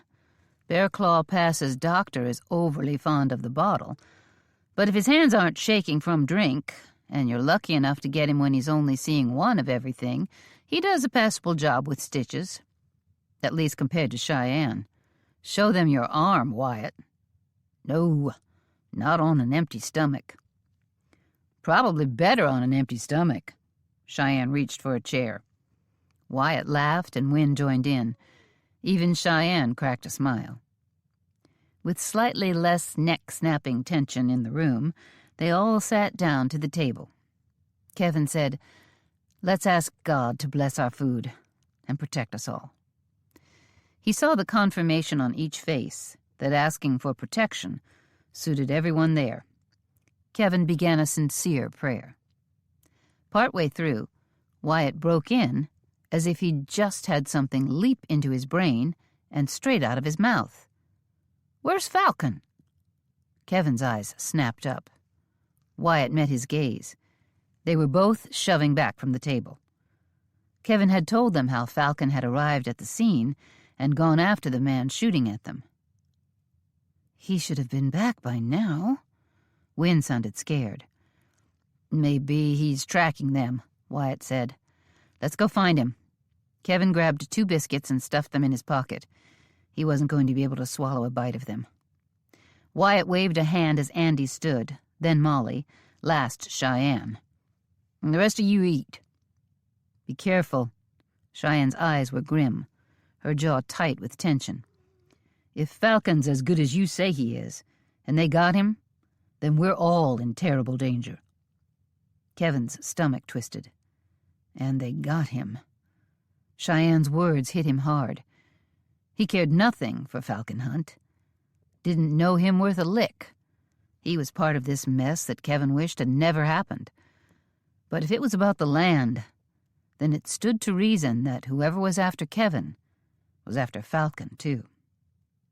Cheyenne rushed for the sideboard, snatched 2 canteens off a hook, and filled them with water. Wyatt grabbed a couple of biscuits of his own, then both canteens as he rushed past Cheyenne. Kevin was out the door a pace ahead of Wyatt. They saddled fresh horses and were on the trail in minutes. It was only after he'd ridden long enough to stop being a headlong fool that it occurred to him that Cheyenne seemed to have let go of avoiding all of them out of concern for Wynne. And now she was going to get serious about the danger, because she realized she might be in danger too. "We're all in terrible danger," she had said. Well, welcome, Cheyenne, Kevin thought. Glad to see you joining in with the folks who were worried about losing their lives, along with their land. Wyatt didn't look back. Didn't check to see if Kevin was with him. Instead, he rode as fast as the conditions allowed, heading down the trail Kevin had come home on. They galloped along until the trail got narrow enough they had to walk. Too many outstretched branches trying to grab them and drag them to the ground. With Wyatt leading, they were traveling this trail a whole lot faster than Kevin had, while carrying Wynne in his arms. Finally, Wyatt stopped, lashed his horse to a tree, and plunged into the woods. Kevin recognized the spot by the faint trail the doe and fawn had stepped out of, but he'd have never seen it if Wyatt hadn't. And then Kevin changed his mind. He saw blood. This was where Kevin had grabbed Win and dodged down the trail. The blood trail got heavier. There was a heavy splatter of it where he'd stopped and set Win on the ground, hoping whoever had shot at them would pass. Then Falcon was beside him and the pursuer hurried away. Without saying a word, Wyatt studied the ground, then turned back toward their horses. The man chasing must have realized he could be walking into blazing gunfire, just like he'd dealt out to us, Kevin explained. Falcon found our horses down the trail a piece and tied them up. He said I should make sure Win was able to travel and, if I could, get her to your house. I didn't even ask him if he should go after a gunman in these woods alone. He just vanished. Kevin pointed at the ground. There are twigs everywhere. Years and years of gathered fallen leaves. Dried grass that's still standing after a long winter and a hot summer. It should have been impossible to move as silently as Falcon did. I'm pretty good, and he snuck up on me. Wyatt nodded. Let's go along the trail. Try and see if we can find him. As Wyatt led the way back to their horses, Kevin noticed Wyatt moved mighty quiet, but he wasn't a patch on Falcon Hunt. Chapter 16. There was no trail left by Falcon to follow, but Kevin could see the tracks of another man. This man wore boots, while Falcon had handmade moccasins. The tracks were long and stretched out, a man running away. Kevin had heard him running away. Had the man heard Falcon coming after him? Or had whatever sent him running been supplied by the dint of his being a woman-shooting coward? They emerged into the rich, grassy meadow, and Wyatt went right along the trail left by the running man, until he stopped and crouched by more blood. Falcon. He went into the stream. Wyatt sounded grim. Kevin's stomach twisted at Wyatt's tone, but going into a stream was survivable. So we'll walk along the stream until we find out where he washed out. You said there was a waterfall just yonder past those trees, so he might be hurt. He might not be able to get back if he's got busted ribs, or maybe he knocked himself out. This is an ugly stretch of water. Wyatt's voice could chill blood. There's no sense trailing him. This goes hard for miles. It eventually drains into the Colorado River, which flows all the way to Mexico. Wyatt turned to his horse. You'd think the man might be excited to be rid of one of the heirs to land he considered his, but there was nothing to show such thoughts, in his expression or his words. We can't just go home. Kevin studied the stream, tumbling and gushing between rocks, the banks steep. The fall alone might kill a man. Follow me for a bit. Wyatt rode downstream, along the banks. The horses walked until the stream was hidden by a stand of trees. As they went into the trees, Kevin heard a distant rumble he couldn't identify, but he suspected it was the falls. He'd never seen a waterfall before in his life. Wyatt turned away from the water's edge, and Kevin followed him. The man ought to know his own land. As they rode, Kevin tried to encourage himself not to give up hope. He was struck suddenly by having a brother. 2 brothers. He'd never known. And if Wyatt was right, they'd never know Falcon. Having a father in common, Kevin said, doesn't make us friends. Doesn't mean we like each other or know each other. But if Falcon died today, I've lost the chance to know my own brother. I think we need to find a way to get along. Wyatt reined his horse around to face Kevin. So you want us to be family, then? There was nothing brotherly in his question. I don't want us to be family, Wyatt. We are family. 2 different things. And without knowing a whit about Falcon, I'm struck with regret that we might never get to know him. We're brothers. Nothing changes that. The rumble of water broke the silence between the two angry men. A hawk screamed overhead. A gentle breeze shivered the trees Wynne had called aspens. Pines soared above them and scented the air all around. The day was wearing down, the sun lowering in the sky, the temperature of the hot summer day dropping. The horses started munching the grass beneath their noses, and Kevin rested one hand on his horse's neck, glad the strong critter was filling his belly. Wyatt seemed to be considering an answer. Kevin probably didn't want to hear it. With a shake of his head and a scowl, Wyatt got his horse going again, following that growing rumble until it turned into a roar. When the roar took over so no other sound could be heard in the dense woods, Wyatt stepped out into a clearing. They'd been riding in deep shadows. Now the sun burnished Wyatt and his horse. When Kevin reached the clearing, he gasped. The stream plunged over a cliff. The water moved with a speed Kevin could only think of as deadly. He dismounted and walked close to the edge of the stream, then dropped to his hands and knees and stretched out, peering over the edge of the falls to see how far it dropped. 20 feet, maybe, into a large pool about 100 feet across. At the far end, it narrowed into another stream, rushing out of the south side of it. It's not that far. He could have survived it. Do you see him down there? Kevin looked around the edges of the water. There were jumbles of stone and bushes here and there, but they weren't heavy enough to hide a body. No. That's because he'd have been swept on through that pool and out the other end. From here, the pool looks quiet, but it's got a current that just tears along.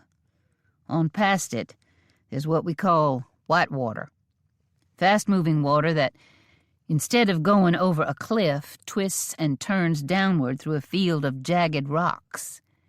It foams white, and it's said that if you fall in, getting out is almost impossible once the current takes you. If he survived the fall, he wouldn't survive the white water. Kevin backed away from the edge. He didn't think Wyatt was a killer.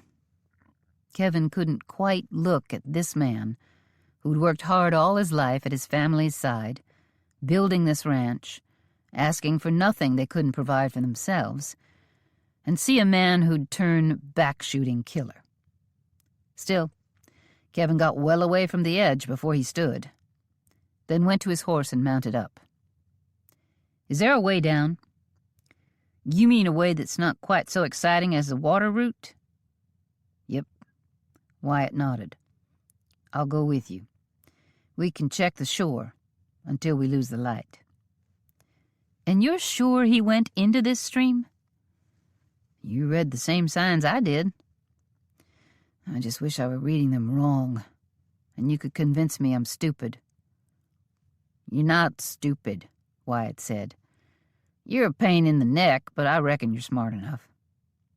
Kevin sat silently, looking at Wyatt with eyes that matched his, eyes that matched Falcon's.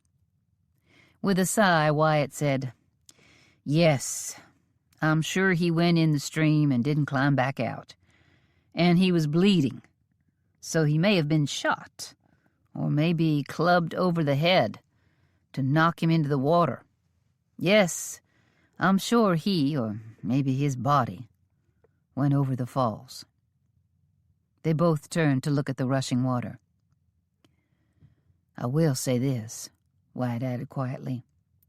Whether I like either of you or not, no one is going to kill my brother on my land and have one more day of peace in his life. He's not going to get away with it. Hazel eyes locked with hazel eyes. Finding Falcon's body or giving up on finding it doesn't change the fact that we've got a problem, Big Brother. Someone tried to kill you, Molly, and Andy. A real good chance the same varmint shot Wynne. trying for a second time to kill you. And it's got to be the same one who killed Falcon. I won't stop until someone hangs for it. Let's go." Wyatt guided his horse away from the stream and found a steep but rideable trail down. In grim silence, they headed out to find their missing brother's body. Chapter 17. Wynne finished a meal that felt like it would choke her. But Molly's gentle prodding got her to eat a good portion, then drink a lot of water. It steadied her and helped her feel returning strength, not counting the pain in her back. Cheyenne ate with little talk beyond pass the salt. Wynne knew Cheyenne was upset, almost to the point of madness, that her grandfather's ranch had been stolen from her. Wynne didn't blame her, but Molly and Andy had done nothing wrong. "Cheyenne," Wynne's gaze included the others, "Kevin told me today he wants 160 acres. He says that open meadow along the west stream is close enough. That's all. He said he'll not make any use of the rest of the land Clovis left him, nor profit from it, and you can consider it restored to you, even if no law allows it."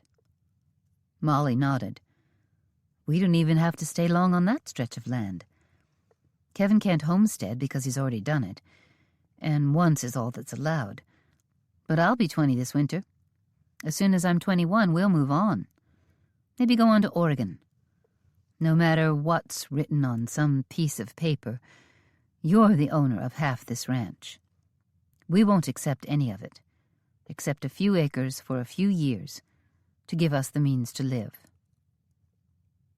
"That's not a home for Kevin. That'll be for you.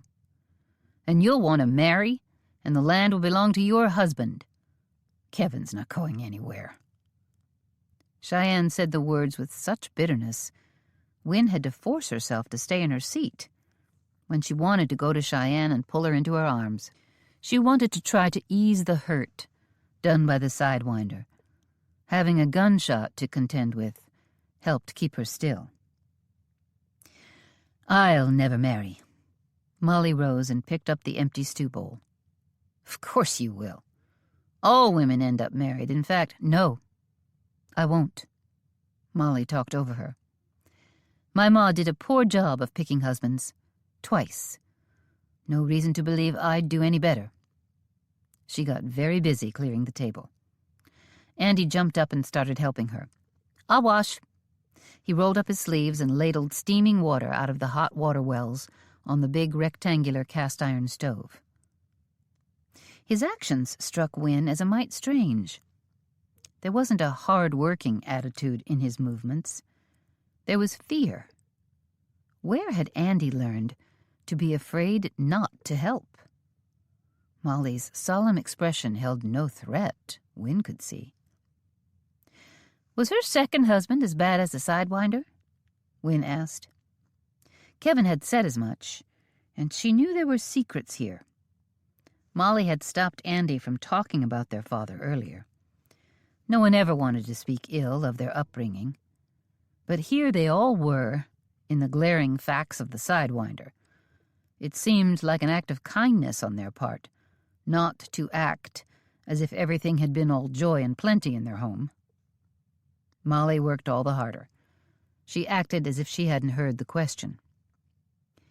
Andy said, "My pa died a long time ago. I barely remember him. Ma died too. We were in the middle of what turned into the Civil War in Kansas. Bleeding Kansas, they called it. It was almost like the Civil War was going on. Neighbor against neighbor, no law. Kansas got to vote on whether we'd come into the Union as a slave or free state. Hotheads who were pro-slavery came flooding in from the South. Anti-slavery people came in from the North." He told the story as if he'd heard it 1,000 times, and no doubt he had. They all brought their guns, ready to fight to the death for their side. In the end, it was a small version of the Civil War, even to the point we had 2 governments.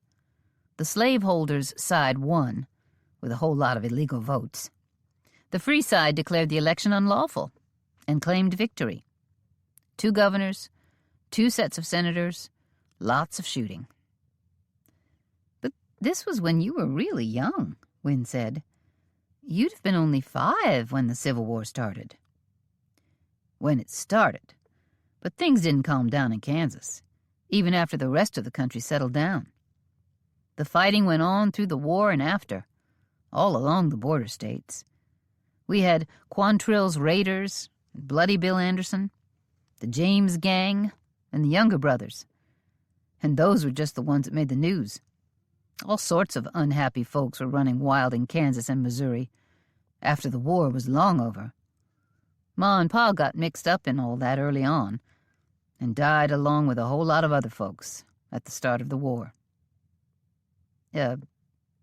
He gave Molly an uncertain look. You said I was 5 when they died, but I don't remember it. I've just heard the stories. After his tidy little story about bleeding Kansas, Wynne was surprised to see him not sure of the rest of it. It was such an ugly time, Andy. Bad things happened over and over. Pa was one of the men riding with a group that thought of itself as raiders, same as Quantrill. It was a bad business, and we got in the habit of not telling anyone, because there were plenty who had free state sympathies.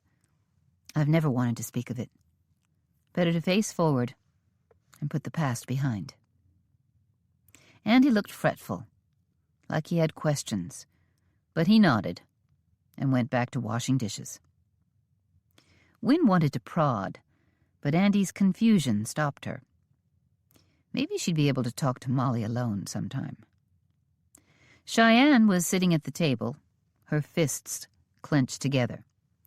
She'd been like that since Molly had told her she could have her land back, and she had grown cold and silent as she listened to Andy talk of his parents' death.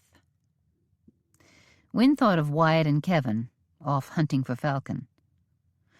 You 2 need to sleep in here tonight. Wyatt will be in here, but we should get Kevin in here too. There's safety in numbers. Cheyenne's head came up at Wynne's invitation. She slammed her fists on the table. Her face flushed a furious red. Wynne jumped and gasped in pain from the sudden movement. Cheyenne shoved her chair back so hard it skidded across the floor. I told your brother, and I'll tell you. That land is mine. You've stolen it from me. To give me a chunk of it back, as if it's a kindness? Well, that makes me want to pull a gun and start firing. Wynne knew Cheyenne had been devastated by the reading of the will. But right now, she seemed beyond that. She seemed killing mad, and she stood there with a gun on her hip. Molly moved quickly and stood between Cheyenne and her brother, which was ridiculous because Andy was as big as her. Wynne gathered herself to dive at Cheyenne if she drew her gun. Her old friend seemed near to over the edge. It was going to hurt, but Wynne would do it. Cheyenne gave a harsh laugh. I'm not going to shoot you. Hanging would be the result, and that would probably just make things easier for everyone. Wynne was nearing the end of her sympathy for Cheyenne. She needed to get a hold of herself before she said or did something that couldn't be undone. You may have sworn off marriage, but I haven't. I've had an offer. It'll get me out of here, and I'm taking it, Cheyenne said through gritted teeth. She turned and charged through the kitchen door toward the stairs to her bedroom. Cheyenne, stop! Wynne rapped out the order in her schoolmarm voice, and Cheyenne whirled to glare at her, hands on her hips, breathing hard. What offer? Who proposed? The harsh laugh came again, louder, longer. I'm surprised you don't know. I thought he'd have told you. Told me? Who do I ever talk to? One of the cowhands here? Some friend of Wyatt's? The silence stretched until Wynne thought it might twang like a tight banjo string. Your pa proposed to me, Wynne, after he heard I'd lost everything. Pa? Wynne's mind reeled. No, no, no. 1,000 things tried to crowd to get out of her mouth. The first to escape was, "He's too old for you." My pa was a few years older than my ma. The years aren't enough to stop me. Your pa knew I'd had the ranch stolen, and he still wanted to marry me. He's spoken of us stepping out together before, but I never took it seriously. But now, knowing there's no wealth in it for him, that means a lot to me. Her eyes swept over Molly and Andy. And I won't share a home with thieves. I'm leaving first thing in the morning. Tomorrow, I'll accept your pa's proposal. Molly said quietly, and with admirable sarcasm, "Calling him your pa instead of by his name seems like a real bad sign." Wynne thought that was an excellent point. Cheyenne could have incinerated Molly with her eyes. "We'll be married as soon as it can be arranged." "Cheyenne, no," Wynne sputtered. She could not allow this to happen. Her throat had gone bone dry, and it was all she could do to force the words from her mouth. "You can't. You know Pa won't—" But Cheyenne wasn't around to listen. She was charging up the stairs with thundering feet, escaping to her room, for now, and soon escaping for good, or, better to say, for ill. Chapter 18. "There's his hat." Wyatt kicked his horse into a trot. Kevin's stomach squeezed. He was glad he hadn't eaten much dinner. A hat, and no man to go under it. Wyatt rode up to the rugged bank of the pond. He sat atop his horse just staring, but Kevin swung down and grabbed the wide-brimmed hat. It looked homemade out of buckskin, or he ran his hands over the brim. Maybe something softer, a pelt of some kind. Feathers stuck out of the bright red hatband that looked as if it had been woven in some intricate way out of thin leather strips. A very distinctive hat that definitely belonged to Falcon. Kevin carried the sodden hat with him as he swung back up to ride, thinking this might be all there was to bury. "Where to now?" Wyatt didn't speak. He just guided his horse on around the pond. It poured into a tight little channel that vanished into a heavy stand of trees. They wove through the woods, staying within hearing distance of the water, and suddenly the sound of it got louder. A thinner stand of trees gave him a view of the stream, foaming like it was full of soap. White water, for a fact.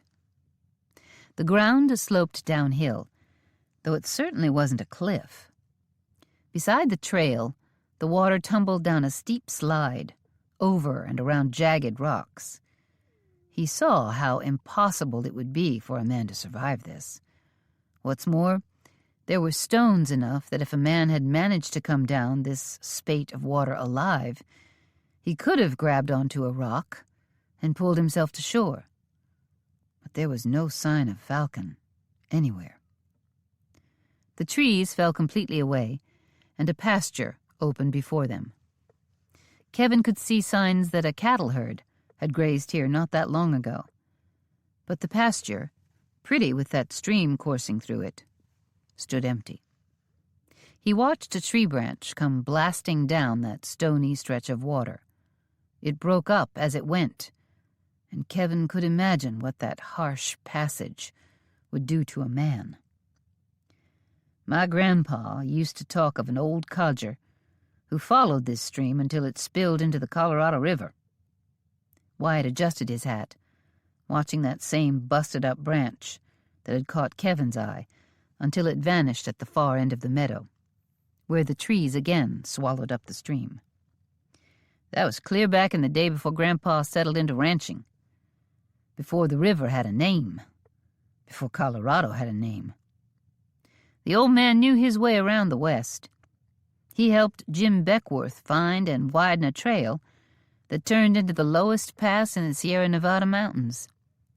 He taught Grandpa a lot, including that the river goes all the way south to Mexico, through the Grand Canyon and some of the ruggedest land known to man.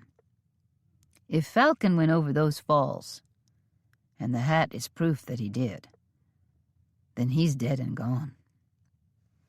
Wyatt looked over at Kevin, and the question was there in Wyatt's eyes. The same one that Kevin knew had to be in his. Should they go on? It's wrong not to search for his body. Kevin looked at the deadly water.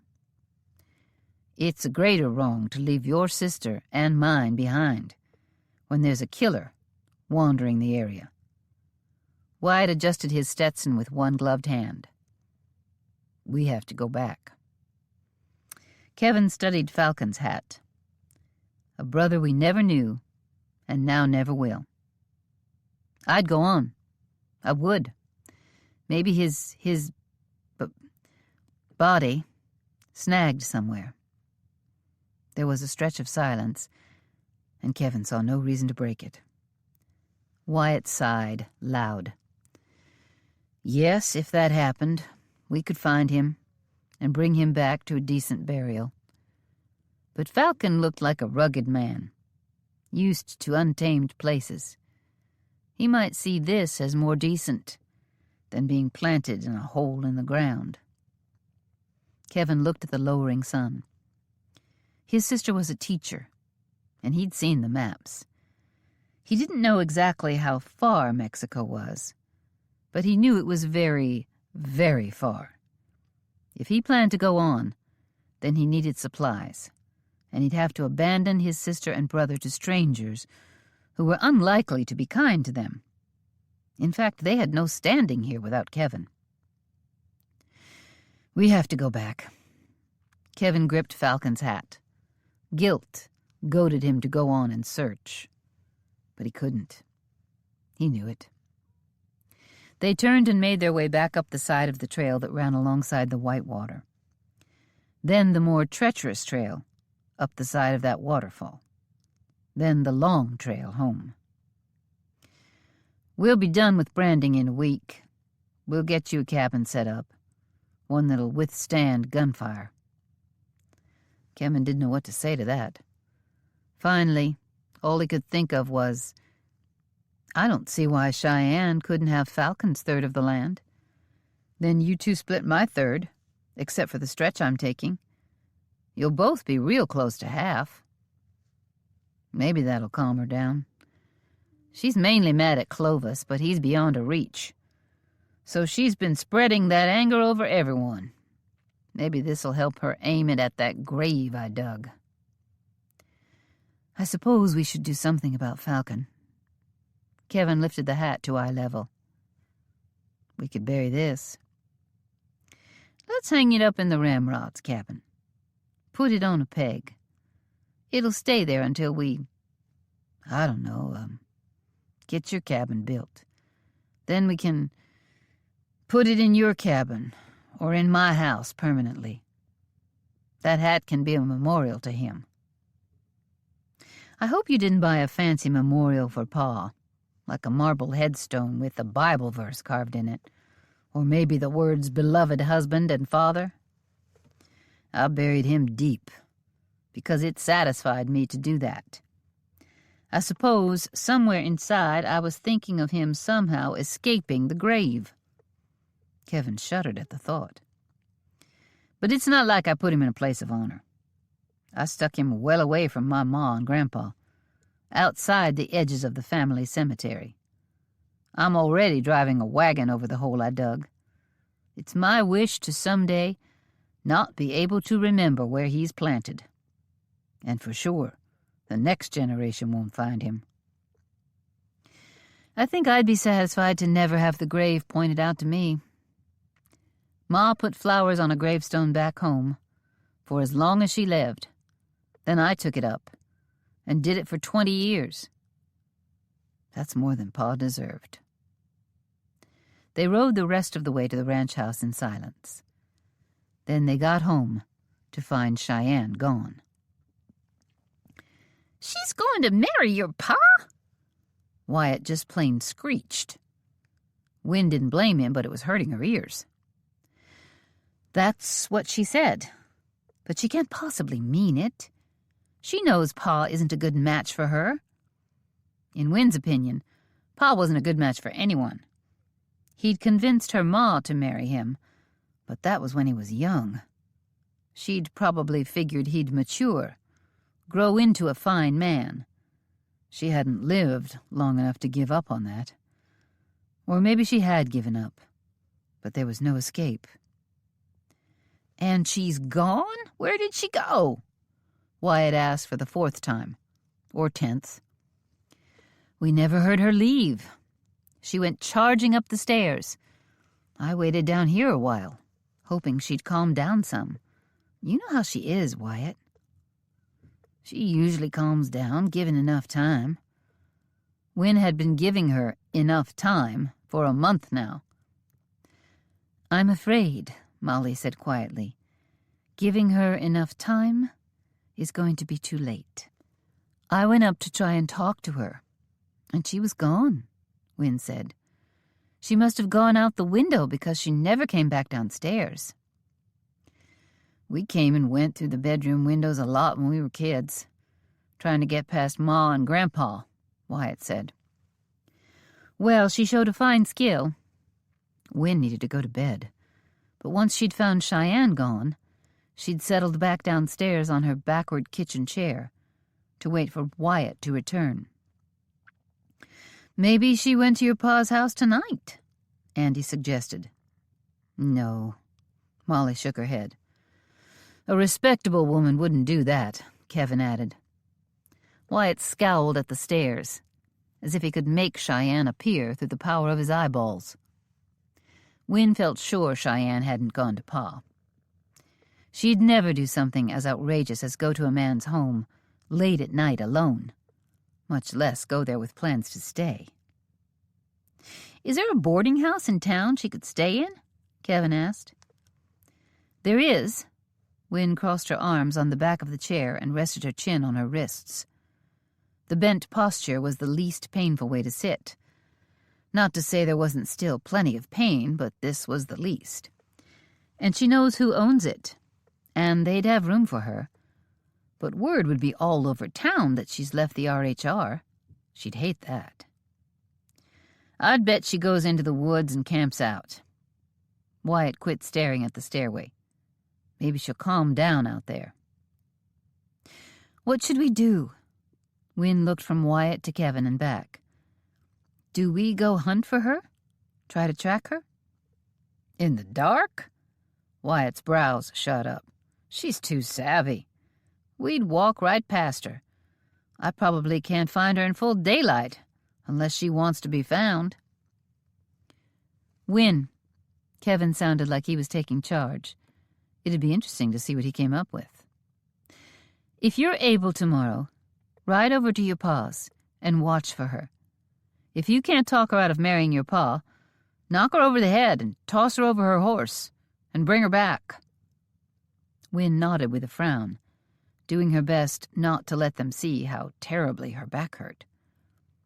"I'm able. Barely. I'll need to move carefully, but I can ride home," she hoped. "And whacking her is probably the best idea anyone's had. Has the best chance of success." And Wynne could catch her unsuspecting. Cheyenne trusted her lifelong friend, foolish woman. Oh yes, normally trust would be warranted. But in this case, the only thing Cheyenne had a right to trust was that Wynne intended to stop any wedding between Cheyenne and her pa. And if it came to whacking her, it'd be better than what she'd get as the wife of Oliver Hawkins. "Wyatt, you can trail her," Kevin continued in his big brother taking charge manner. "Set out after her in the morning, and if she goes into rough country, follow her. She might be good at hiding her trail, but she rode out of here pure mad. She's not stopping to cover hoofprints right now. Maybe after she's gone a ways, she'll think of it, but chances are we can get a notion of where she's headed. I'll ride to town, figure out if she's at the boarding house. Town, Wynn's place, and the woods. We'll cover all three. And that'll help us to know what she's planning." Wyatt jerked off his gloves and tossed them on the floor, under the pegs that held Stetsons and coats. "If I find tracks that say she's headed to the Hawkins ranch, I'll get there fast. Help you corral her, Wynn." Kevin jabbed a finger at Molly. "You stay here with Andy. If she comes back, the two of you convince her to stay. Tell her... Wynn wondered what he was having so much trouble saying. He'd been doing a fair job of issuing orders up till now.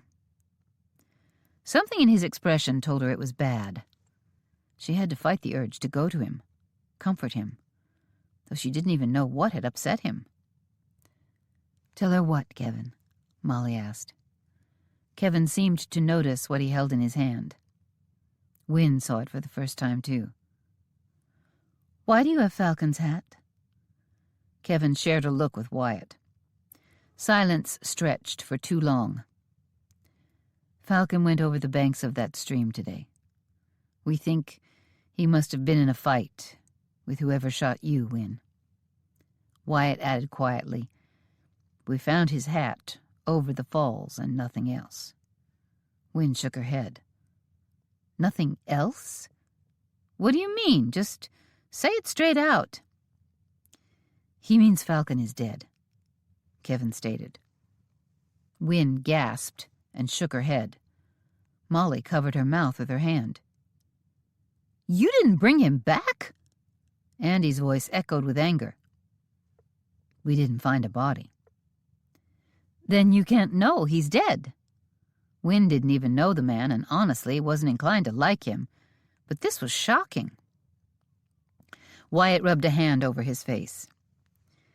"You don't know that water like I do, Wynn. Falcon went over those falls and was swept downstream. Where we found his hat proves he went through a deadly stretch. He couldn't have survived." "You have to go back. You have to search until you find him," Wynn insisted. "We felt the same way. But that stream moves fast enough we might have to ride all the way to Mexico. We can't ride off and leave all of you here alone when gunmen are riding the range." "And now we have to search for Cheyenne, too," Kevin spoke through clenched teeth. "She's out with those same gunmen." Wyatt whipped around to face the back door. "I'm going to see if I can figure where she's headed." He ran out the door and slammed it hard.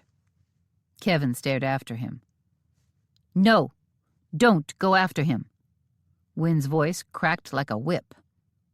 "There's no sense both of you running around like headless chickens."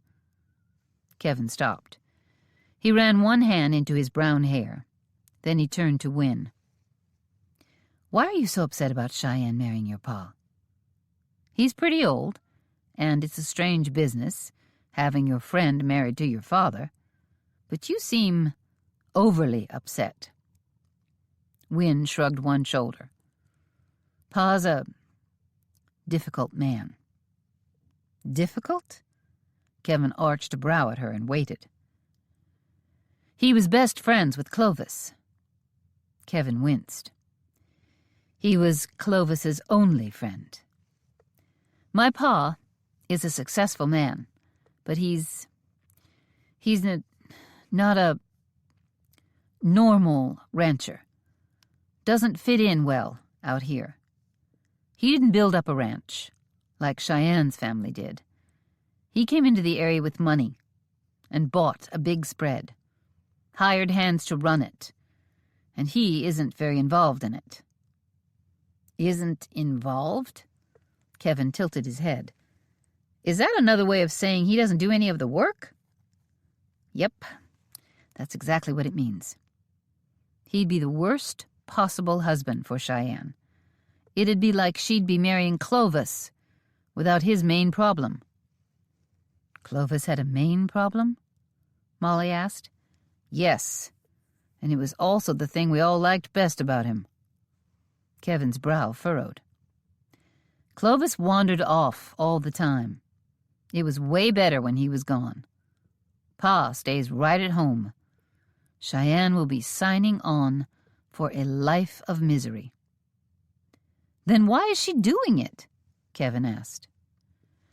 She's so upset she's not thinking clearly. I'm afraid she'll go through with the wedding before she calms down. We just have to find her and lock her up somewhere until she calms down. Molly crossed her arms, her jaw tight with determination. Have they got a root cellar around here? That'd make a fine prison. Not so easy to do with a tough woman like Cheyenne, said Wynne. We can take her, can't we, Molly? Andy looked eager to take on the fight. Before his little brother and sister could start in kidnapping anyone, Kevin said, We might not have to lock her up. If we can just talk to her, I'll tell her she can have Falcon's third of the ranch. Not sure about the will in the event of one of the owner's deaths, but Cheyenne could just take over quietly. With him gone, that sounds fair to me. He gave Falcon's hat a glum look. And with my few acres for farming taken out, Cheyenne can split a goodly chunk of my third with Wyatt. She'll come close to having her half back. Or maybe my acres can come out of Wyatt's half. It seems like, since he's the son of the man who helped create this mess, he's the one who ought to lose out a few acres. She might accept that. Wynne felt hope blaze through her. I'll tell her all of that tomorrow, if I can find her. Molly, if she comes here, you and Andy do the same. Kevin gave the hat a sad look, then hung it on a peg. If we can't find her, it might mean she's just taken off for a while to cool down. That'd be better than if she goes straight to your pa and tells him she wants to get married right away. Yes, she could live off the land forever, Wynne assured them. Cheyenne is good in the woods. If there weren't killers roaming around, Molly said wryly. They heard hoofbeats pounding out of the yard. Kevin looked in the direction Wyatt had gone. Do I try and stop him? Wynne shrugged with both arms raised in the air, instantly regretting the pain. You probably couldn't, even if you tried, Molly said. If they both run off, Andy said, looking around, we might get this house to ourselves and not need to build a new one. Chapter 19. Wyatt came riding back in shortly after dawn. I found her trail this morning. Followed it to the main road to town. She's not going to pause, then? Wynne sat around the corner from Wyatt as Molly set breakfast on the table. She's going in the exact wrong direction. It heads toward Bearclaw Pass, but she could avoid town and ride into a heavy forest that rises all the way up the mountain. I can take the forest route and Wynne, instead of riding to your place, you could go into town. He reached over and rested a hand on her wrist. If you're able. How are you? I'm moving mighty slow, but the stitches held overnight.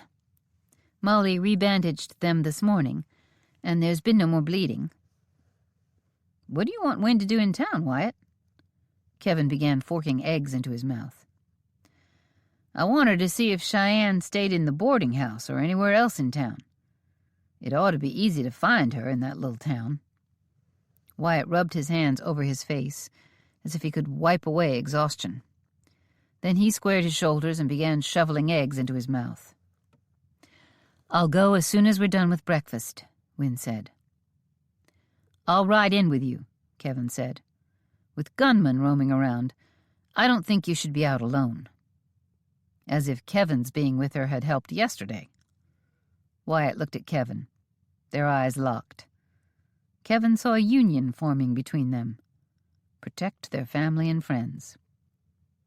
Wyatt drank deep from his coffee, then finished up his eggs and bacon. He grabbed a biscuit, broke it open and spread butter and a deep purple jelly on it. He ate it and a second one, while he downed his coffee. Then he rose from the table, filled a canteen hanging by the back door, and strode out of the house, leaving them all in a worried silence. The rest of them finished eating, and Kevin watched Wynne stand slowly from her chair. He didn't like the idea of her riding anywhere today.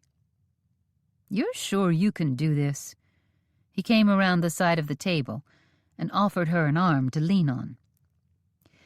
"I'll get my bonnet." She headed up the stairs.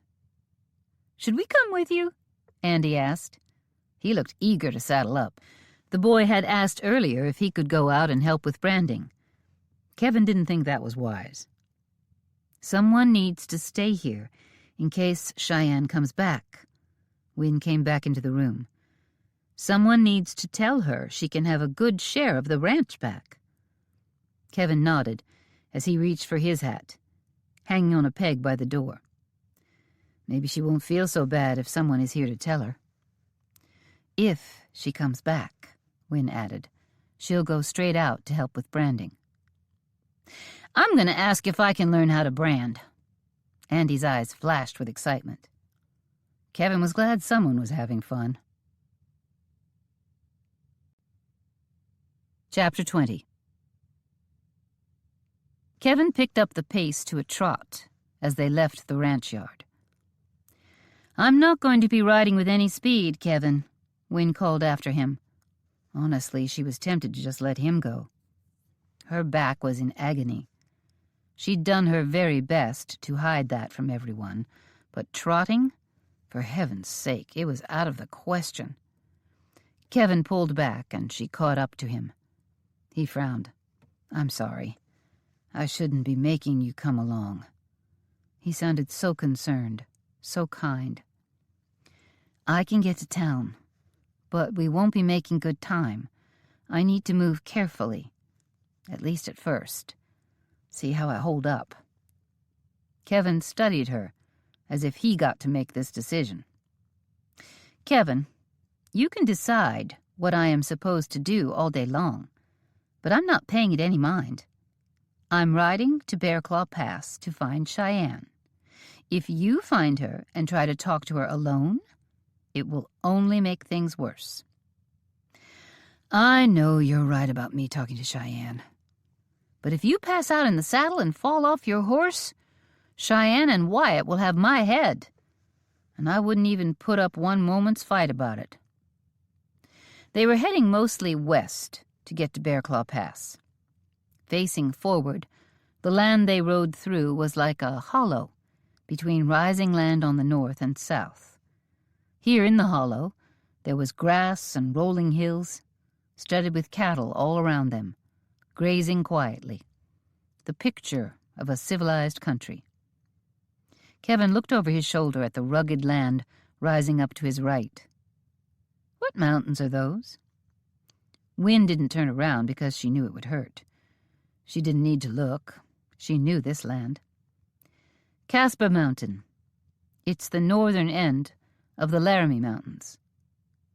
"Laramie, like the fort?" "Yes, and the town and the river. But not Wyatt's grandpa, Jacques La Ramie." A small grin touched Wynne's lips. "He was real proud of how deep his roots were sunk out here. I don't know as he could actually track down his connection to the man they named all the Laramies after, but he knew there had to be one. And I suppose there was." Moving her hand gingerly, she pointed north. "On to the north are the Bighorn Mountains. I'm told up there it all looks like endless mountain peaks. If you get to the top of some of the highlands around here, you can see them. Plenty of trails heading west go through this gap between the Laramie Range and the Bighorns. There are no mountains in Kansas." Kevin caught himself looking back for long stretches. "These are majestic beyond anything I've ever imagined." "Yes, they look like a throne God built for himself right here on Earth. They say there's a waterfall hidden in the mountains somewhere around here that few have seen.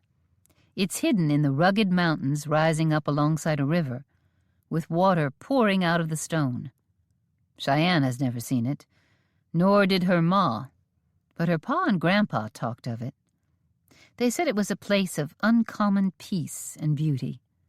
A man could find that place and let every care in the world lift off his shoulders. Wynne smiled at the thought.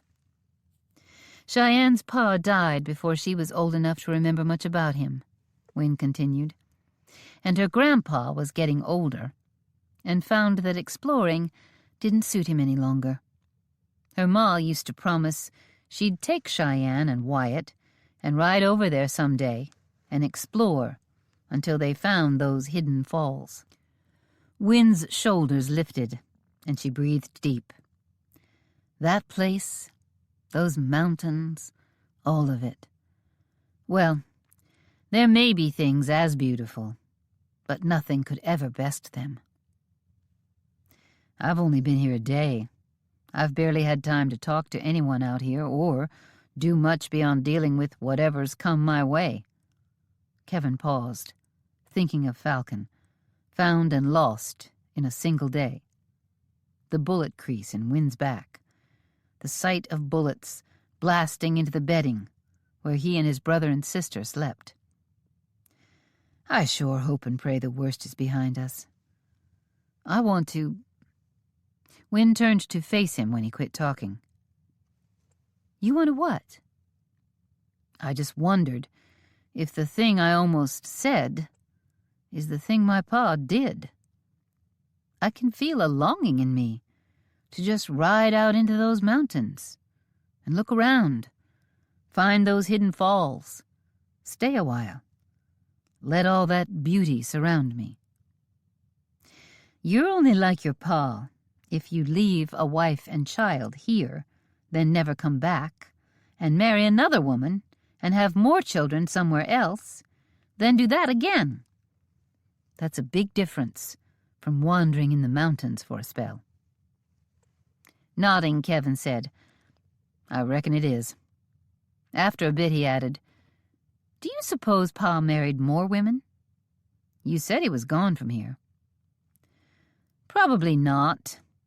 He'd have listed them in the will if he had. Unless any other women never had a child. Maybe he wasn't interested in providing for a herd of wives. You make him sound like an old bull elk. I've heard most animals stay around the same area where they were born. They may have a herd, like my pa did, but they stick with them and watch over them. That means your average bull elk is a more decent critter than my pa.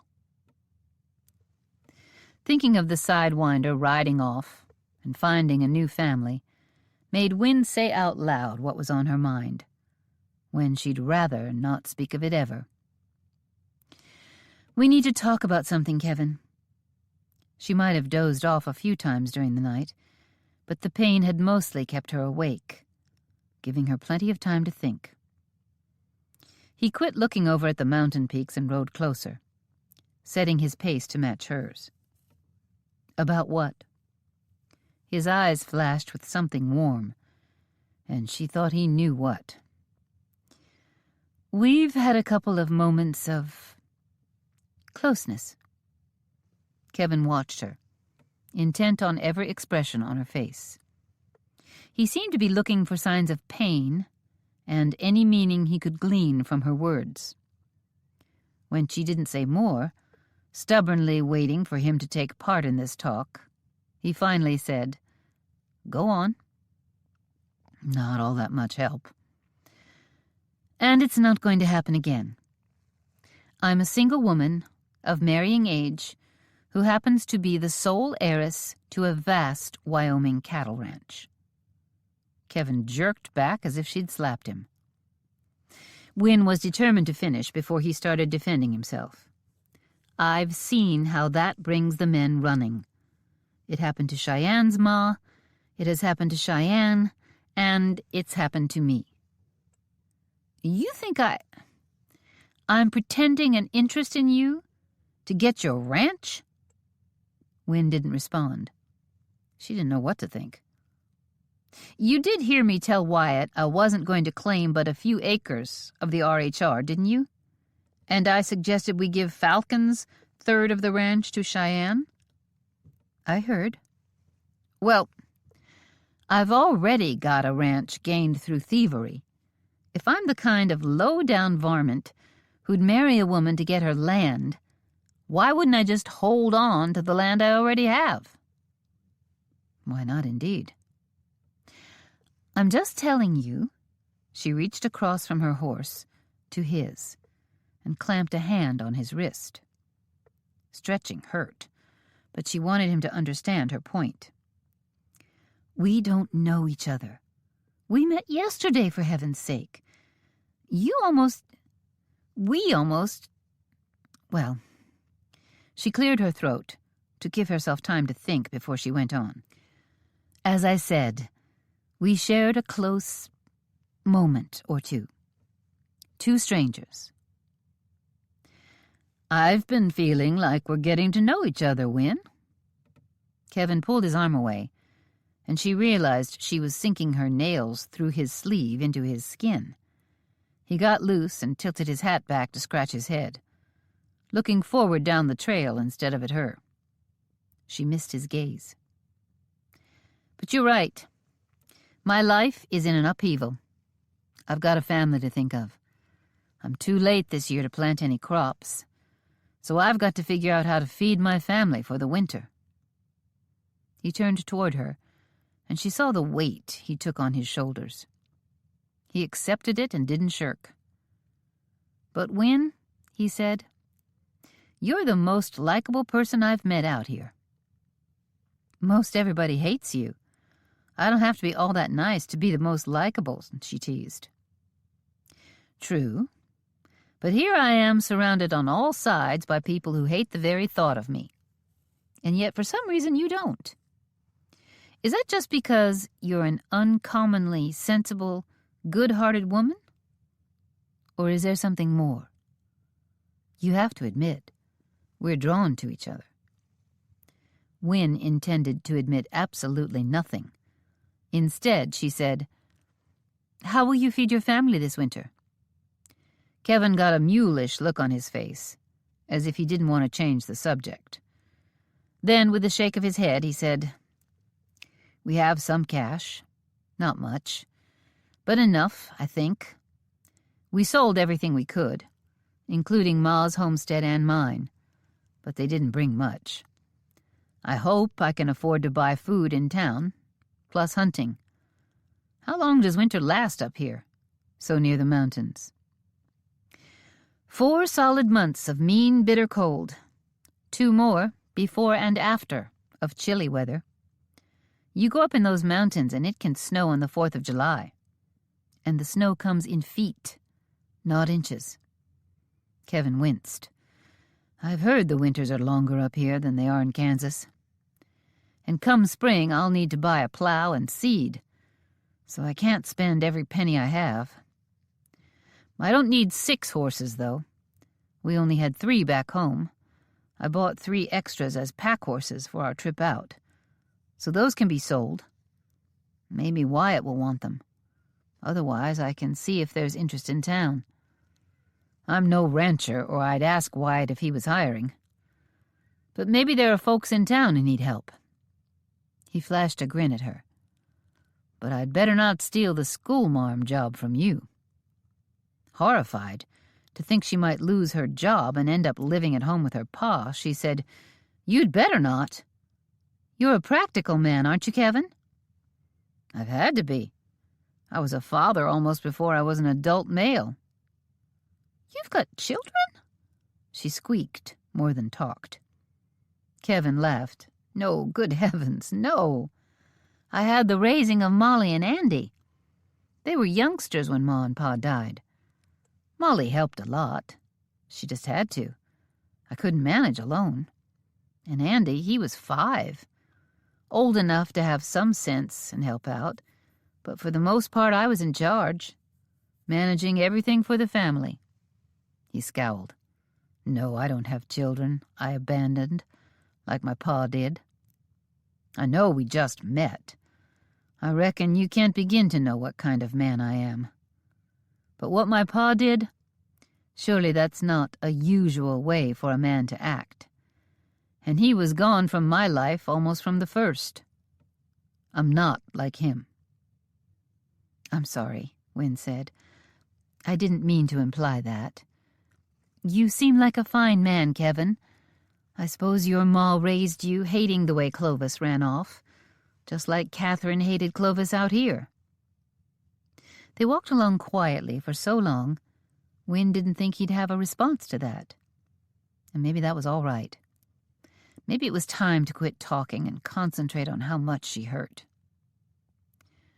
"Ma raised me to almost revere my pa."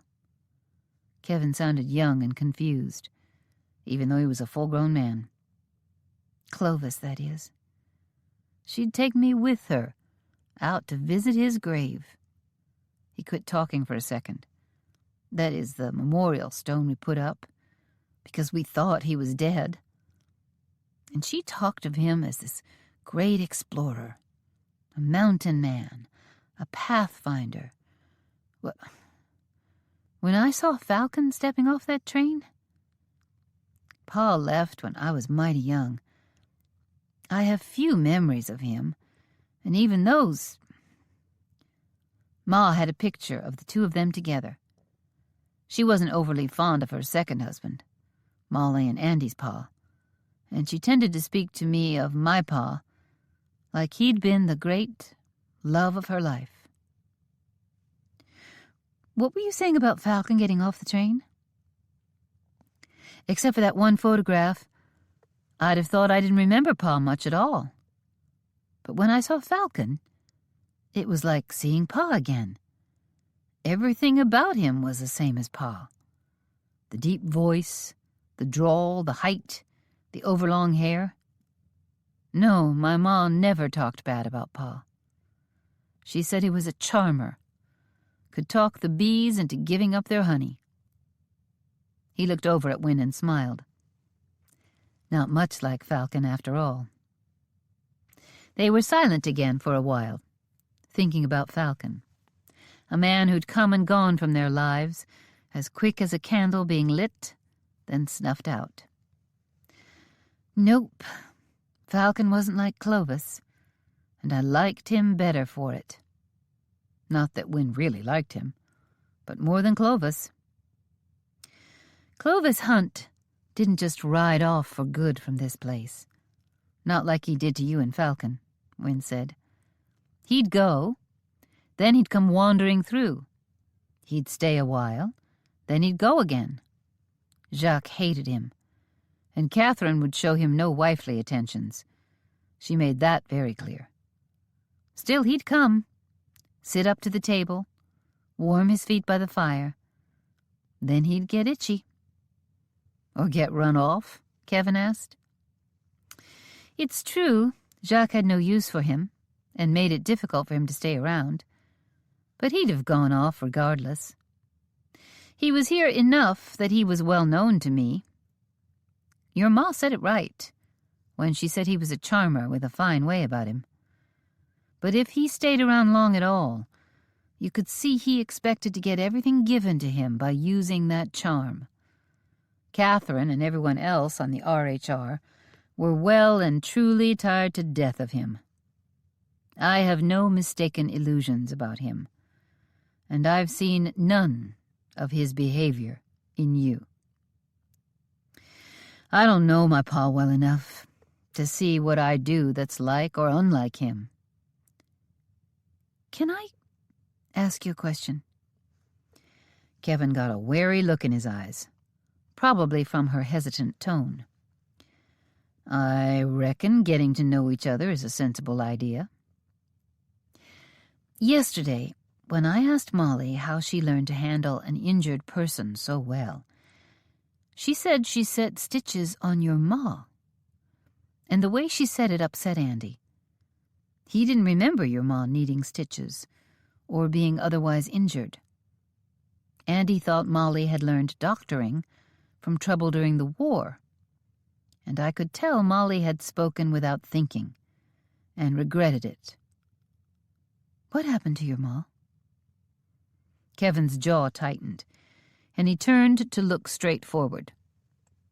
He tugged the front of his broad-brimmed hat low over his eyes, as if the sun were shining right into them, except they were riding west in the morning sun. Wynne suspected he didn't want her to see his face. His reaction reminded her a lot of Molly's. "Was your ma hurt in all that went on in Kansas before the war?" Silence was his only response, and in a way, that was an answer. Why wouldn't he just say yes if that was it? "So she was hurt some other way? Some way you find hard to talk about?" Wynne wanted to know. "I've been shot. Now I'm riding to town with the man who probably got me shot. It seems to me you owe me some honesty." He whirled his head to glare at her. Then the glare melted away to regret. "I think it's probably right that whoever was shooting wanted me dead and you got in the way.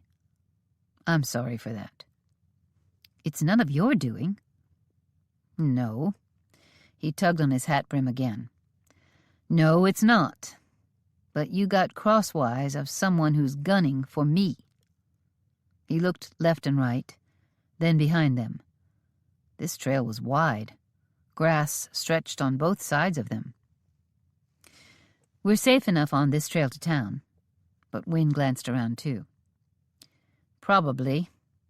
We're even out of rifle range, and so far they seem to come at us from cover with pistols. That night by our campfire they unloaded pistols, and that was a 6-gun firing yesterday." More quietly, Kevin said, "I almost got you killed. And I did get Falcon killed. He got pulled into yesterday's trouble because of me." "Is there any chance you're wrong about him? You didn't find a body after all." What Wyatt said about that river? He had no chance. Kevin reached out and rested his hand on the neck of the brown gelding he'd been riding when he came into the area. Wynne saw the horse toss its head a bit, in a gentle way that said it knew its master, and liked him. "I wanted to go after him. Wyatt did too." Kevin looked away from the horse to meet her eyes. Those strange hazel eyes were the image of Clovis Hunt's, the image of Wyatt's eyes, and Falcon's. The one thing that, to Wynne, proved more than anything else, these men were truly brothers. "It's strange to grieve for a person I didn't know. I feel like we're doing wrong by Falcon, not to have a funeral." He gave his chin a firm jerk. "When things calm down around here, I'm going to set a headstone in the family cemetery. It's right he be remembered someplace on this earth." "I'm sure once things calm down, once you get settled here and Cheyenne isn't in such a fury, and you figure out where you're going to live and what land will be yours, and people quit trying to kill you, there'll be time for a memorial service and a marker." "That sounds like a long time." "About your ma, Kevin, you didn't—" Wynne quit talking when she saw a buggy rolling toward the trail from the north, pulled by a slightly sway-backed mare. The man driving was wearing a black suit, not usual Western clothing. "That's Parson Brownlee," Wynne said. "He's probably been out to visit some of his flock. He wasn't here when I was sent away to school, but I'm told he's been a good parson to this area for a long time. I mentioned yesterday that I live with his family when school is in session. I'll introduce you." They were a bit behind where the parson had converged on the trail, but he saw them, waved, and pulled his single horse to a halt to wait for them. Wynne said, "I'd as soon he not know I've been shot.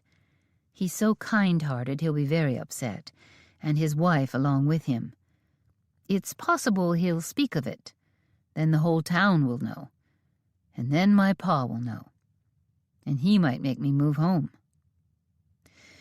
"If Cheyenne marries him, you'll probably want to move home anyway," She'll need a friend when she tangles herself up in a marriage you seem overly opposed to. I can't move home.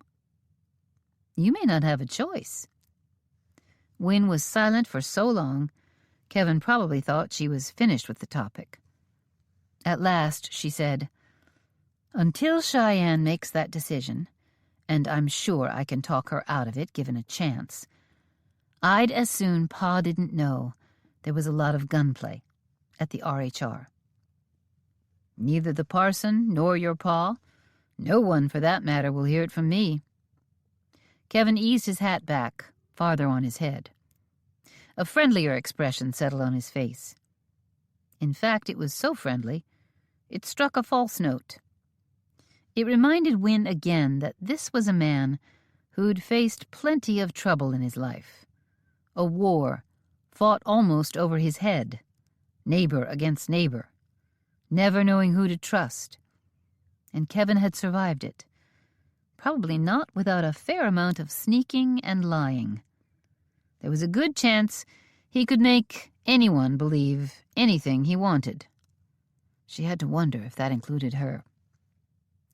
When they reached the parson, the kindly man greeted them, then started up his horse so he could ride alongside them.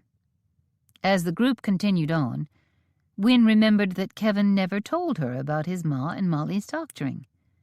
He'd made it plain he didn't want to talk about it, and he'd done a skillful job of changing the subject by speaking of whoever had shot at him twice and hit her. Kevin struck her as a smart man, a wily man. Those were two different things, and he probably didn't say much he didn't want to. The only way to really get to know him was to get past the barriers he'd built up, tall as a fortress around himself. His family on the inside of those walls, and the rest of the world on the outside. Considering he'd come mighty close to kissing her, and considering she was hoping he'd come a lot closer, she needed to set out to get to know him a lot better. And whatever he was hiding about his Ma was the key to him. She knew it at the same time she admitted to herself that she didn't know anything. Chapter 21. Cheyenne wasn't in town. It had been a wasted ride, and one that was too much for Wynne. Kevin had taken a little time to stop at the land office and study the property lines for the RHR. He wanted to ride around and find a place he could have on the border. It'd make it easier to expand from his land and eventually give back to Cheyenne what had been taken from her. A piece of paper with a quickly drawn map of the ranch was tucked in his pocket. He should have gone to the sheriff to tell him what had been going on, but Wynne was past the limit of her strength. She should never have made this ride. Kevin had kept a nervous eye on her, ready to catch her if she started to topple, but she was a tough Western woman, being educated back east notwithstanding. She held up. Barely. As Kevin rode his horse up to the hitching post at the kitchen door of the ranch house, he saw the last of the color drain from Wynne's face. He swung down fast and rushed to her side to help her down before she fell off her horse. "Let me walk you in." "I can make it on my own, Kevin. You go on and tend the horses." He slid his arm along her back, careful to stay low, far from her stitches. She didn't protest further and leaned heavily on him. He had gotten her inside, determined to get her straight up to bed, carrying her if he had to, when Molly came into the kitchen. She took one look at Wynne and shouted, "Andy, get in here!" Wynne jumped, and Kevin felt her knees wobble, but she steadied herself. "You go on, Kev." Molly rushed to Wynne's opposite side. "I can see you left the horses at the hitching post. Andy and I are going to make sure Wynne rests a while." "No, she needs to lie down, and I want to make sure she gets up the steps." "Kevin, I'm fine." The faint, high-pitched tone to her voice was nothing like her usual sass. Win! He matched her whiny protest and kept moving. He'd get her to her room while she fussed for him to stop. "I'm coming up with you." He had her halfway up the stairs when her knees buckled. He caught her in his arms. She gasped with pain. He wasn't touching her stitches, but with one arm behind her back and the other under her knees, he knew it was hurting her badly enough. He rushed up the stairs, moving as fast as he could without shaking her up too much. He just wanted to quit hurting her, and the only way he could do it was to put her down, and he had to get to her room to do that. "Which room is yours?" Wynne pointed to a door at the end of the hall on the left. "I stay here when school is out of session. It used to be Catherine's room. Cheyenne is next to me." Kevin glanced at the closed door as they passed it. He wondered where Cheyenne had gotten to. "Wyatt was always across the hall from Cheyenne, and Molly is staying in the empty room where Jacques used to sleep. That was where Clovis stayed after Jacques died." "Bet it made you sick to see him in there." "I wasn't here much. I work and live in town mostly, but I know Cheyenne and Wyatt just gritted their teeth and put up with it." Kevin paused at her bedroom door. Looking down at Wynne, he said, "I'm sorry this hurts you. I'm sorry so much has hurt you that has to do with me." She lifted one hand up and touched a pretty feminine finger to his chin. "You've got a dimple here." "It's a nuisance to shave, but I don't spend much time looking in a mirror." That coaxed a smile from her. "I like it." He felt himself flush and was glad Molly was behind him so she couldn't see. He reached Wynne's room. "Can you get the door?" She was already twisting the knob.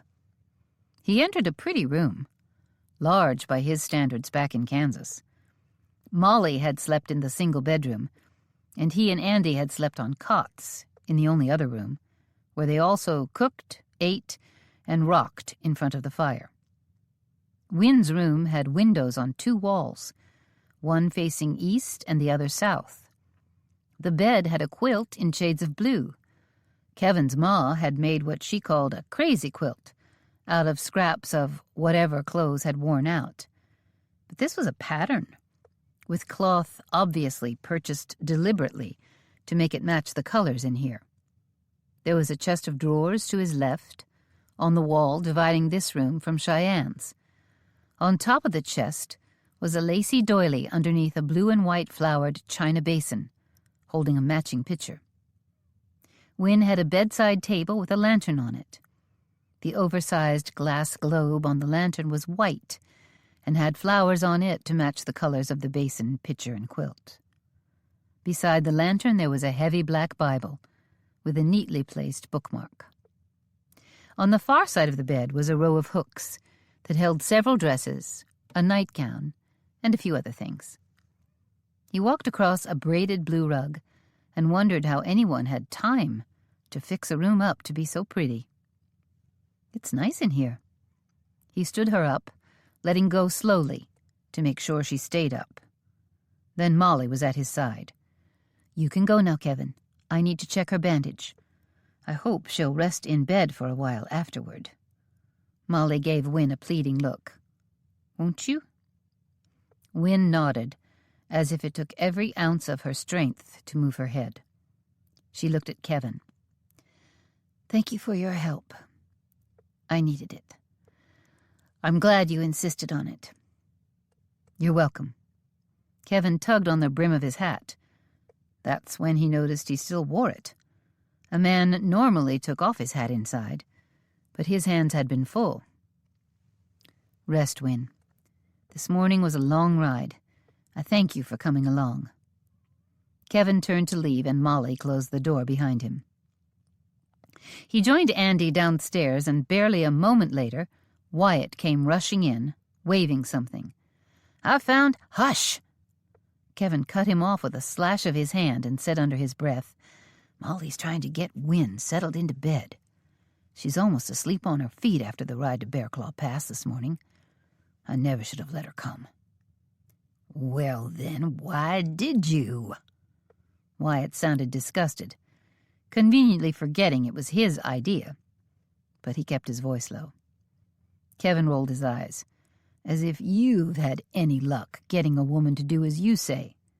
That's why we're all tearing around searching for your sister." Wyatt gave his head a sideways tilt, as if to concede the point. Then he held up the paper. It had a hole in the middle of it. Looked like the paper had been stabbed. "Wyatt, leave me alone. I'll come back when I'm ready. Cheyenne." Kevin felt a scowl on his face to match Wyatt's. What direction was she going? "I found plenty of signs to the north." "She's not headed to Windspaw?" "No. I tracked her long enough to be sure of that. She's heading into rough country. I decided to just let her have her way. I'd probably have to hog-tie her to get her back here, then keep her hog-tied or she'd just run off again." Wyatt tucked the note into the front pocket of his shirt. "One good thing. There is not a single good thing in this mess." Kevin thought of Wynn's back and absolutely believed what he'd said. "Is she wrote this note on a sheet of paper." Wyatt ignored Kevin's interruption. "She had to take the paper along. She even used a knife from the kitchen to stab the note into a tree. I brought the knife back with me, as I'm sure she meant me to. She knew when she left here that she was heading into the high-up country. Not for Windspaw. She'll come back when she calms down. Since she's cranky as a rabid badger, I'd say she won't be back for a spell." Wyatt shrugged one shoulder. "I wish I'd had a chance to tell her she can have most of the land she had coming." "You did tell her once. She called it charity and threw your offer back in your face." "I should have told her harder. And if I have another chance, I will." "And now," Wyatt said quietly, "she can have Falcon's land." Wyatt and Kevin were silent as they thought of Falcon. Andy didn't pay the solemn moment much mind. "Can you teach me to brand a calf, Wyatt? I want to be a cowpoke." Kevin almost smiled. It was the most normal thing anyone had said for a while. He expected Wyatt to refuse. He hoped Wyatt was at least a little bit kind when he shoved the kid's dreams back in his face. "Sure, you can come along." That surprised Kevin. But Wyatt didn't act like he begrudged Andy the wish. And he didn't act like he was dismissing the idea at all. "I was roping and branding by your age. You catch on fast, and there's plenty to do with Cheyenne gone. She's next thing to Ramrod around here." Once again, Kevin wondered what a ramrod was. "Kevin, I'd teach you too, but I think someone needs to stay around the place until we find whoever is after you."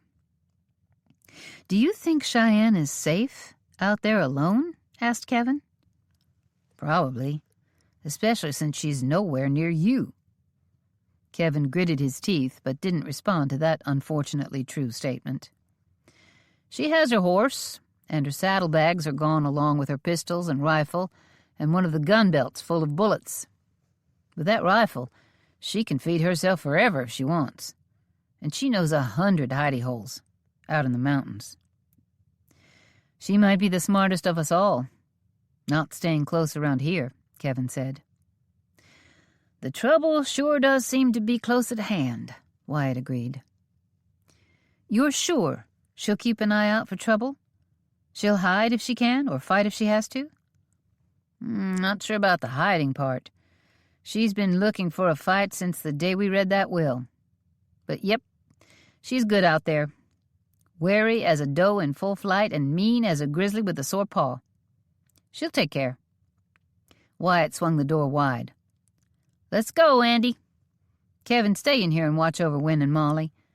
There's chickens with eggs to gather and cows to milk and other chores that, if you can do them, will make it easier on everyone when we quit for the night." Andy rushed out the door, and Wyatt went right behind him, quietly closing the door. Kevin might have gotten the very important job of guarding the womenfolk, But somehow he felt like he'd been left to putter around the house while the men went to work. Maybe he could stitch up a quilt. Chapter 22. For the first time in 6 days, when Win woke up in the morning, her back didn't hurt like she was wearing a Sioux tomahawk in her shoulder. It was more like she'd been slammed with a sledgehammer, but she noticed the improvement. Her eyes fluttered open to see Molly coming in with the pretty blue and white pitcher, most assuredly filled with hot water, since steam rose and curled from it. "I think I'm ready to get up today and go downstairs." "You've said that every day since you got back from town." "This time I mean it." Molly lifted the pitcher and poured a stream of water into the china basin. "Today, I'm inclined to believe you. I'm about ready to take those stitches out. I'll leave them 2 more days to be sure, but they looked well healed last night, and what redness and swelling there was is gone. Can I use that water to wash up, instead of you just using it to bathe my wound?" "Let me check you over first. Then, yes, you can get up, wash, dress, and come down to eat if you've got the gumption. You do as much or as little as you feel up to." Win swung her legs slowly over the edge of the bed, shoved herself into a sitting position, and almost toppled face first off the bed. But she was ready for that, and held herself upright. She didn't leap right to her feet. She'd learned that from sitting up for a spell every day. Buzzing rose in her ears, then slowly faded.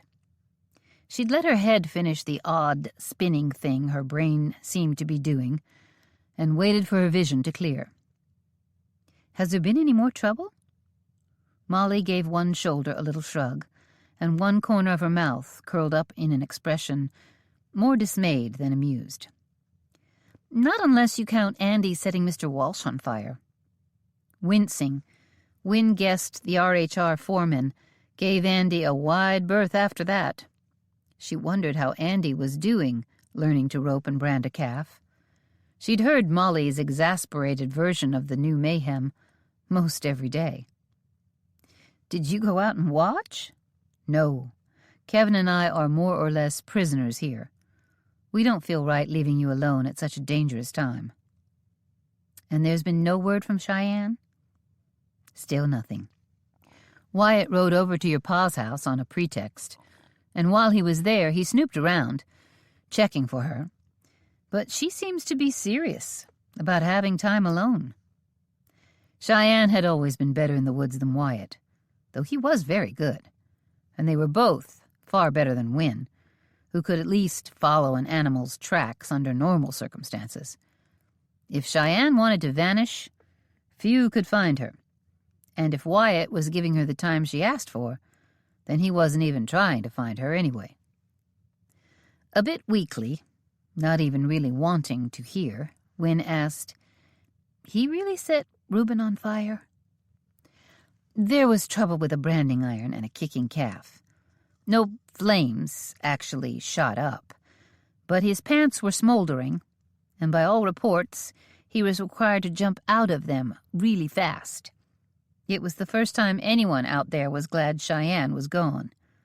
His hair is singed, too, and that nice big mustache he wore is gone."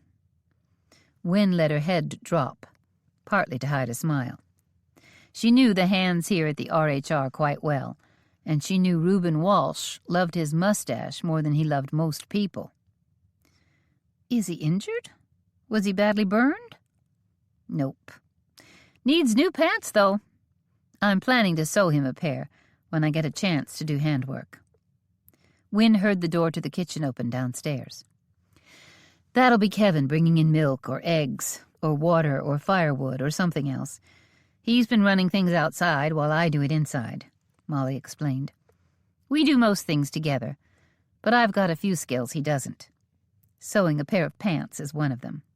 I should make him learn, but I don't have the patience." Win had been confined to this room and was shocked at how easy it was to do nothing. She still couldn't believe She could now say the words, "I've been shot." The very thought made her dizzy. Between being shot and that ride to town, she'd been wrung out like an old dish rag. She'd spent the last 5 days sleeping, healing, and sitting. But she had been sitting. Molly had moved the bedside table to the window and brought up a chair. Wynne had been sitting in that chair to eat, and for a stretch each day. From the window, she'd seen Kevin working around the ranch, tending horses, chickens, the milk cows. Wyatt even had a few pigs. He bought piglets every year to raise up his own side pork and hams. Kevin tended them all. He weeded the garden, watered it, and harvested whatever was ripe. He seemed content, happy in his work, steady. She hadn't had much steady in her life. Wynne felt ready to get out of the room. Like every day, she was careful. She reached for the wooden post on the headboard to rise. "Don't get up yet," Molly said. "Let me put a clean bandage on first. Are you up to getting dressed?" "I've been in this nightgown day and night for 5 days. Putting on clothes sounds like all the excitement I can stand. But yes, I want to get dressed." "You're up." Kevin stood at the kitchen table peeling potatoes with a paring knife. His brows slammed down and he glared at Molly. "You should have come for me, so I could help you get down here safely." Wynne walked over to the table, straight across from Kevin, and sank into the chair. She didn't even flip it around backward, though she didn't lean back either. "I'll try and remember to obey your every order, including reading your mind and obeying orders you haven't given, from this moment on." He didn't see how sarcasm was called for. "I shouldn't have to give you orders that involve common sense. You could have fallen. And yet somehow I survived." "We were real careful, Kev." Molly hurried toward the kitchen cook stove. She was on her feet for a good bit of time before we got brave on the stairs. Kevin didn't like it, but Wynne was down here, alive. She'd managed fine, and Molly knew what she was about with doctoring, so Kevin held back the lecture that he burned to give them both. "I've got a plate ready for her." He went back to paring potatoes. He didn't need many. There were only the 3 of them for the noon meal. The cowboys, including Wyatt and Andy, ate food cooked at the campfire they used to heat the branding iron. "Thanks, Kev." Molly smiled over her shoulder at Wynne. "He's got eggs, some fried potatoes, and a slice of ham warming on the back of the stove. I asked him to get it ready while I changed your bandage, so it's real fresh." "That sounds wonderful. Thank you." Molly hurried to get it, while Kevin continued peeling. "How are things going outside my room?" Kevin smiled at her. "You have been shut away a while, haven't you?" Molly had taken food up, of course, and tended her wound.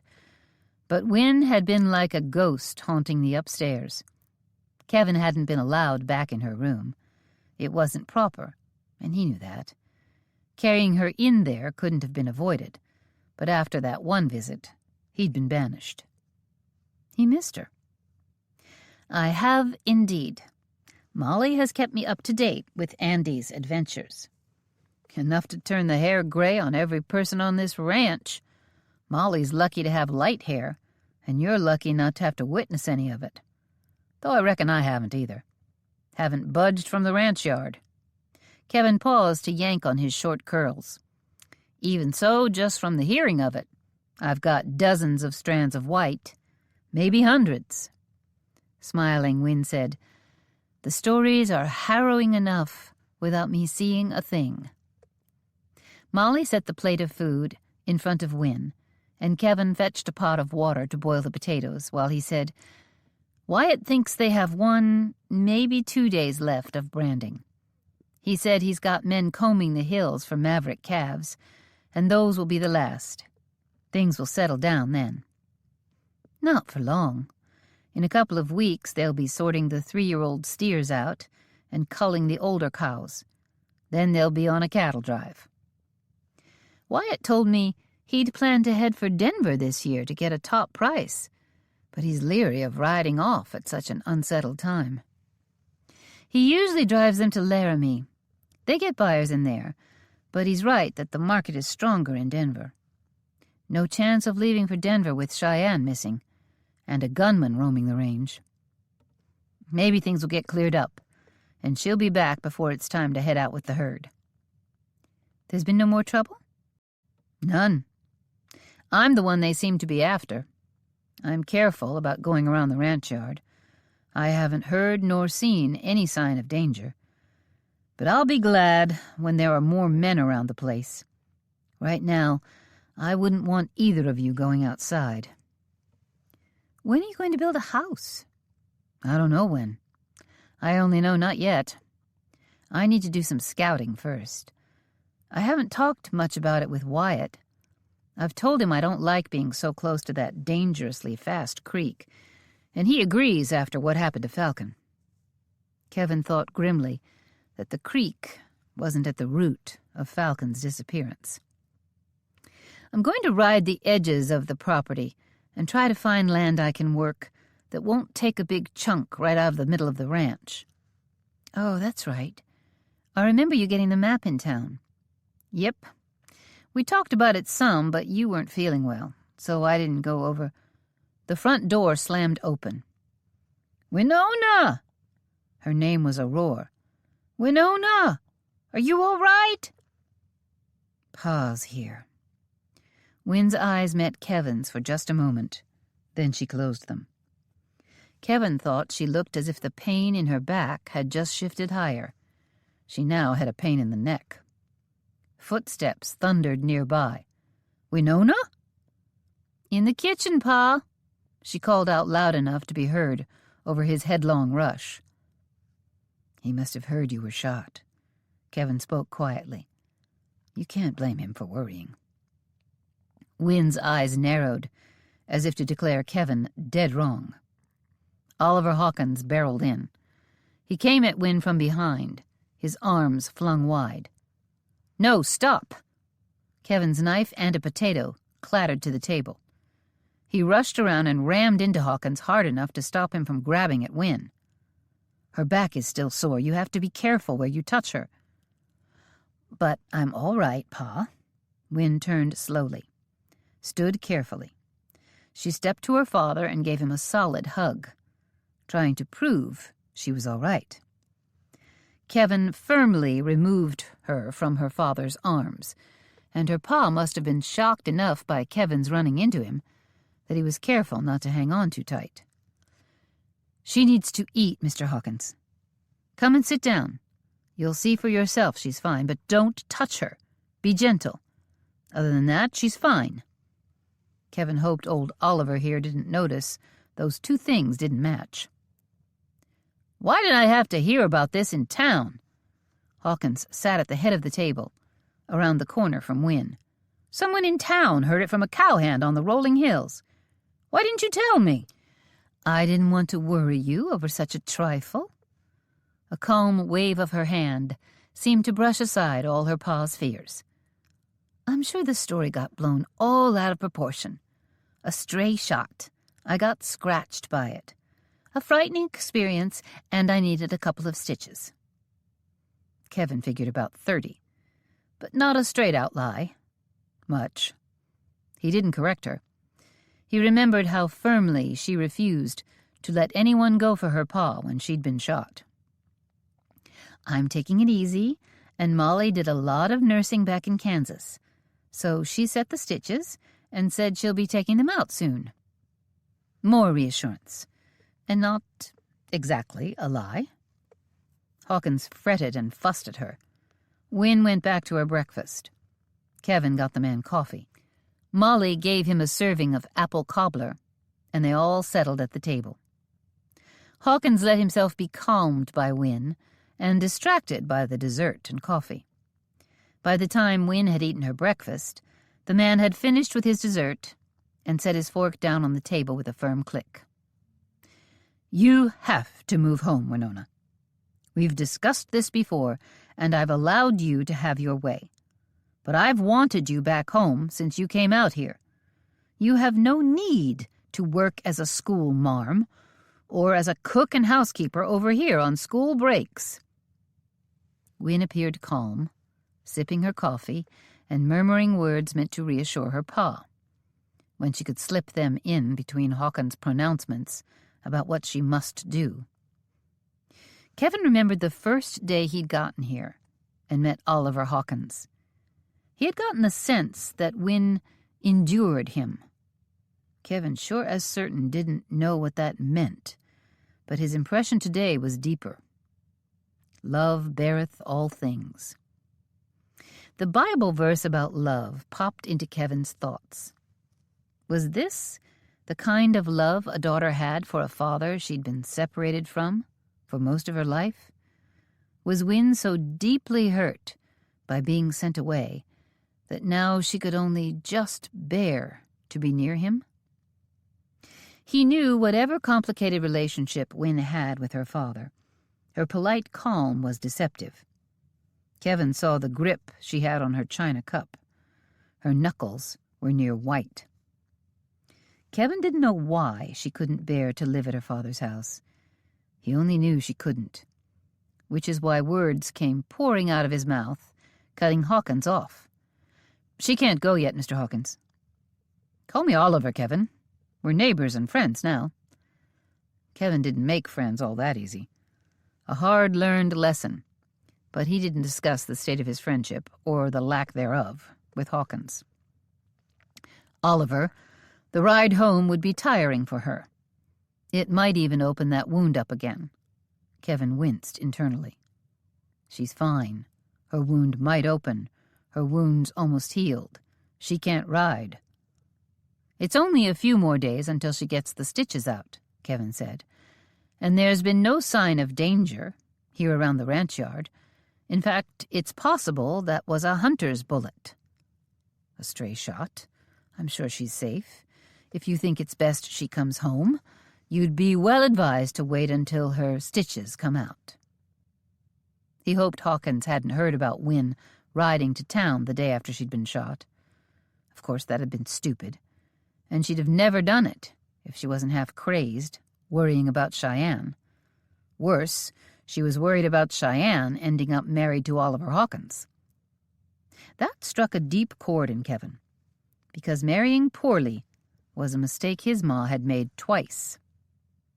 Hawkins frowned at his daughter in a way that was almost as phony as Wynne's calm. Kevin kept quiet.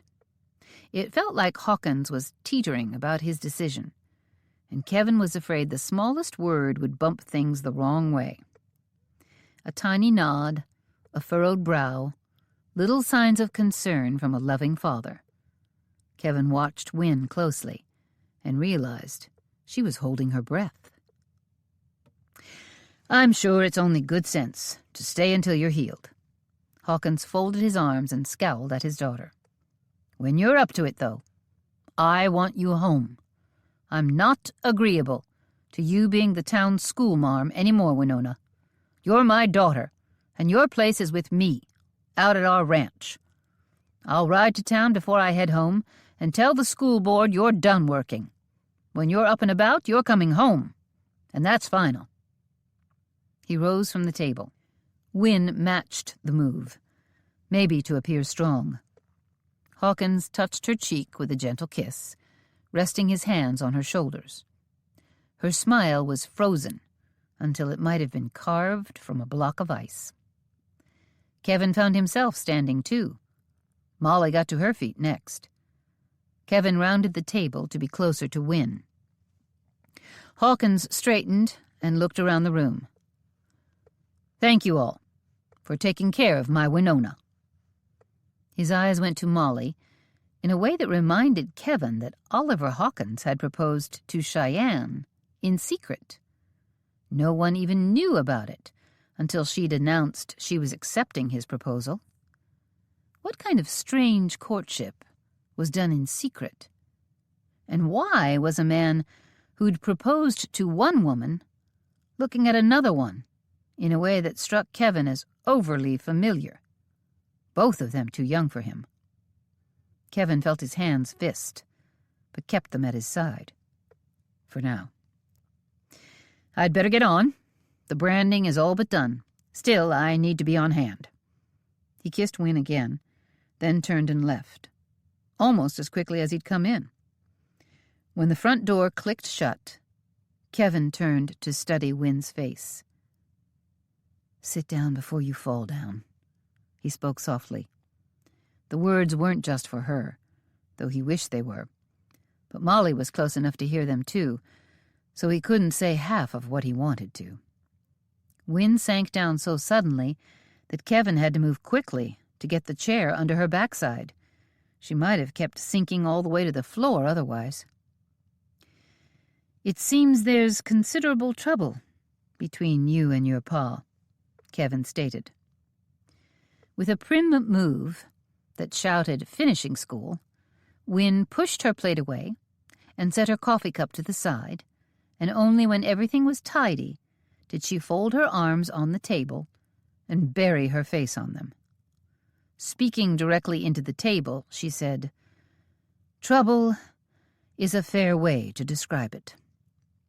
Molly removed the mostly eaten breakfast plate. Kevin leaned down over her left shoulder. "What can I do to help?" "What can we do to help?" Molly corrected. Wynne lifted her head as if it weighed 50 pounds and stared straight forward. Kevin wanted to rush around the table so she'd be staring at him, and he could glean information from her expression, because she wasn't telling them much. "I can't go home." "I won't go home." She slammed a closed fist on the table. Her words sounded like an oath sworn straight to God. "Can you tell us why?" Kevin did move then. He needed to see her face. "I won't go home. If I have to do something desperate, then I'll do it. Get on a stagecoach, heading for San Francisco. Go find a fort that needs a cook, something. Anything." And Kevin saw it. The resolve in her blue eyes. They blazed until he felt like he was looking straight into a lightning bolt. "Can you leave me in here for a time? I need to pray. Molly and I can find a quiet place and pray for you. Call us back in when you need us." Kevin leaned across the table and touched Wynne on the cheek. She stopped looking through him and focused those bright eyes on his. "And we will help you, Wynne. There's no need to run. No need for some desperate act. You're an adult woman who supports herself. Your pa can't make you do anything." Kevin knew the power a man had over a woman, a wife, a daughter. His bold words probably weren't true. "Wherever God leads you in your prayers, we'll stand by you." "Thank you, Kevin. I'll pray. And then I may ask for help." Chapter 23. "You want me to what?" Kevin stumbled backward and slammed into a wall. Probably a good thing, Wynne decided, or he might have fallen all the way to the floor. "Shh!" Kevin's nerves had seemed steadier than this. Steady. Hadn't that been the word she'd come up with while she'd watched him out her window this last week? Now he had a look of horror on his face, and he was having trouble staying upright, as unsteady as any man she'd ever seen, the big idiot. Her cheeks burned with embarrassment. The heaviness in her heart echoed as if she stood shouting on the edge of a cliff, only to have her worst fears repeated back at her. Suddenly, cooking at a fort didn't sound so bad. "Don't talk so loud. I don't want Molly to hear." Molly had gone upstairs when Wynne had asked Kevin if she could speak to him alone. But she wasn't that far off. "I'm sorry I asked. I can see it was a foolish idea. You said you'd help, but now I know you only meant if it was easy." Her quiet voice snapped with anger. But that wasn't fair. That must not have been God's still small voice speaking during her prayers. Instead, this notion had sprung from pure, reckless desperation. It's just that while I was praying, this solution to my problem jumped into my head. But you're right, of course. That isn't possible. Wynne turned to march out of the room. Kevin's hand closed over her upper arm and whirled her right back around to face him. You're not going anywhere. She felt the sting of unshed tears. How could she have? You're coming with me and telling me what this is about. He dragged her out of the kitchen, down the outside steps. After looking all around, as he had been all week, he must have decided they were safe because he kept moving into the yard. It was nearing sunset. Wyatt should be back in the next hour or so.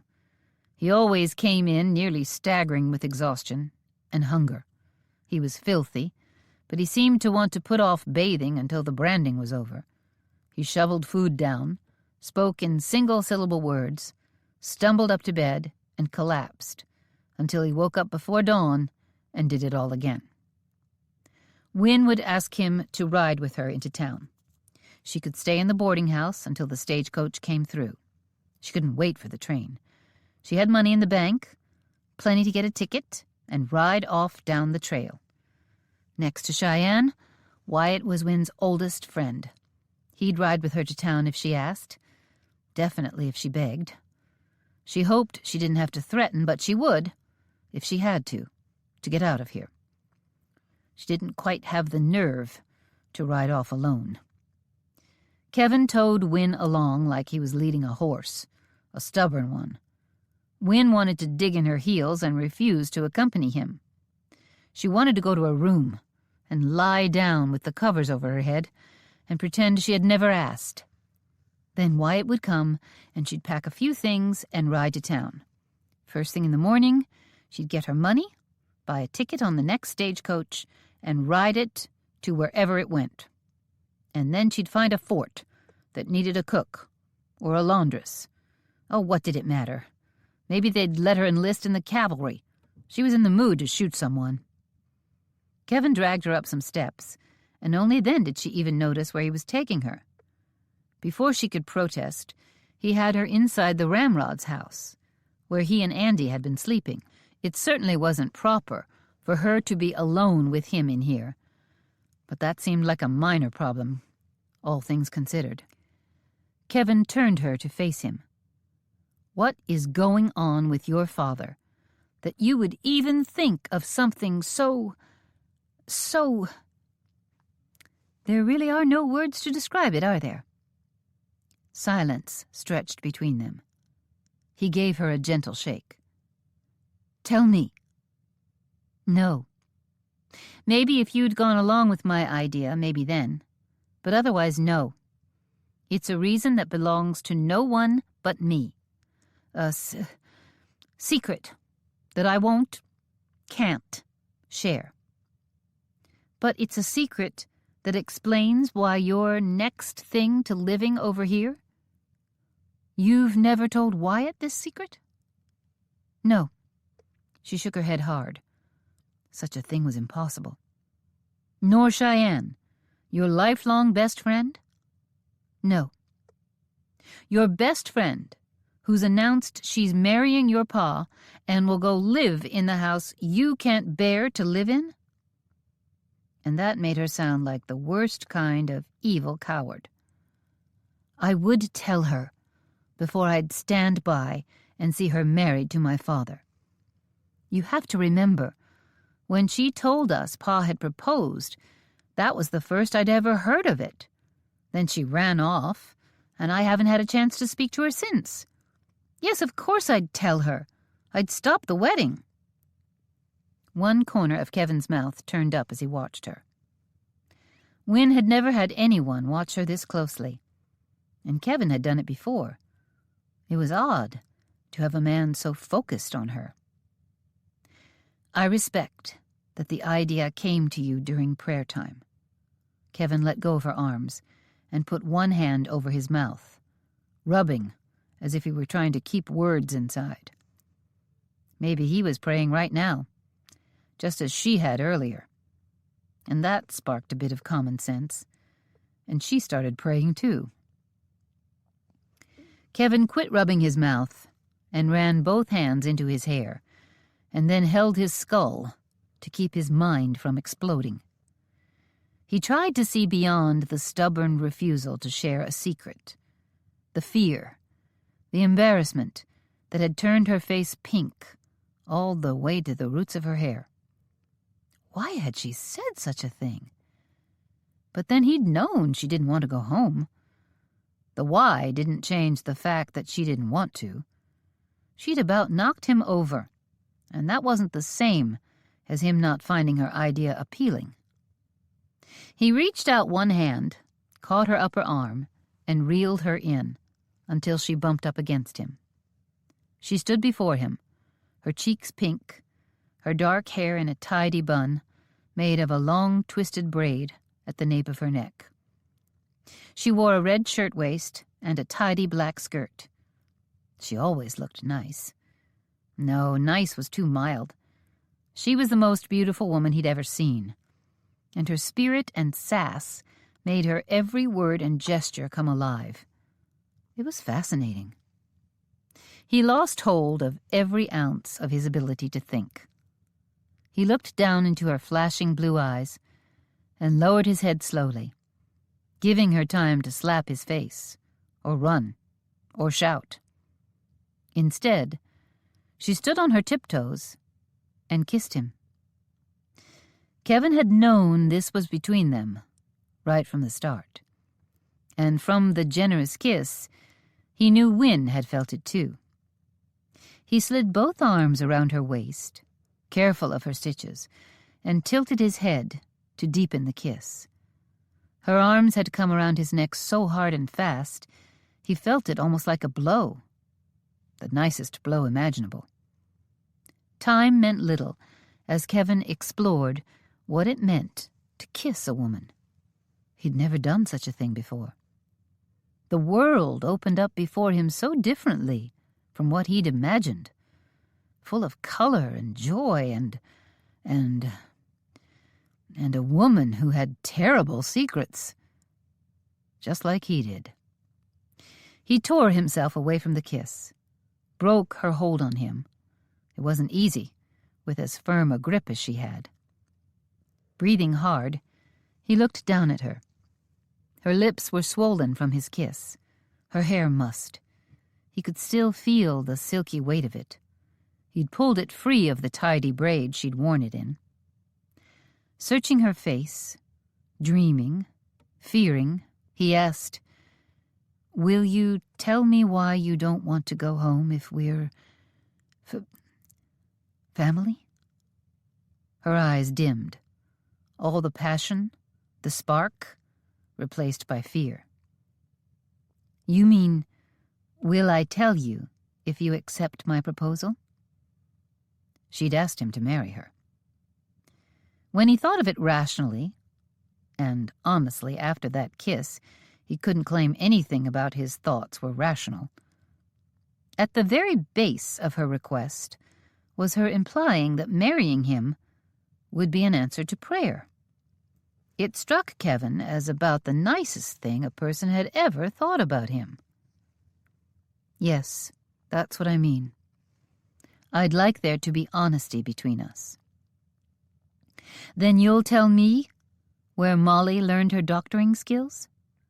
You'll tell me why both of you get tense as a banjo string when I ask about it?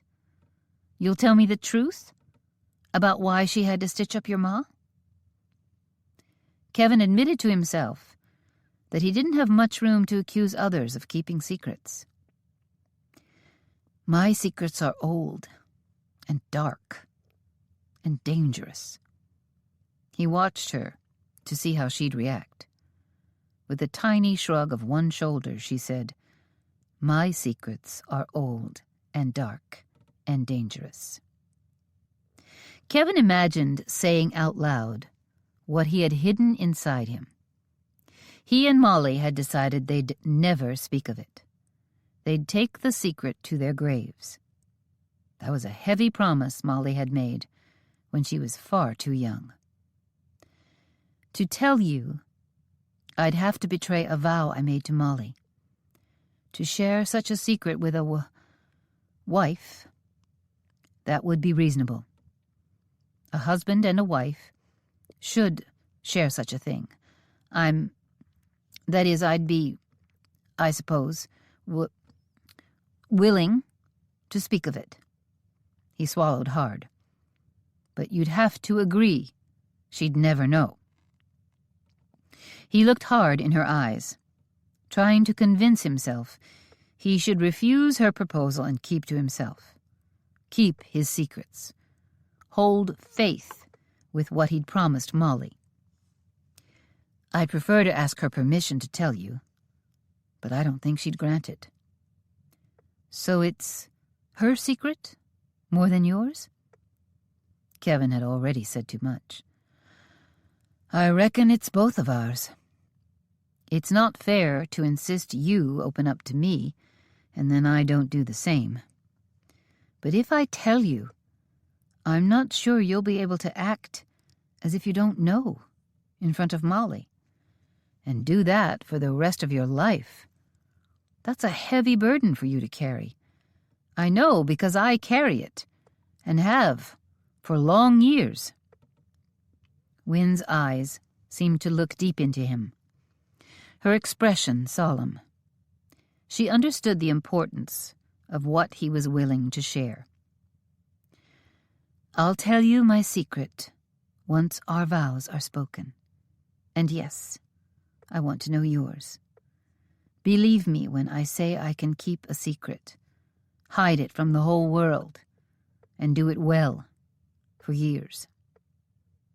Kevin had to admit, just from the way she hesitated to tell her own, the way she'd only broken from her years of silence out of desperation, that she would lock his secrets away like a vault.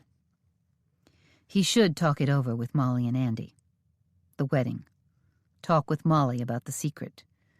He should figure out where in the world they were going to live, for heaven's sake. He should get things settled with Wyatt. Get to know Wynn better.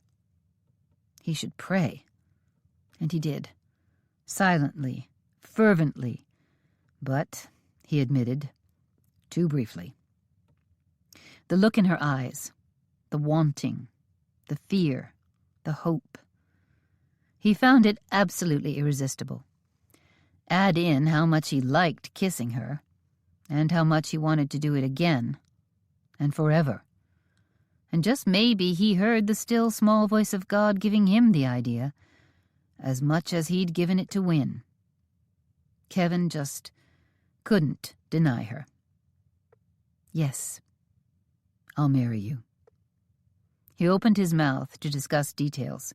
When, where, who to tell, invite, whether to tell her father, if they should. Wynn threw her arms around his neck and kissed him into silence. And that answered all his questions. And none of them. But what it did tell him was that the answers didn't matter.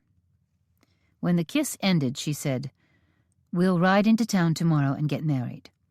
We'll tell everyone about it when it's done." That had to be wrong. Maybe at least Molly. She kissed him again. And he decided they'd do everything however she wanted them done.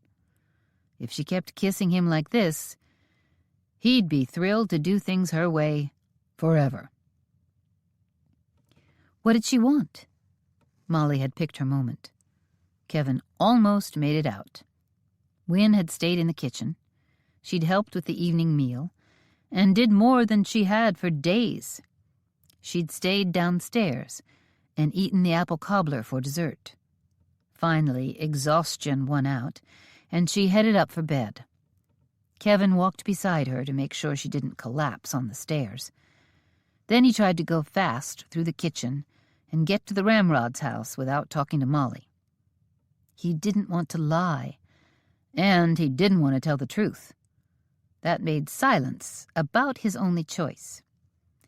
Molly cornered him before he could get out. Kevin couldn't talk to her, so he told the only truth he had. "I'll tell you later. Not now." Whispering, she said, "I'll come with you out to the Ramrod's cabin." "No, please, Molly." He leaned close, so there was no chance of Wynne overhearing. "Wynne wants to go into town tomorrow. There's more to it, but I promised not to talk about it." "Not even with me?" Molly's eyes were wide with hurt. Kevin realized how close he'd been to his little sister. He'd always loved her, since the moment Ma had first presented him with that tiny, soft bundle. Ma was barely able to care for the child, so Kevin had stepped in. Been a parent to her in many ways, and Andy even more so, simply because Kevin was older and more capable, and Ma was more downtrodden and incapable. But along with being Molly's parent, he'd been her friend, her loyal protector. They'd held each other's confidences in a bond that was stronger than their blood ties. And now he couldn't tell her about the most important decision of his life until after she had no chance of stopping him from making it. "When Wynne and I get home tomorrow, then we'll talk." Molly held his gaze. She couldn't guess about the wedding, but he could see she felt the weight of whatever it was. See the hurt, the betrayal. He couldn't stand to see all that in her eyes, and he couldn't say the words he needed to say to fix things. So he ran. He turned away from her and rushed out of the house, feeling like a slug stomped on by a hobnail boot. Like a slug stomped on by a hobnail boot, then knocked off on a boot scraper. Yep, he felt mighty low down.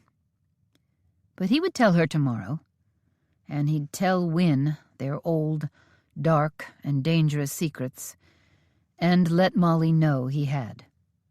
He probably shouldn't tell Wynne. Their secrets were like an unexploded bomb, left buried after the Civil War. As long as it lay there undisturbed, it would never hurt anyone.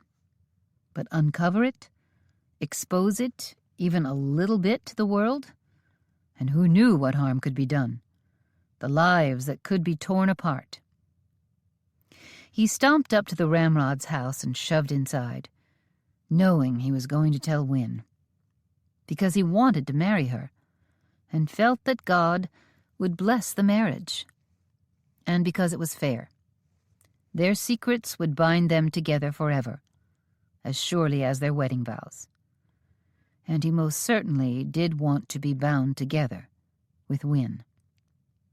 They'd marry. Then they'd find a place to build a cabin for Kevin, Wynne, Molly, and Andy. Wyatt could have his ranch back. Cheyenne would get Falcon's third and most of Kevin's, or she'd split what Kevin didn't lay claim to with Wyatt. He might be unable to sell it to her, but he could step back, make no claim on it, and let them go on as they had before. Cheyenne would come home, and she and Wyatt would calm down and get back to owning their ranch together. And with what land Kevin got, maybe he'd run a few more cattle on it than he had in Kansas. Andy would be a cowboy on his own family's land. Maybe by now he knew enough to teach Kevin a few things. Chapter 24. Dearly beloved. Parson Brownlee smiled as he spoke the vows. He'd been delighted to be called from the parsonage behind the church to perform a wedding ceremony. His wife was here as a witness. He'd offered to wait if they wanted to send for Wynne's father, or Kevin's sister and brother. Wynne had no idea what she'd looked like, but it must not have been pure panic, because the parson never quit smiling while they told him they wanted to go ahead. He'd said something about an elopement, as if he could hardly contain his excitement at this runaway marriage. He'd commented on Wynne's age, Kevin's too. He'd said it was high time they both settled down, time to start a family. Kevin was holding her hand tight, or she'd have collapsed at the notion of starting a family. She really hadn't thought of that, and what that entailed. And yet, without hesitation, here she stood, taking vows to do many things, starting a family most assuredly included. Do you, Winona Hawkins, take Kevin Hunt to be your lawfully wedded husband, to have and to hold? She'd been daydreaming, or panicking, or contemplating the enormity of what she was doing. Whatever it was called, she hadn't been listening while she stood there before the parson, his sweet-faced wife, Kevin, and God himself, making vows that were to last a lifetime. Considering she'd yet to have the stitches removed from her back from being shot, a lifetime might not be all that long, so maybe it wasn't that big a vow. I do. She said it quick. She made the vow. But she thought of loving, honoring, and obeying as more of goals than true promises. She'd certainly try to do all three. Given enough time, she might even succeed. And do you, Kevin Hunt, take Winona Hawkins to be your lawfully wedded wife? To have and to hold. Have, certainly. Hold? Well, she and Kevin would have to talk about that. Oh, they had to talk about so many things. They might not get around to much holding for months. She hoped. Except she'd thoroughly enjoyed kissing him, and there'd been plenty of holding then. And she wouldn't mind more of that, and I now pronounce you man and wife. Wynne flinched, because she'd missed most of what the parson said, though she'd said I do at the proper time. Since the wedding proceeded onward, she assumed Kevin had too. Kevin drew her around to face him. I ask God's blessing upon this holy union. You may kiss the bride. The parson smiled and raised his arms, a Bible in one hand. His wife, just behind him, clasped her hands together at her neck and stifled a giggle. Winona knew about this part. She wasn't afraid of kissing. She was surprised by that, and not really proud of it, but it was the truth. The parson smiled so big it struck Winona. He had always been a good parson and a nice man, but maybe his extra-large smile was covering up how he really felt. This might be a wedding he had serious doubts about. He was from Bear Claw Pass, and he knew Kevin was a newcomer. But the parson always found the joy in the life God unfolded before him. Wynne decided then and there she'd be more like that. She was a worrier, mostly only where her father was concerned, although she'd done plenty of worrying about Cheyenne here lately. And she'd been all set to start in worrying about her new husband. But instead, she'd find what joy her new life held, and try to let go of her worst fear, her dark secret. Maybe, speaking of it, would ease the weight from her shoulders. She could hope. But whether it did or not, she was redeemed, a believer. She'd find a way to be joyful. Smiling at Parson and Mrs. Brownlee, she took Kevin's arm and they left the church. Wynne kept a smile on her face and felt at least some of the happiness. Now we go home and face Molly. Kevin led her to the horses, hitched right outside the church. He reached for Wynne's waist to lift her onto the horse. Then he stopped mid-lift and set her back on the ground. Unless you want to ride out to your father's place. Wynne blinked up at him. I have no wish to tell my father what I've done. Kevin pondered that for a very few seconds. His hands tightened on her slender waist. She felt so soft and strong and sweet. He almost forgot what they were talking about. He raised one hand from her waist and touched the silky softness of her hair. She'd worn it in a special way today. No braid, just a soft bun on the back of her head, with tendrils of curls, loose here and there. She always had a tidy, efficient way of dressing. It reminded him that she was a schoolmarm, though he couldn't ever remember having such a pretty teacher when he was a kid. But today she'd taken pains with her appearance. For their wedding. His heart lifted. She had on a split skirt for riding, so that wasn't overly dressy, though it fit her like a glove. Her shirtwaist today was white, with lace at the collar and cuffs, and it buttoned down the front. It was her wedding dress. But a dress a woman could manage while riding a horse. He found he liked that practical side of her. And then he realized what she'd said and found it stung. He won't like that you've chosen me for a husband.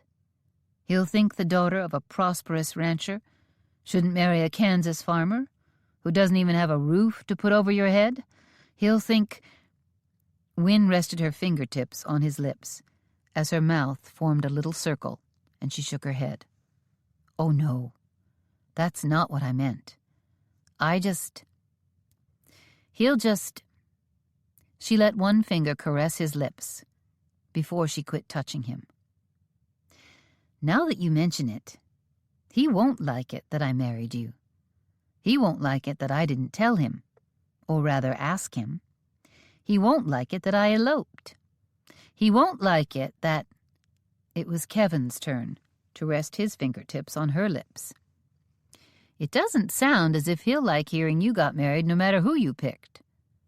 That's exactly right. Her brow furrowed. It's time we talked. Can we ride toward home?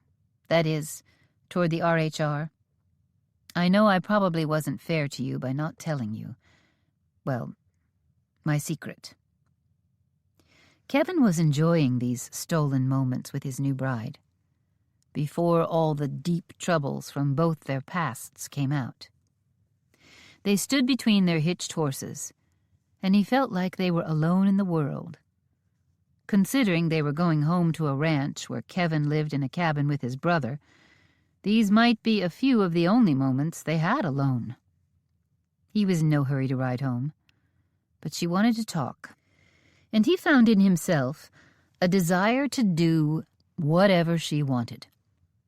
He boosted her onto the horse, then swung up on his own, and they rode out of town. As soon as the town fell away, and they could be assured of privacy, Wynne looked nervously at him and opened her mouth, but didn't speak. To break the silence, Kevin said, You know he's going to hear you got married. Unless you want to go back in and swear the parson and his wife to secrecy. Even that would only put it off. Usually facing trouble right square is better. Kevin clamped his mouth shut as he thought of the trouble he hadn't faced right square. Then we'll just wait for him to find out and come to see us. That seems... Honestly, it seems like the easiest thing. But will he show up raging? I can see you don't care much, whether he holds you in affection or even high regard. But what's the way to handle this, without him making the most trouble? Wynne stared at Kevin for long moments. Finally, in a very quiet voice, she said, I don't want to go out there. I don't want to see him. Please, can we just go home? What she meant was go to Wyatt's house. Neither of them had a home. A man ought to have a home for his bride. Kevin let the silence stretch as the horses clopped along on the wide dirt trail. They were headed east, and the mountains rose up in front of them. All that wilderness. Wyatt said some of it was suitable for grazing cattle, but a lot was rugged wasteland. Somewhere in that vast wilderness, Falcon Hunt's body was borne along on the rushing waters of the Colorado River. It made Kevin sick to think they hadn't searched until they'd found him. It wasn't fitting or decent to have left him, but the women needed protection. The pure truth was they'd turned away from their brother to take care of what had to be taken care of. There'd been no choice. My father killed my mother. Kevin's dour thoughts were whipped back to the present. He turned to see Wynn's head hanging down. She stared straight down at the saddle horn, as if her neck had lost the strength to hold her head up. 100 questions flooded through Kevin's mind. They seemed to clog in his throat, and none of them could escape. And then he decided none of them should escape. He should let her tell her story, her way. Tell me more. There, that seemed safe enough. I told you my ma died, bringing a new baby. Wynn's hands trembled until she quit guiding the horse and just clung to the saddle horn, the reins tangled in her hands. Yes, and soon after you came to live with Wyatt's family. You stayed with them most of the time, until you were sent to boarding school.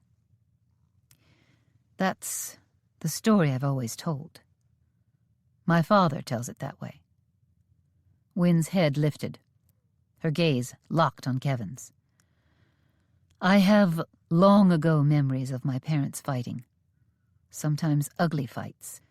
I didn't really understand why Ma was bruised up, sometimes bleeding. Kevin gasped. No, it can't be true. Not you too. Her head jerked back. Me too? What does that mean? My father killed my mother too. That's your old, dark, dangerous secret? No, mine's worse. Kevin's jaw tightened, and his teeth clenched. He couldn't force the words out. They'd been packed down deep inside for too long. And anyway, it was Wynn's turn to talk.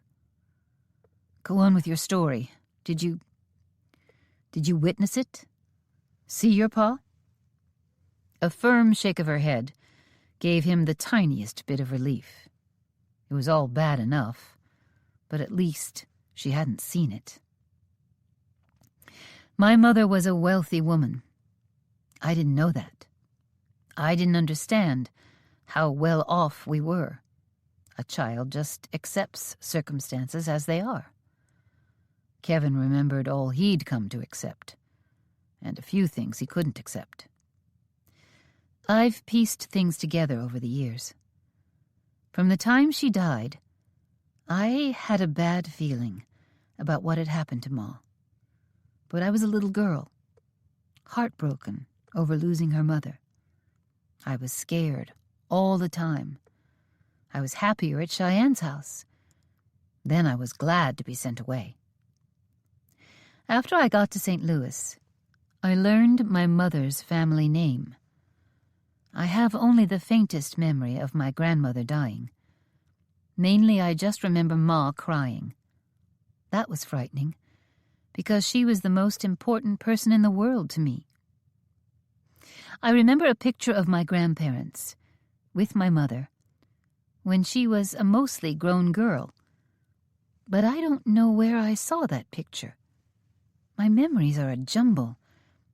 I think mostly I just remember that picture. I'm not sure what is a true memory. The fighting, Ma bleeding, I'm sure that happened. But I found out some things while I was living in St. Louis and asked some questions about my grandparents. They were from Chicago, but a certain elite group in St. Louis knew of my grandfather. He was a powerful man and very rich. He died before I was born, but my grandma lived until I was 3. I found folks who knew my grandma and knew of her only child marrying and, After my grandmother died and all her wealth turned to cash, heading west with the entire fortune. "Do you remember the trip out?" Kevin asked. Wynne nodded. "Some. We came out here in such a different way than Wyatt's grandpa. He tore civilization out of a wild land. He faced wild animals that had no fear of man, and lived on land with no trail save that left by elk. In the wilderness, Jacques carved out a ranch, built up a herd, wrested money out of the dirt and rocks. His business partner, and later son-in-law, Nate Brewster, worked alongside him, both of them strong, bold men. My father simply bought a huge spread and thousands of cattle and hired hands to tend all of it. And then there was a lot of excitement because another baby was on the way. Then Ma was dead. And when she died, my father finally had complete control of Ma's money. I was sent first to live with Cheyenne's family. Then I was off to St. Louis. Even that made sense later. You'd think, coming from Chicago, Pa would have sent me there. But he chose a place no one knew him, so I'd never hear about my mother's family. Or so he believed. Kevin didn't want to ask a lot of questions. He wanted her to unfold this story in her own way. But she fell silent, and he wanted the whole tale. "When did you decide he killed your ma?" "When I talked with old friends of my grandparents and heard the stories of how scared my grandparents were for my mother. How Ma was a woman of grace and beauty and charm, a popular socialite, and how she became a recluse. How she was known to be in failing health, that she was frail and unsteady on her feet, which explained her bruises on the few occasions she was seen by someone." Kevin shuddered deep inside. He knew what those bruises would look like. He knew what a closed fist did to the delicate skin of a woman's face. In St. Louis, a wise old woman who knew grandmother and heard that my ma was lost bearing a child asked me sharp questions that drew out old memories. I began to wonder if Ma had even been carrying a child. "You think—" Thundering hoofbeats cut Kevin off. He and Wynne both saw a man rounding a curve in the trail, coming from the direction of the ranch. He was riding flat out, bent low over the saddle. Kevin's hand went to his gun. "No." Wynne reached over and grabbed his arm. "It's all right. I know him. He's Bern Tuttle, the foreman from Pa's ranch." "Being suspicious of everyone's a reasonable way to go on out here, considering someone's tried to kill me twice now," said Kevin. "Another man came around the curve, only a few yards behind the first. That's Ross Baker. He's the RHR Ramrod." "I've been meaning to ask, what in tarnation is a ramrod?" His pretty wife took her gaze off the approaching riders, still 100 yards away on the wide trail. She smiled. "Fair question. A ramrod is second in charge after the foreman. The foreman tells everyone what to do, along with Wyatt, of course, and the ramrod makes sure they do it." It's a bossy-sounding word, so I guess that makes sense.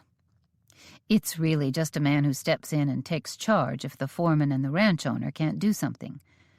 For example, if they've got to split up and do work in different areas, maybe 3 groups of riders go out to check the cattle, and the owner, foreman, and ramrod will head the different groups.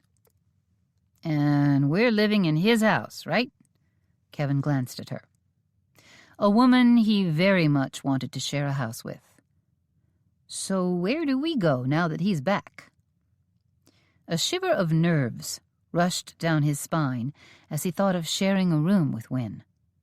Wherever it was, the idea scared him and excited him. He had no idea what to do with a wife, and he couldn't wait to do it. And now it seemed the house he had planned to stay in with his wife, already overcrowded with a little brother, was closed to him. "I have no idea where we go." Win blinked at him, as if she was just now realizing wherever they were to go, they'd go together. "I'm surprised you even know your pa's foreman, with the little time you spend over there." Kevin changed the subject before she decided she'd move back into her room in Wyatt's house, and he could sleep in the barn. "I've met him. That's about all I know about him. Pa hired him this spring. Our old foreman took off. Didn't even tell Pa he was quitting. I only found that out in passing, when I met Bern Tuttle. He happened to ride into town with Pa once. It was just a few days before the school break for branding. Pa stopped to see me at the school building, right after the children left, and Bern was with him." Tuttle drew near. He wasn't a young man, broad-shouldered, with neat blonde hair with a little silver at the temples, wearing a black Stetson. He had an overlong nose, in Kevin's opinion, and he looked intent on finding Win. Baker, the second rider, was even older than Tuttle. He had black hair shot through with gray and a square jaw. He wore a black Stetson with a small tufted circle of feathers on a silver band. Tuttle came up and pulled his horse back hard. It was rough handling, and Kevin didn't like it. Tuttle looked at Win with eyes black as coal. "You have to get home, Miss Win." Tuttle tugged the brim of his hat. "Your pa sent me to fetch you from the RHR, but we found out you'd ridden to town." "What's happened?" Win's voice was sharp with alarm. Her horse tossed its head, and Kevin saw the tight grip she had on the reins. "Has something happened to Pa?" Shaking his head, Tuttle said, "He just sent me riding, miss. I don't know what he wants, but he was very upset and insisted I bring you home." Kevin looked at Win. They were both thinking of her pa yesterday, demanding she come home after hearing she'd been shot. Was this his way of bringing her back to the Hawkins ranch? Or was something really wrong? Win looked back at the two men, then at Kevin again. Kevin said, "Let's go. We'll see what's the matter, then go on over to the RHR." He saw her bleak expression and expected her to refuse to go. He'd back her if that was her choice. But there was a look in Tuttle's eyes that said he wasn't going to take no for an answer, not without a lot of protest. And why would he? He worked for Oliver Hawkins and was following urgent orders. Reining her horse around, Win changed directions. "There's a trail right this way that's a shorter way to Pa's." "Miss Hawkins, your pa made it clear he wanted you to come alone." Tuttle's voice had something menacing in it. Kevin wouldn't have let Win ride off alone with him and Baker on a bet. Not even if they'd offered him a ranch the size of the whole territory of Wyoming. Win gave Tuttle a smile so cold, Kevin felt another shiver. "I won't come if I'm not allowed to bring my husband." Both men froze. Tuttle's jaw sagged. Husband?" Baker said. Win sounded stiff, annoyed as if making this announcement was the last thing she wanted to do. Her pa was going to find out anyway, but Kevin didn't blame her for being upset at being ordered to go by these men. He didn't blame her, mainly because he found in himself an intense loyalty to his new wife, and she couldn't do much wrong in his eyes. "When did you get married?" Baker stumbled over the words in surprise. "I haven't heard of any wedding." Tuttle's eyes shifted between Kevin and Win. Your pa would have told me. He was clear that he wanted only you to come home." Since he'd met her, Kevin had known Wynne as the cook and housekeeper at the RHR, a servant who did whatever was needed because she wanted to stay away from home, but also because she loved being part of her friend's family. Now, Wynne changed before Kevin's eyes. She sat up straight until her spine nearly snapped. Her eyes focused in cool disdain. She looked down her nose at these two men. She was reminding everyone she was the daughter of one of the richest men in the territory. She was a graduate from an elite finishing school. She was a woman who moved among the wealthy in St. Louis due to the connections she had there through her grandparents. She lifted her chin in a way that Kevin suspected could match any princess. This was a woman who was finished. "Your questions and comments are overly familiar, and it wouldn't be proper for me to ride off with two men I know only slightly. So Kevin would come with me to my father's house regardless of our wedding." Kevin almost flinched at her cold response. "You can be sure, Mr. Tuttle, that I'll mention your rude treatment to my father. And Mr. Baker, Wyatt Hunt, will hear about how you've acted toward me." Wynne reined her horse around and went toward a wooded area to the southwest. Kevin rode up beside her. The two men dropped back to ride behind. Having them bring up the rear made Kevin's back itch. The woods ahead made Kevin think of the last time he'd ridden through heavy woods with Wynne. She still had stitches in her back, and she'd had a very lucky escape from something much worse. There was nothing about this he liked. He nudged his horse closer to her as they reached the trail that cut into the forest. Whispering, he said, "I don't like feeling closed in." Wynne shot him a surprised look. Someone could be watching for us. Riding on Kevin's left, she studied the woods on her side, while he studied them on his. A quick glance back showed the two men with their heads together, talking quietly, just as he and Wynne were. Tuttle said something that made Baker jerk back and shoot Kevin a hard look. Facing forward, Kevin felt that itch between his shoulder blades grow. It reminded him of how things had been back in Kansas, and how he'd learned to be suspicious of everyone. How he didn't like someone he didn't trust, which was almost everyone, riding at his back. Kevin heard the sound of rushing water somewhere. He thought of his brother, swept away down a rushing stream, and suddenly he wondered what this water was. Could it be the same stream? The fast-moving creek that went over waterfalls and coursed through jagged stones, kicking up deadly white water? A stone wall rose up to border the trail on their left. Wynne rode closest to the wall. The trees were suddenly gone. The solid stone reached higher than their heads. The water still wasn't visible, but its roar grew louder. They left the dappled light in the woods behind, and now the sun shone brightly. Kevin saw that he and Wynne and their horses cast a solid shadow on the light gray stone. He wondered briefly if they should turn back and refuse to accompany these men. Then he and Wynne were past the rock, and a deep gully cut alongside the road.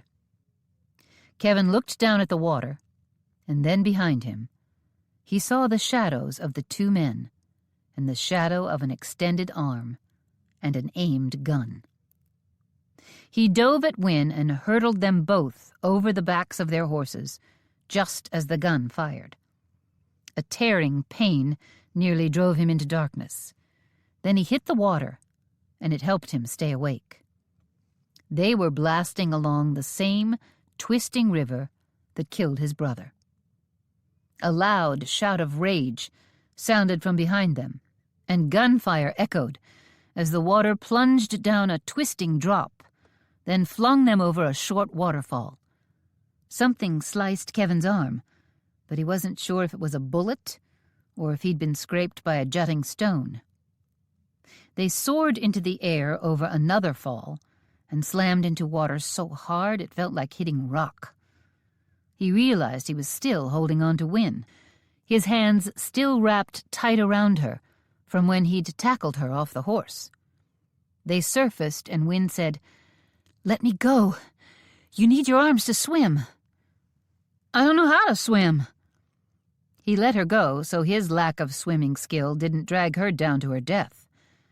They raced along faster than a galloping horse. He didn't have time to drown. Tumbling, careening around curves, crashing into rocks, grating against sand when the water was shallow. Minutes stretched. The beating went on and on. He'd sink under. Then the water would toss him back to the surface, where he could grab a chestful of air. He felt as if the water played with him, taunted him, mocked him, throwing him high, then dragging him down, tipping him over and spinning him around. When he could look around, he saw Wynne being tossed around same as him, but at least she was staying within sight. Time sped by as quickly as the wooded banks. With no idea how long they'd been riding the river, they finally rounded a tight curve, and the water spread into a wide, slower-moving stretch. Wynne caught him by the arm and dragged him to shore. He lay on his belly on the gravel, gasping for breath, barely conscious. He must be half drowned. That would explain his inability to clear his thoughts. "Kevin, you've been shot." Or maybe drowning wasn't his biggest problem. Chapter 25.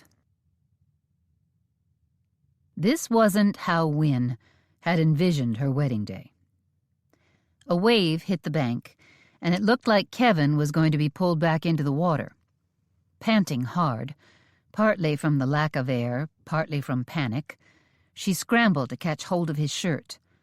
Coughing until she had no strength, she waited for another bit of high water, then clawed her way farther up the sandy shore, dragging Kevin along on his belly until the water was too shallow to drag him away. She hoped. She couldn't get him all the way out. He was just too heavy. His face was out, though, so he should be able to breathe. He was awake, but groggy, and she figured that bullet crease had plenty to do with it. As she lay in the sand, she thought of when Kevin had tackled her off her horse. She'd thought he'd gone mad, but then she'd heard the crack of the gun as they'd fallen over the steep bank. Those men had planned to kill them. Had her father even wanted her to come home? Was this all a lie, to somehow kill her and Kevin both? Kevin moaned, drawing her out of her rabbiting thoughts. He turned his head and rested his face left side down, and she was satisfied that he wouldn't be swept downstream if she let go. Shot? He lifted his head, then let it drop back to the ground. It was no wonder the man was confused. "You've got what looks like a bullet crease over your right ear." His arm was bleeding, too. She decided not to mention that yet. Now that the water wasn't washing it clean as fast as it could bleed, it was easy to see the furrow left by the bullet. With a sickening twist to her stomach, she suspected her back looked much the same, although the pain there wasn't bad. She hoped that meant her stitches had held. Kevin's wound bled heavily. Stopping the bleeding was her first priority. It had been barely a week since Kevin had been staunching a bullet wound on her. And what were the chances this was someone new doing the shooting? If she made what seemed like a logical guess, that meant her own father's foreman had a part in whatever was going on. the attempt on Kevin's life, along with his family on their way out here. The bullet that had hit her. And it stood to reason that these same men killed Falcon Hunt. And for what? The ranch, probably. But she didn't own either ranch, and Kevin only had a third. How did Wyatt's ramrod and her father's foreman plan to profit from this day's villainy? Her brain was too waterlogged to reason it out, and Kevin's head needed attention. She pulled up the hem of her riding skirt and ripped at the bottom. Soaking wet, the fabric was too tough to get a strip loose. She studied Kevin and figured him for the type to carry a pocket knife. "Kevin, do you have a knife?" He started coughing, which set off her coughing again. Sympathy coughing? She'd never heard of such a thing. She waited until she could breathe again, then jabbed him in the shoulder until he drew a steady breath. "Kevin!" She shouted to penetrate his confusion. "I need a knife." More coughing from him, more poking from her. "Kevin, listen to me. Have you got a knife?" The whole side of his head was bloody. It probably wasn't enough to kill him, but the longer he bled, the weaker he'd be, and the slower he'd heal. She had no idea where they were. They'd come, who could say how far, on that raging river. The sun was at high noon, and it had been morning when they'd gone into the stream. And they had no supplies to help them survive in the wilderness. She wasn't skilled enough to live off the land, and Kevin wasn't going to be much help if she didn't get his wounds bandaged. Boot. Right boot. She'd have been a while searching before she'd have hunted there. She crawled, her sodden split skirt tangling up around her legs. She took a moment to be grateful it was a riding skirt. A dress, with the petticoats that went under it, would have weighed her down in the water and probably killed her. She got to his feet, still in the water, found the knife, scooted back to dry land, and cut a strip of cloth for a bandage. This is what Kevin had used when she'd been shot. She had a riding skirt with one leg knee-high. Now she'd have another. She folded the cloth into a pad. Then, as she prayed for him, including for him to forgive her, she pressed it against the wound. Ouch! She knew he wasn't fully conscious, or he'd have never admitted to any pain. That was the kind of toughness she'd seen in Wyatt many times, and Kevin had similar grit. If they'd inherited it from their father, Clovis, he'd kept any toughness well hidden. Surprised by the burn of tears behind her eyes, she decided she might be more upset by this whole thing than she'd realized. It seemed like she had a right to some upset, so she ignored the tears that trickled down her cheeks. Just more water. Kevin lifted his head so his chin rested in the sand, and his hazel eyes glared at her. "Why are you doing that?" He was groggy, all right, but the pain seemed to be helping clear his thoughts. "You're bleeding. I'm trying to stop it. You've been shot." "Oh, that's right."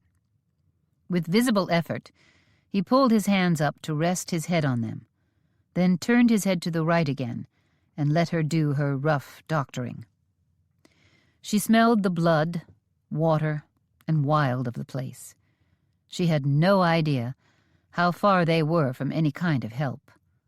Well, they'd just have to help themselves. She left the folded bandage balancing on the wound and cut another long strip, spiraling up her skirt leg.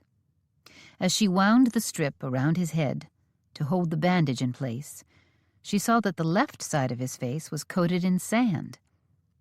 Wynne clenched her teeth to keep from apologizing for hurting him. Tears came faster, but she ignored them. She didn't have the strength to control herself, but she managed to be silent about the crying. Kevin was being brave. She could do no less. When she was finished, She tied another bandage around his right arm. That might not have been caused by a bullet, but rather a slashing rock. Near as she could tell, he didn't have a bullet lodged inside him, so it didn't matter what had caused the bleeding. She bathed the worst of the blood away, then let him rest for a few minutes, while she staggered to her feet, wrung the water out of what was left of her skirt, and looked around. The stream was quiet here, but it roared from upstream, and she thought she could hear more rushing water downstream. If they'd failed to reach shore right here, who knew what kind of danger they might have faced? This sandy beach was at the bottom of a steep bluff, and she could well imagine that in spring the floodwaters might reach to the top of the banks. She could see no obvious trail, but it was by no means a sheer cliff. They could climb it. She'd have liked to let Kevin rest a good long while, maybe sleep. Maybe she could get a fire going. She knew how to manage that without matches. But they didn't dare to stay here and rest. They had no food. Worse yet, those men might come after them. Maybe there was an easily followed trail right alongside this stream, and they were coming fast. "Can you get the rest of the way out of the water?" Wynne hated to ask him to do so much as move, but he had to help. There was no shelter here, not even tall grass to hide in. If those men came, she and Kevin would be easy prey. A groan escaped him. "I'm sorry." She promised herself she'd stop saying that. "But we may still be in danger. If those men follow the stream, and it seems to me that they will, if it's at all possible, they can't fail to find us, as long as we stay here." For a few moments, a long, deep breath was Kevin's only response. Then she saw him gather his strength. He shoved himself to his hands and knees, then looked around. A jumble of stones off to the side drew his attention. He crawled to the boulders on all fours. She hovered near in case she could help, or catch him when he collapsed. He used the stones to lurch unsteadily to his feet. Standing on trembling legs and leaning hard against the largest of the boulders, he said, "I'm ready." Wynne thought he looked about as far from ready as any man could be, but he was standing. That was him doing more than his part, considering the bullet wound in his head. She had to do the thinking for both of them, and a little help would have been appreciated. And this was her home. They might even be on her pa's land by now. So she was in charge, until Kevin showed the gumption to take over. She was hoping that came very soon. Slipping her arm around his waist, she took his left hand, sparing his injured right arm, and lifted it around her neck. "Let's go. We take one step at a time. We'll get to the top of this bank, and maybe then we can see where we are and figure out where we need to go." And so they began. Prayer for each step, for God's mercy and protection, kept her moving, as she bore as much of his weight as she could. The bank was a curve that created the wide, sandy beach. There were stones studding the climb, and clumps of grass and scrub brush growing all over, which would give them something to hang on to.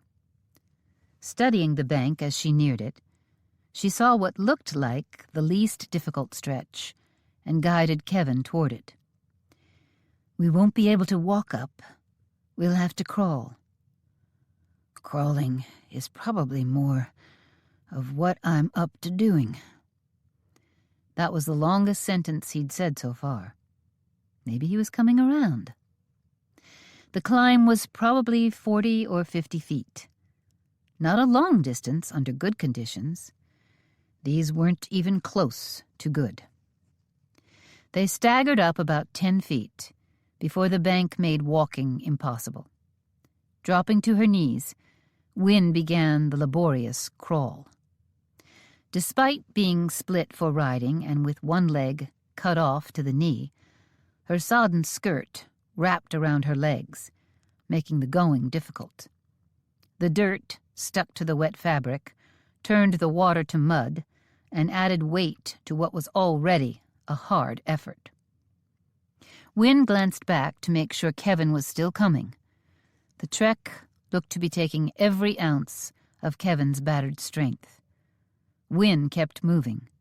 She'd go back if she had to, but Kevin looked like he was climbing with more pride than true strength, so she did nothing to make him believe she didn't think he could make it. Wynne, exhausted herself, reached the top and looked carefully around them. With no armed gunman in sight, she rolled over the edge and lay flat on her belly.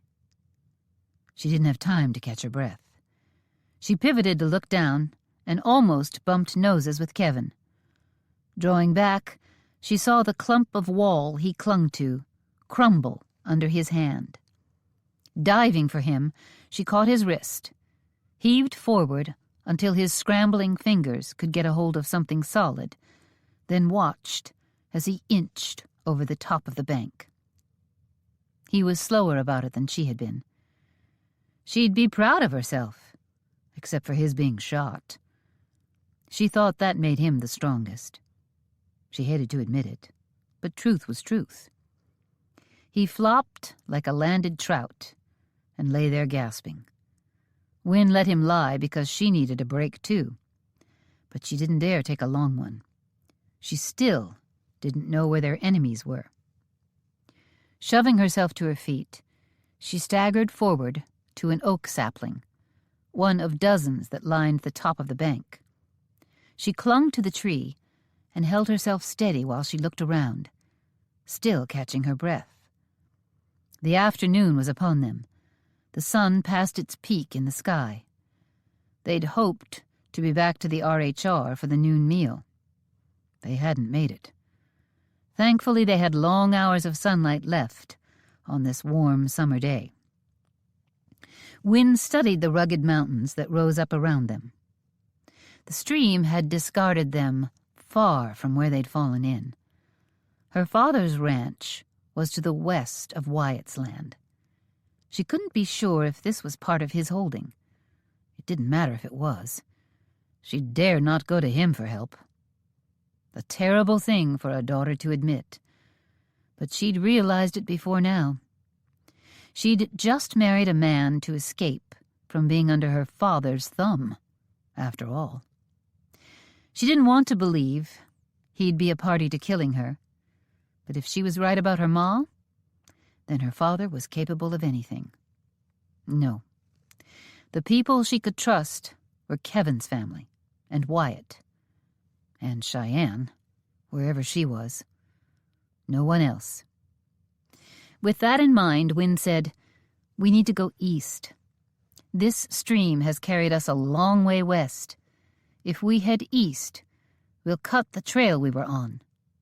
Eventually." After nodding silently and for too long, Kevin finally managed to say, "My vision is blurred. I've taken a blow like this to the head before, and I know it's a bad sign. But I'll keep up with you as long as I can. The sun's past its peak. We'll put it to our backs and walk along that line of trees." She pointed to the downward slope ahead of them. There was an open stretch, followed by more trees, thicker than these. "It may take all day. It may take a week. We'll watch for those men, hide if we need to. But we'll get back to the RHR. We have to report to Wyatt that his hired man is part of this. Baker must have lied about his need to go home to Texas. He's probably been roaming the area since he left. He and our foreman, Tuttle, may be plotting together to somehow take control of both ranches. They must have—" She shouldn't say it. She took Wyatt's arm, and they started down a slope.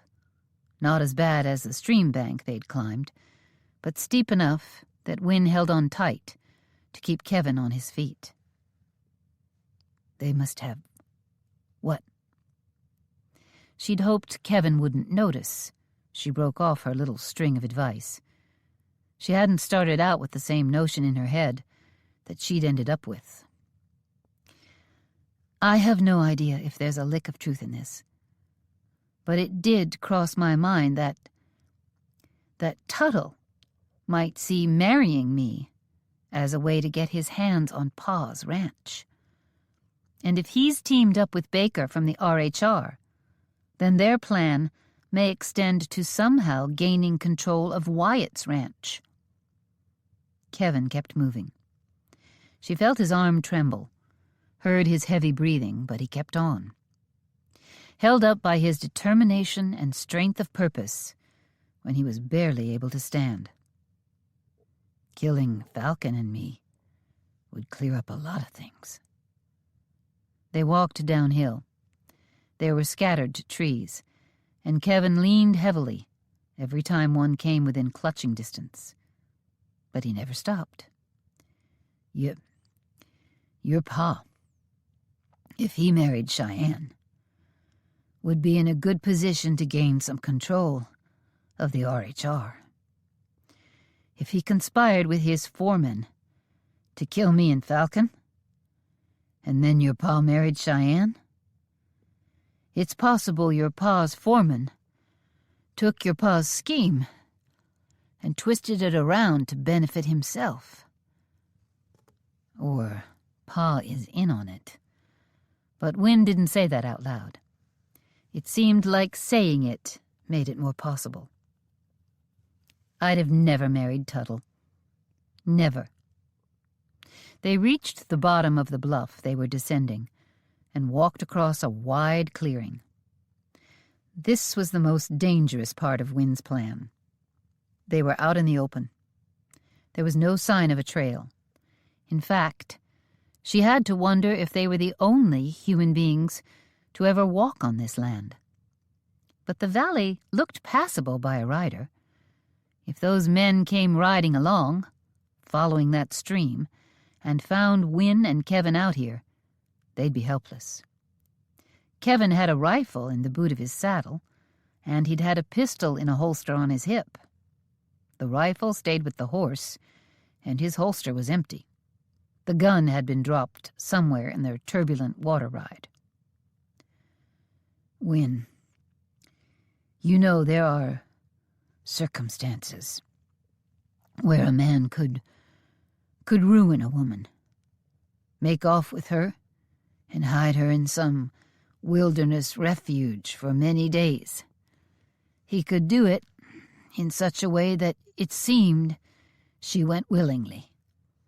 When they returned to civilization, a wedding would be unavoidable, short of the woman simply leaving the whole territory. People have very long memories. Kevin's lips curved down in a harsh frown. They can change overnight. They can believe you're decent and a good friend and neighbor. Then some new... Kevin gestured recklessly with his right arm, as if searching for a word, then flinched in pain and let his arm fall to his side. Some new detail about your past comes out, and you're nothing. Your whole life, everything you've said and done means nothing. Everyone. He fell silent. Wynne wanted him to talk about it. She'd told him her old, dark, dangerous secret. But he hadn't kept his side of their bargain. But then, he'd been too busy, and now too battered, to do much talking. He'd keep his word. She was struck by how completely she trusted him to do that. But now wasn't the time. Kevin, we have to move fast. We're in the open. If those men come... Yes, I know. Let's get across. The talking stopped. They emerged from the trees on the north side of the broad, grassy valley and walked across it as quickly as Kevin could manage. Wynne felt like she was nearly dragging him. It was a forced march to humble a cavalry soldier, and she wished fervently for a bunch of cavalry officers right about now. They needed to reach the trees lining the valley's southern side.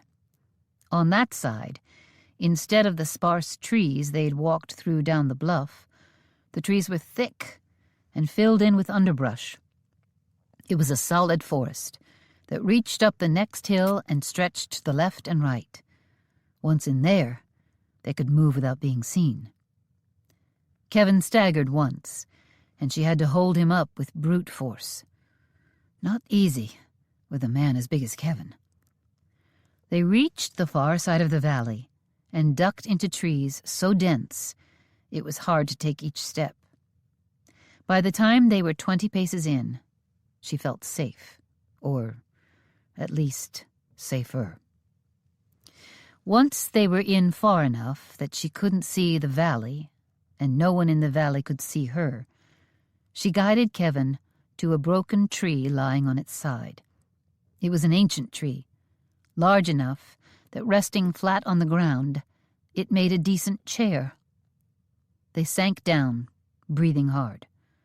For a minute, she thought Kevin might go on over backward, but he caught himself before he tumbled, and they sat, gathering their strength. "I'm sorry that happened to you back in Kansas." Wynne turned to Kevin, and he looked back. She smiled, and considering the day they'd had, she thought that was pretty good. And while she smiled at him, she remembered they'd gotten married. Touching the dark bandage on his head, she said, "I'm sorry you were driven out of your home, and for all this mess with Clovis, but I'm glad you're here." He studied her eyes, as if he could see what was behind them, see her thoughts and her feelings. "I'm glad, too. I'm glad we're married." He leaned down slowly. She stretched up. Their lips met. The kiss, as it had been last night, was wonderful. His arms came around her, and the kiss deepened. She rested the palms of her hands on his chest, felt his heart speed up in a way that couldn't be explained by their hike, and it matched the racing of her own heart. Smiling against his lips, Wynne felt the kiss bless her wounded, frightened, lonely heart. She slid her hands higher until her arms were wrapped around his neck. Time stretched until she considered just staying here on this fallen tree, maybe forever, in her husband's strong arms. At last, the kiss ended. He lifted his head to gaze into her eyes. "We probably can't get back to the RHR tonight, but we should make a start. We have no food, unless we find some kind of berries or nuts. We don't dare start a fire, for fear those men might see it. So there's no sense trying to rig a snare to catch a bird or sharpening a stick to spear a fish. I expect we'll face a cold night." She gave him one more quick kiss. "But maybe, if we hold each other tight, we can ward off the cold." He kissed her forehead, laid his lips there, and kept them there a long time. At last, Kevin said, "Let's make a start. We'll miss a meal or two, but we can survive that. I've heard tell of folks taking a trip after their wedding, called a honeymoon. Maybe we can call this night in the woods a honeymoon." Maybe. A small chuckle escaped her lips. They stood and walked along in the trees, far enough back no rider would spot them. They crossed game trails several times, but they all seemed to head north and south. The woods were hard to move through, but to Wynne The scented pines and the coarse bark of the oaks she used to steady herself were a fortress. Stumbling along, they kept on their way east. Broken trees and thick scrub brush made the going hard. Kevin needed to stop and rest every once in a while. The afternoon passed, and Wynne had no real notion of how long it had been. In the woods like this, they couldn't see the sun in the sky or notice shadows lengthening. "Ah!" Kevin bit back a shout as he tumbled forward. Wynne grabbed for him, but her fingers slipped, and he went down hard, scraping his hands as he tried to break the fall. She dropped to her knees and saw what he wouldn't admit. Kevin was done for the day. The woods were in such deep shadows, they could call it night. She shifted him around as best she could, until he was lying down without any fallen branches jabbing him in the belly. Then she said, "I'm going to look around to find a sheltered place for us to sleep. I see a broken tree ahead, with the trunk sticking up like it landed on another downed tree, or maybe some rocks. I think we can crawl under it, and I hope that will shield us from any night winds. It's August. We'll be fine." She saw the sheen of sweat on his brow. He was too new to this country to realize how cold it could get in the mountains at night. She'd wandered in high country with Cheyenne enough to have seen it snow in August. She rose, and he caught her wrist and dragged her back down so they were nose to nose. "Don't lose sight of me. I don't want us to get separated." The notion sent a chill of terror down her spine. Somehow, out here with Kevin, she had only thought of making progress, heading home. She kept up her strength to encourage him. She suspected he was doing the same to encourage her. But alone? What would she do if she were out here alone? Search for him for the rest of her life? What other choice would she have? "I won't go far. I won't lose sight of you, I promise. If I can't find shelter under that tree," she pointed her finger at the tree, only a few yards away, "then I'll come and get you, and we'll have to move on until we do find a place. But we'll do it together." He held her gaze for a long time, then finally nodded and let her go. He was done in. If she couldn't find shelter, she'd just lie down here beside him. It would be very uncomfortable, but they'd make it through the night, and they'd make it back home. Chapter 26. "What do you mean they didn't make it back home?" Molly wanted to slap Wyatt, but she knew she was being irrational, so she didn't do anything she felt inclined to do. "Kevin and Wynne went to town this morning and never came back. Wynne told me they would probably be home in time for the noon meal, but not to wait for them." Molly flung her arms wide. "I'm here alone. What meal am I making that needs to be done perfectly on time anyway?" "You should have come and got me." "I didn't know where you were. And you," she stormed right up to his face and jabbed him in the chest, "told me not to go out alone." He swatted her hand aside. Since he was as likely as scared as she was, she didn't hold it against him much. "And even so, I stepped outside and listened, trying to hear any sound coming from your cattle that might lead me to you." "I told you not to go outside." He fisted his hands and leaned down until their noses almost touched. This time she came even closer to slapping him. "There are gunmen running around. You need to stay inside, and they shouldn't have gone anywhere either." "I told them that. In fact, I was yelling that very thing when they rode away." Wyatt slammed one fist into the other hand. Despite Molly's fierce interest in slapping him, she didn't for 1 second worry he'd use that fist on her. That was a nice way to feel about a man. It's how she felt about Kevin and Andy. She'd sure as certain never felt that way about her pa. Wyatt pivoted toward the door. Andy was on his heels.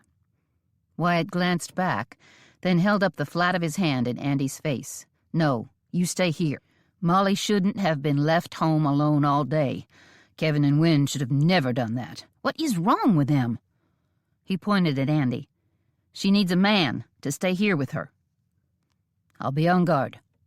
Andy jerked his head and his chest swelled with what could only be pride. Molly watched Andy stand up straighter. Wyatt calling him a man seemed to make him taller and stronger. Probably better than when she treated him like a kid brother all the time. "You're on duty until I get back and lock this door behind me." "I thought your ramrod was going to find them, but he never came back either." Wyatt stopped so suddenly he skidded. He turned to look at Molly. "Ross Baker was here?" "Yes." "Today?" Molly rolled her eyes.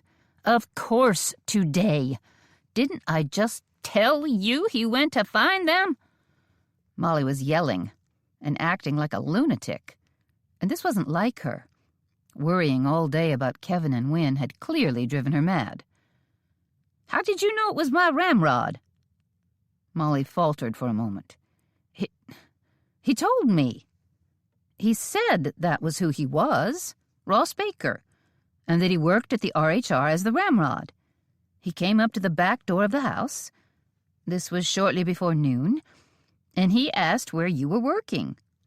I had no real idea. I thought he probably wanted to find you and get to work. I mentioned that I was worried about Wynne and Kevin, and he asked who Kevin was and who I was. I told him enough of it that he seemed to decide I had a right to be here in the house.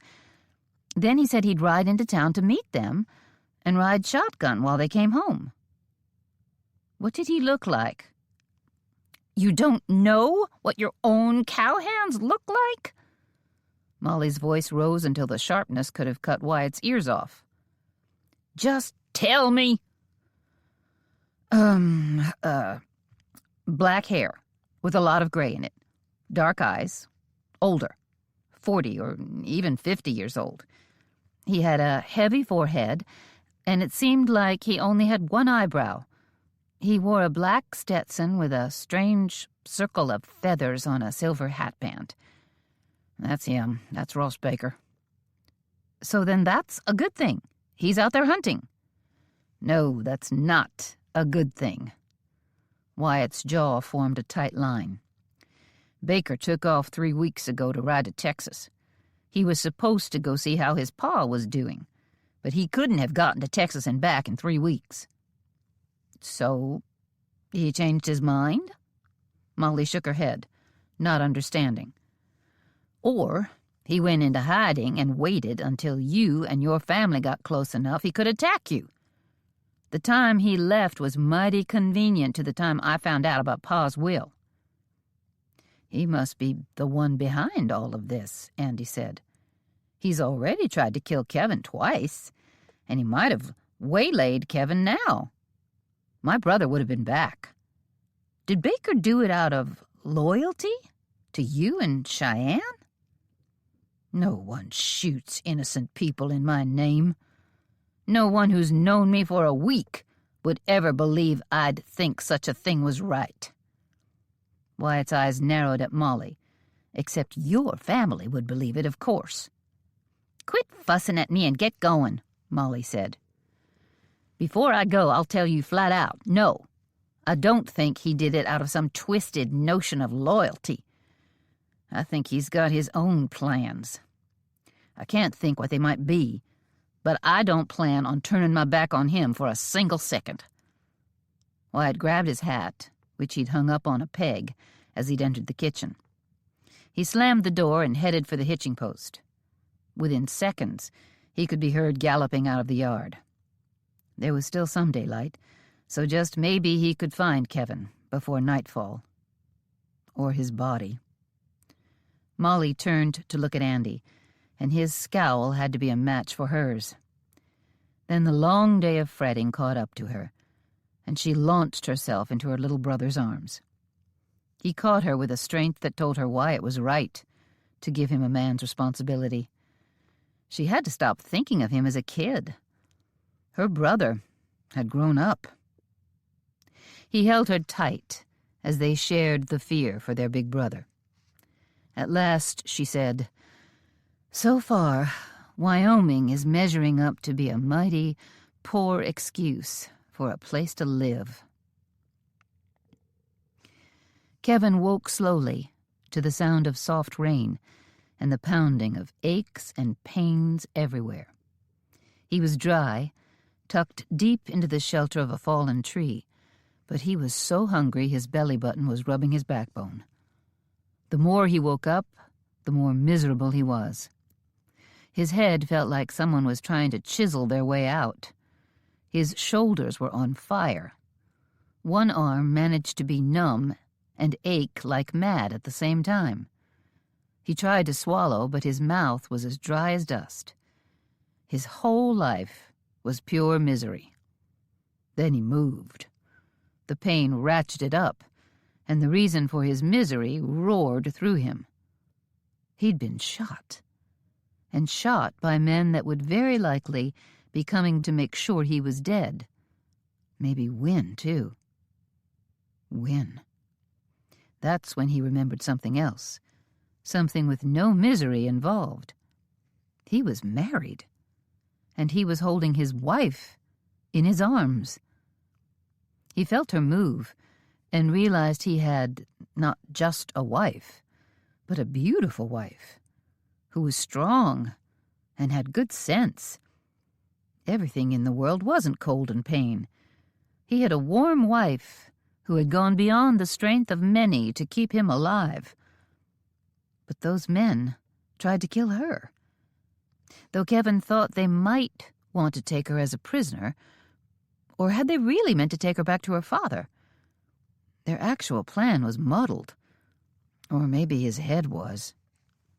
A lot of yesterday was muddled. But he remembered Wynne helping him, bearing so much of his weight because he was too wounded and addled to be of much use. Holding Wynne outweighed all his troubles by a long shot. And if they could just get home and put a stop to this madness of people trying to kill him, he could live himself a fine life. Kevin? He'd been lost in thought, lost in the pleasure of holding her, lost in the pain. He shifted his gaze without moving his head and saw the prettiest blue eyes in the world. They were a bit puffy from sleep, and seeing her eyes first thing in the morning, while he held her, stirred something deep inside him. A sense that to wake up with her each morning would be a precious gift from a gracious God. He'd be delighted to begin every day like this. He prayed they'd survive, so they could. "Good morning, wife," he smiled, and she managed a wobbly smile back. To encourage her, since she'd spent all day yesterday encouraging him, he said, "We'll head out for Wyatt's as soon as the rain ends. This rain should wipe out any tracks we left on the banks of that stream climbing out. They shouldn't be able to find us." He looked out of their shelter and saw a fog so dense he wasn't sure he could find himself. "Wyatt, Molly, and Andy will be sick with worry. And there'll be no tracks for Wyatt to follow either." Kevin's spirits drooped. "Wyatt is a fine tracker, and you know he'll be looking. He might not mind overly if I vanished, but he'd object to you disappearing. Not to mention he'd want me to take Molly and Andy with me." He sighed. "I wonder if we've got a long day's walk, or if we'll be hiking for a week." She shook her head. "Do we just stay in here, then, while it rains?" A fine shiver went through her. She was as cold as he was. Should they head out into the rain and fog, or should they stay safe and warm and hungry while worrying their families to death? Kevin tugged gently until some of her weight was flat on top of him and she faced him. We haven't talked much about our faith. We haven't known each other long enough to talk about anything. But if we're decent people who try to live by the vows we took yesterday, we can have a good marriage. I believe that. As do I. It's true, you were the only man around when it became obvious that I had to do something to avoid being forced home to live with my father. But I am glad it was you. That got a smile out of him. You could have proposed to Wyatt. I couldn't propose to Wyatt. He had a firm grip on her shoulders and felt a delicate shudder go through her, this one not caused by the cold. Why not? He's a good man. She snorted. He's like a little brother to me. Ick. Kevin couldn't stop a chuckle. Ick? I don't think Wyatt deserves that. Well, try and imagine yourself asking Molly to marry you. Kevin felt the scowl wrinkle his face. Molly's not like a sister to me. She is a sister to me. You're making my point. Because Wyatt is like a brother to me. A pestering, bad-smelling, loud-mouthed, prank-pulling, hair-yanking little brother. If I married him and he irritated me, I'd be tempted to wash his mouth out with soap or send him to sit in a corner. Kevin left off his scowling and laughed loudly. What kind of foundation is that for a marriage? A smile crept over Wynn's face, too. I know he's not my brother, but it would just be very weird. I never considered it for a second. Actually, I've never considered anyone but you. We have had a few, moments together. I think if I'd had more time, and I wasn't forced into this, I'd have hoped you, that is, we, her cheeks turned pink, and she shrugged as if she wasn't quite able to finish her thought.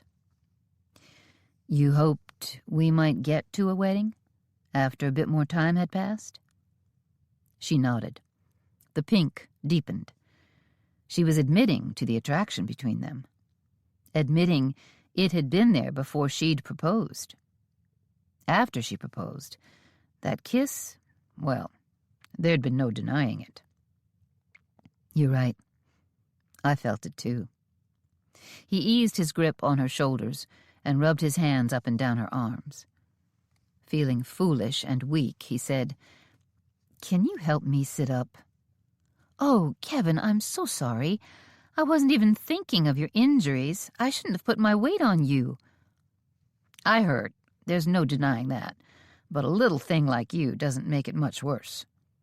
He brushed his thumb along the line of her jaw. And holding you made it a lot better. But now I'd like some help. I'm afraid I'm going to need it. Wynn got her weight off him. He missed it, while at the same time wondered if he might have a cracked rib.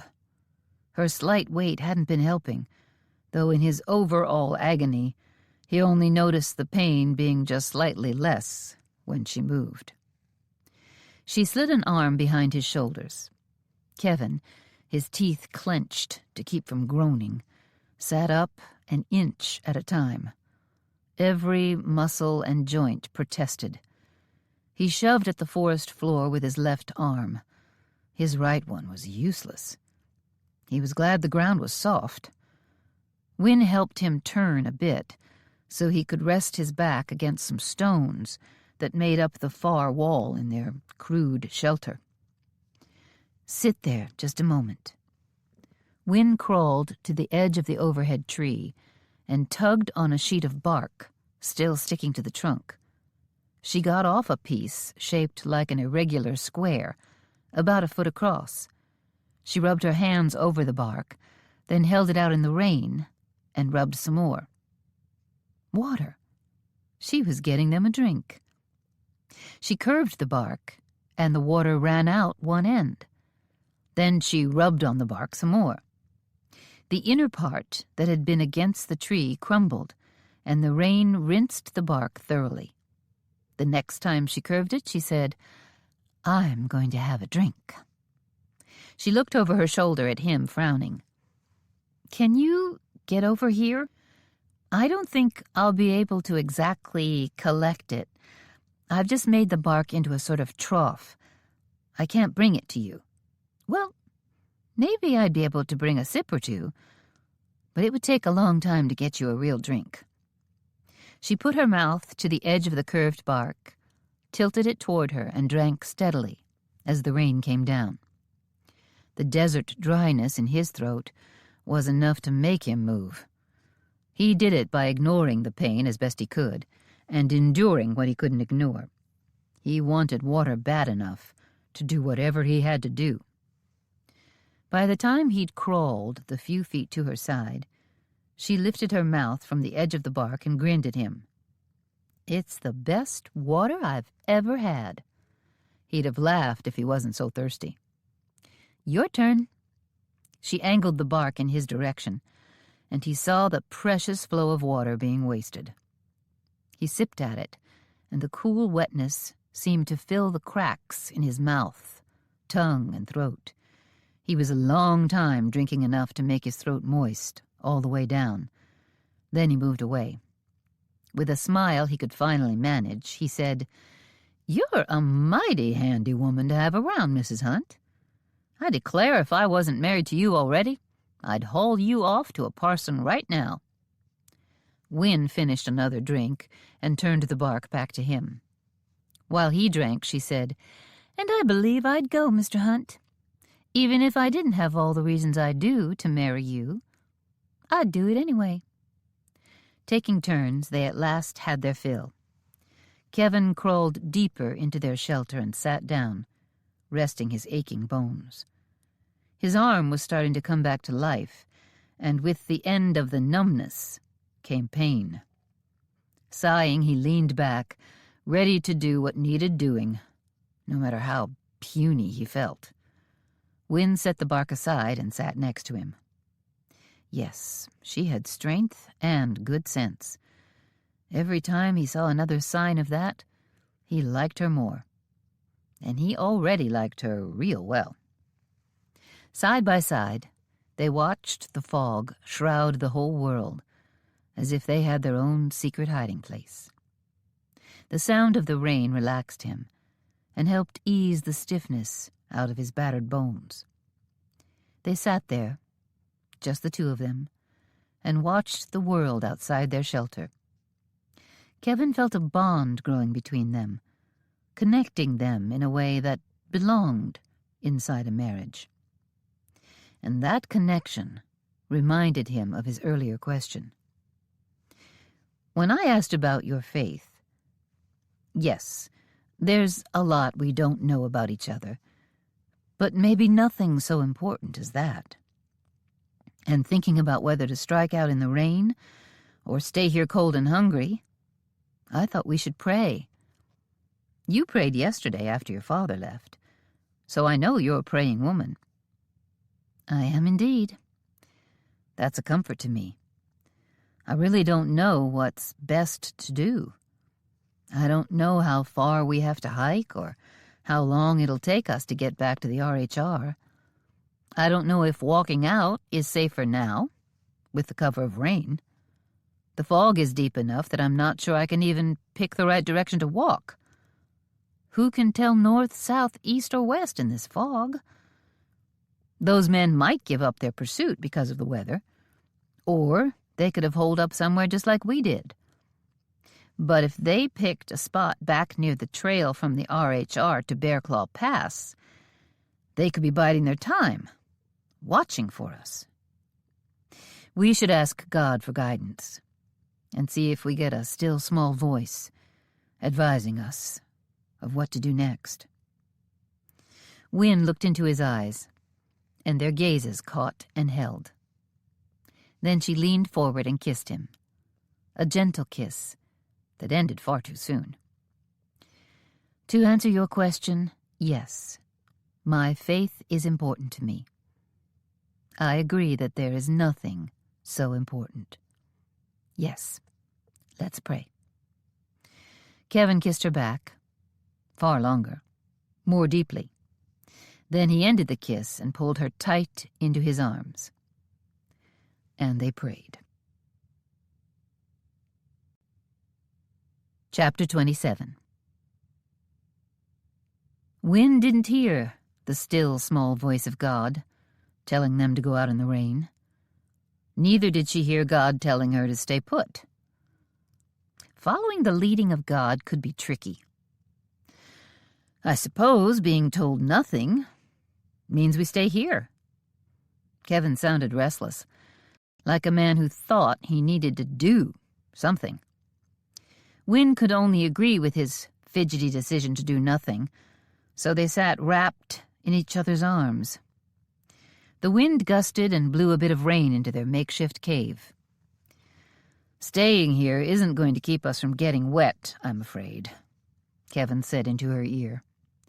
The rain fell faster, and the day, which had been warming slightly, turned cooler. Kevin tucked them into the deepest spot against the boulder. It did provide a bit of shelter, as the wind gusted the rain toward them. Turning her in his arms, Kevin kissed her. She wrapped her arms tight around his neck and let herself be drawn into the kiss. A crash of thunder jolted them apart. She smiled at her husband. "You're doing an excellent job of distracting me from wanting to head for home. And I don't pay much mind to my aches when you're in my arms. We're helping each other get through this." "By kissing?" "Oh, yes." He ran a hand deep into her hair.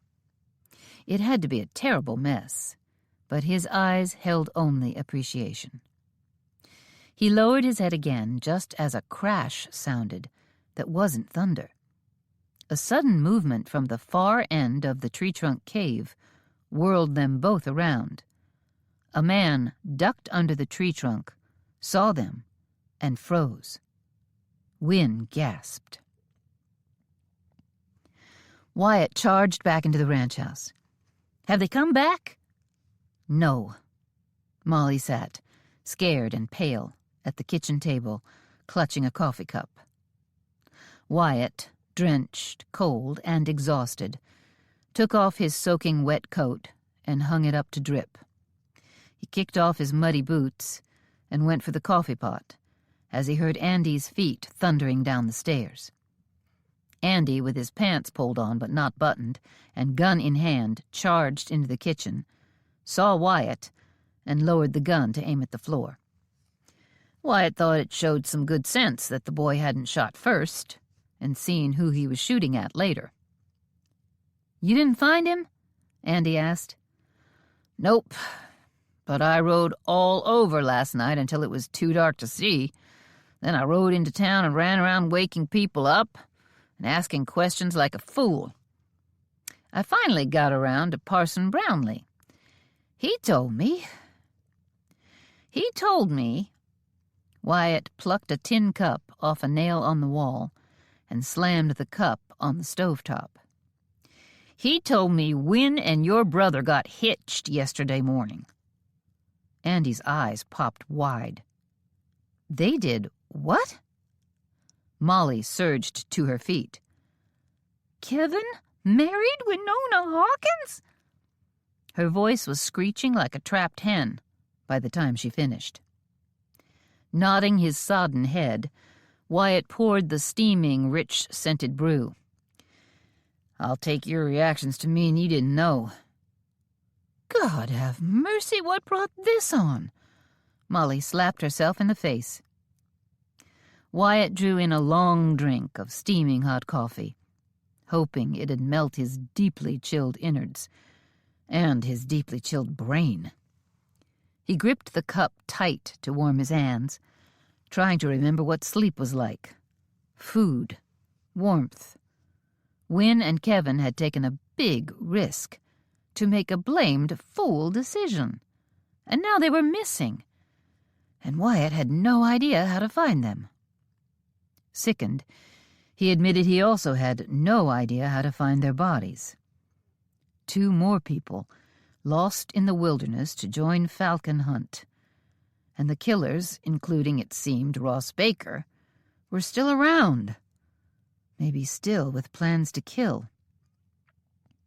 "Why would he do that?" Andy asked. "Go get a shirt on," Molly snapped. Andy looked down at his long woolen underwear, and a dull red blush bloomed on his cheeks. He darted out of the room, but the pounding feet on the stairs told Wyatt he'd be back soon. Wyatt turned on Molly. "What went on around here this last week?" "Nothing," she sputtered. "Wynne spent all of it in her room. Kevin never went near her after he carried her up there that first day." Her eyes widened. "Well, almost nothing." Wyatt felt his teeth clench until he thought they might crack. "What is almost nothing?" Molly shook her head and swallowed hard. "Yesterday, her father came over. Well, no, I mean the day before yesterday." Molly rubbed her eyes with the heels of her hands. Wyatt could see she hadn't slept a wink and was on the brink of keeling over with exhaustion. He knew what that felt like. Mr. Hawkins came in acting mad enough to spit bullets. He'd found out Wynne had been shot and was furious because we hadn't sent word to him.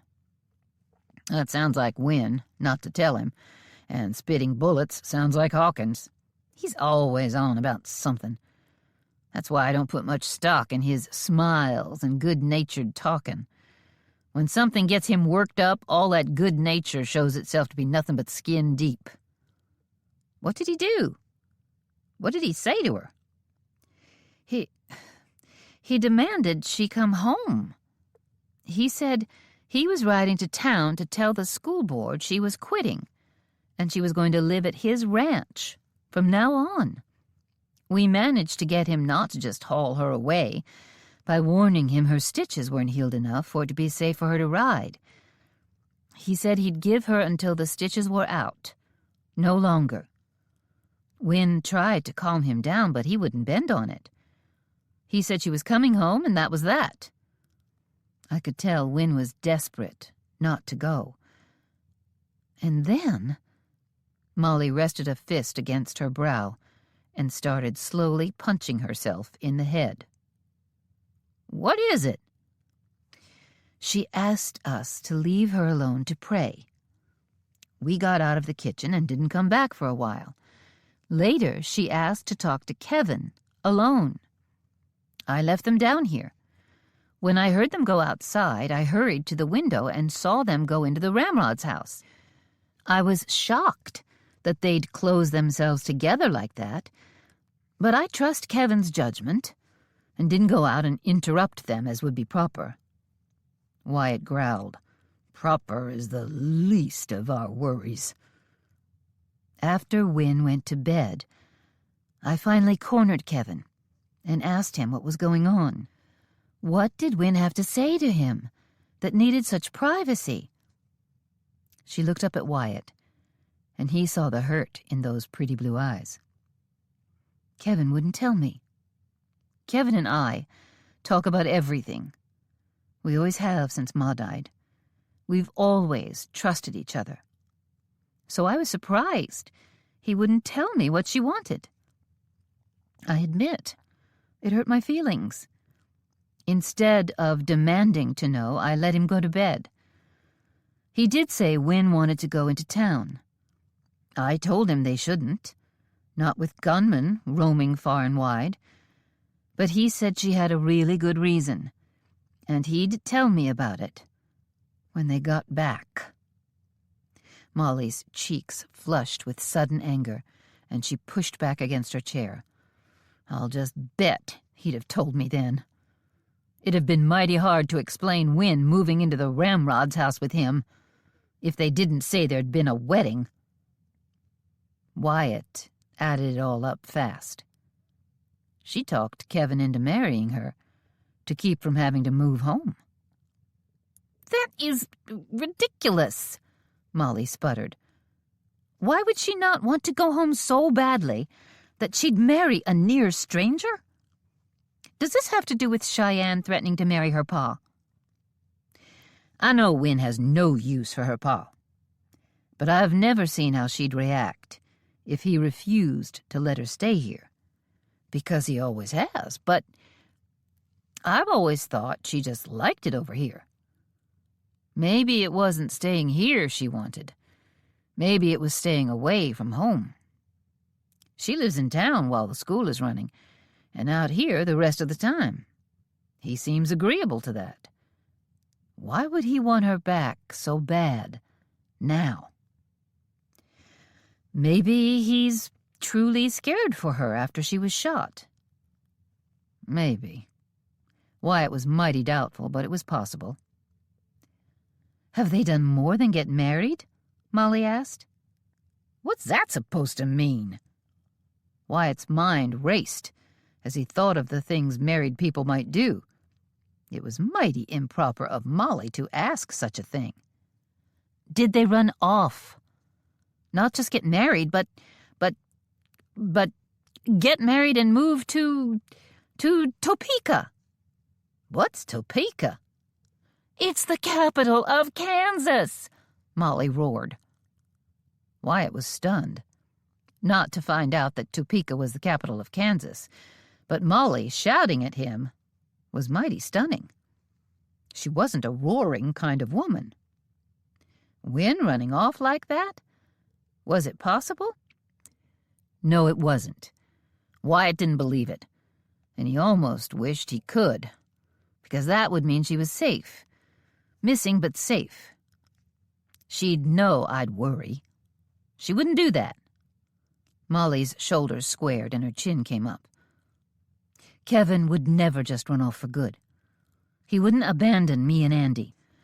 Wyatt's mind was running around like a trapped rabbit, fretting over Wynn. But one tiny part of that mind took notice that Molly's blue eyes flashed like the summer lightning that was sparking outside, and she was about the most beautiful woman he'd ever seen. Her brother might have abandoned her to Wyatt's mercies, and if he had, then Kevin had left his little sister to live here with Wyatt. For good.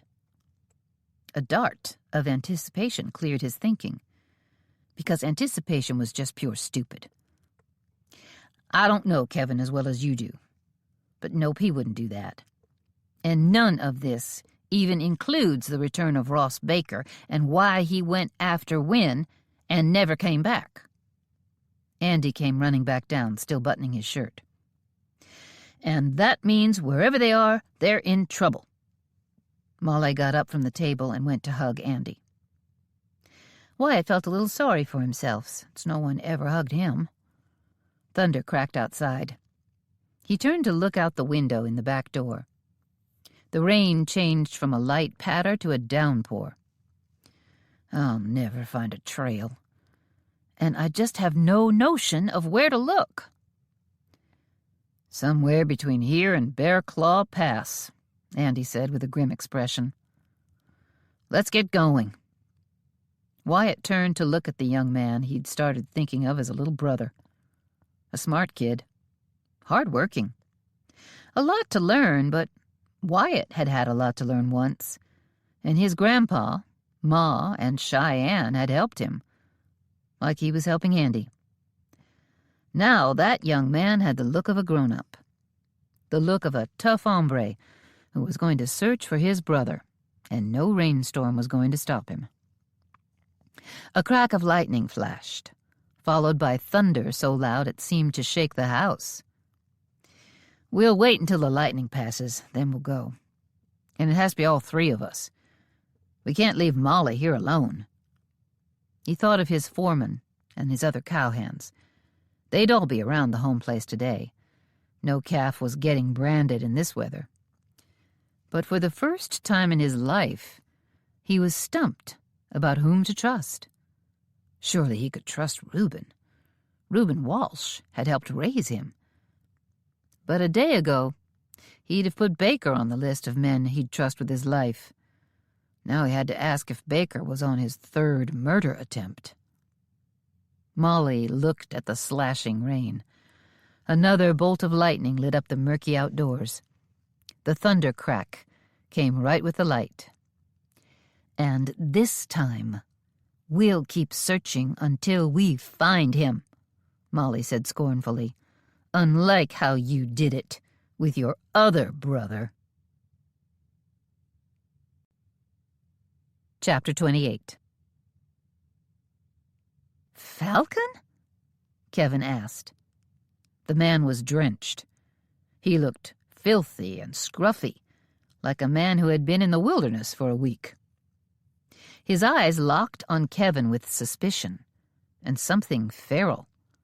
Something so untamed that Wynne slid her hands around Kevin's waist in a futile effort to support him, or, God help her, protect him from his own brother. Falcon darted into the far end of the shelter, willing to share with them to get out of the rain. He subsided and watched them. "Falcon, we thought you were dead." Kevin made a move toward Falcon. A knife appeared like magic in Falcon's hand, drawn fast and held in a way that was a pure threat. What Kevin's intent was, Wynne couldn't say. If he was planning to hug his brother, that was a real poor idea. Wisely, Kevin froze at the sight of the knife. "What's the matter?" Kevin eased back. Wynne felt like a bear had climbed in to share their meager space. A fierce, filthy, furry bear, with claws. The man shook his head to try to end the water dripping in his face. "Can I?"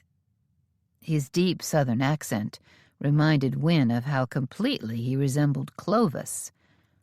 Except right now it took a powerful imagination to picture the clean-shaven, expansive, smiling Clovis Hunt, looking like this untamed man. "Can you—" "What?" Kevin waited. When Falcon didn't answer him, Kevin said, "We thought you were dead. You went over a waterfall, possibly shot." Falcon's eyes locked on Kevin's, as if Falcon found every word fascinating. "Then we found your hat at the bottom of a stony, viciously fast-moving stream." Falcon's lips moved. Wynne was sure he murmured, "My hat."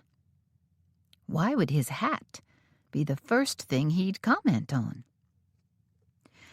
"Wyatt said you couldn't have survived going over those falls," Kevin continued. "We trailed you for a time, looking for your body." Wynne remembered Kevin and Wyatt talking of it. They hadn't trailed him for long.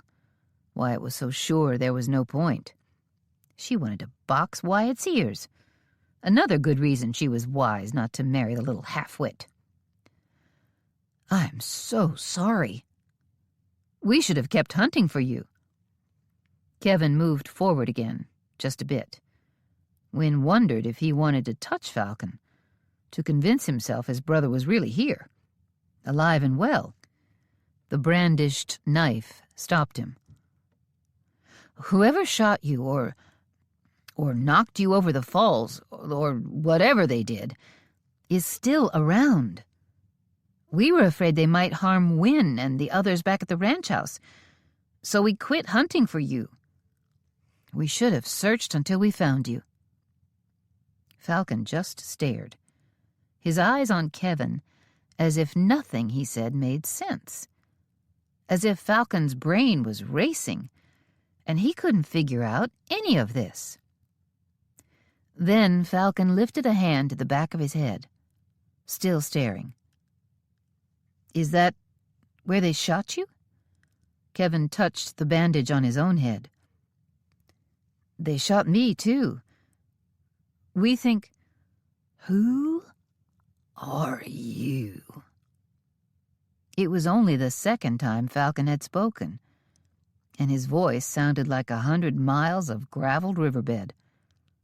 That strong accent twanged through the 3 words, but otherwise he sounded like a man whose voice was near rusted shut from lack of use.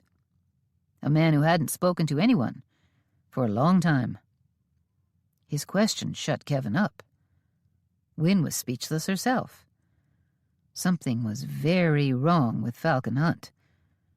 Realizing that didn't make her a genius. To break the silence, Wynne dropped a few words in, and they seemed to explode like a cannonball bursting into their little hideaway. "He's your brother." Falcon looked from Wynne back to Kevin. "My brother?" He hadn't put that knife away yet. "Yes, your brother Kevin Hunt. And I'm his wife, Winona Hunt." Then she felt absolutely unable to stop herself from saying something outrageous, but she was sorely afraid it had to be said. "And you're Falcon Hunt. You've come from Tennessee to Wyoming to claim an inheritance from your father." Slowly, Falcon began shaking his head. Not shedding water this time, just pure confusion and doubt. Kevin leaned against the back of their shelter, worry etched on his face. Falcon's, too. Wynne figured she probably looked the same. Falcon lowered the knife very slowly. The steady beat of the rain was the only sound. Wynne decided giving everyone time to think was the best policy, so she eased back, too. Finally, Falcon said, "I've been wandering for days." "You disappeared a week ago, Falcon." Kevin kept leaning away, giving his brother a lot of room to consider it all. "You must have been out here alone all this time." "First thing I remember is waking up on the banks of a stream and didn't know nothing. Not a dad-blasted thing." "Not even your name?" Kevin asked. Shaking his head, Falcon stared down at his hands as if they held his memory. "I didn't know where I was. I mean, sure, in the mountains, but they didn't look like anywhere I'd ever been. But then I couldn't remember being anywhere ever. I knew I should have had a gun. Why would I remember I normally have a gun when I didn't remember my own name?" He rubbed the back of his head again. "I knew how to unravel the threads from my shirt and rig a snare to catch birds. I could start a fire using my knife and a flint I found in my pocket." "All that, but not who you are?" Kevin sounded bewildered. Falcon gave a small shrug. "I didn't exactly remember how to do those things. I just knew how." His eyes flickered up to meet Kevin's. They shifted to Wynne. Then he pulled his hands together in his lap and looked at them as if they confused him. "It was like the knowledge just came out of my fingertips without me thinking much about it." "I've heard of someone losing their memory." Wynne drew both men's attention when she said that. "A sickness or a blow to the head can cause it. Amnesia. That's the word I learned." "Amnesia?" Falcon said the word slowly, as if he wanted to remember the thing that made him forget. He looked calmer, a man ready to settle in, rest, talk, and figure out what was wrong with him. Wynne figured talk and a long rest might help the poor man. A bullet blasted louder than thunder, and wood exploded from the log, inches over Kevin's head. Falcon dived out so fast, so silent, that Wynne wondered for a second if he'd even been there. Another bullet hit so close, wood chips scratched her face. More bullets peppered the back of their shelter as she clawed her way out, slowed down by Kevin having a grip like a vice on her wrist. They leapt toward the end of the tree, a massive root that stuck high enough in the air that Wynne couldn't see the top of it in the deep fog and driving rain. Kevin dodged around the huge root, top stretching like skeletal fingers into the air. She caught one of the tendrils to swing herself around, and a bullet clipped the root off. She fell sideways when she lost her grip, landing on her shoulder. Then Kevin had her again, and they were behind the trunk. "Shh," Kevin whispered to her. "If we're quiet, the fog will hide us." Looking at the wrist he clung to, she saw that she still had that piece of root clasped in her fingers. And her hand was bleeding, but not badly. She hadn't been shot, just scratched by flying bark and wood. Rainwater sent the blood washing away in rivulets. Kevin moved on, quiet as he could be. It was impossible to be truly noiseless while walking through 100 years of dried leaves and tight scrub brush, with branches reaching out to scrape at them. She thought of how Falcon had vanished out of that shelter, completely silent. Kevin had described Falcon as a ghost on the day he'd come to them in the woods after Wynne had been shot.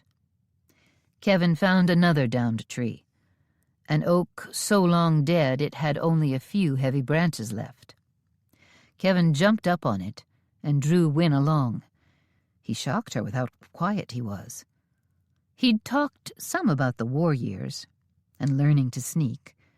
She realized for the first time just how dangerous it had been. No farmer needed this kind of woodland skill, especially not a farmer who'd lived mostly on a prairie. The fog wrapped around them, swirling as they stirred the air. They reached the end of the tree. Kevin paused until the sound of an oncoming thunderclap rolled across the sky toward them. In the racket, he stepped down, caught Wynne around the waist and lowered her, then walked a very few paces to another down tree, his footsteps cloaked by the thunder and pounding rain. These woods were full of the dead growing along with the living. It helped, too, that the leaves were soaking wet. They weren't as crunchy as they might have been.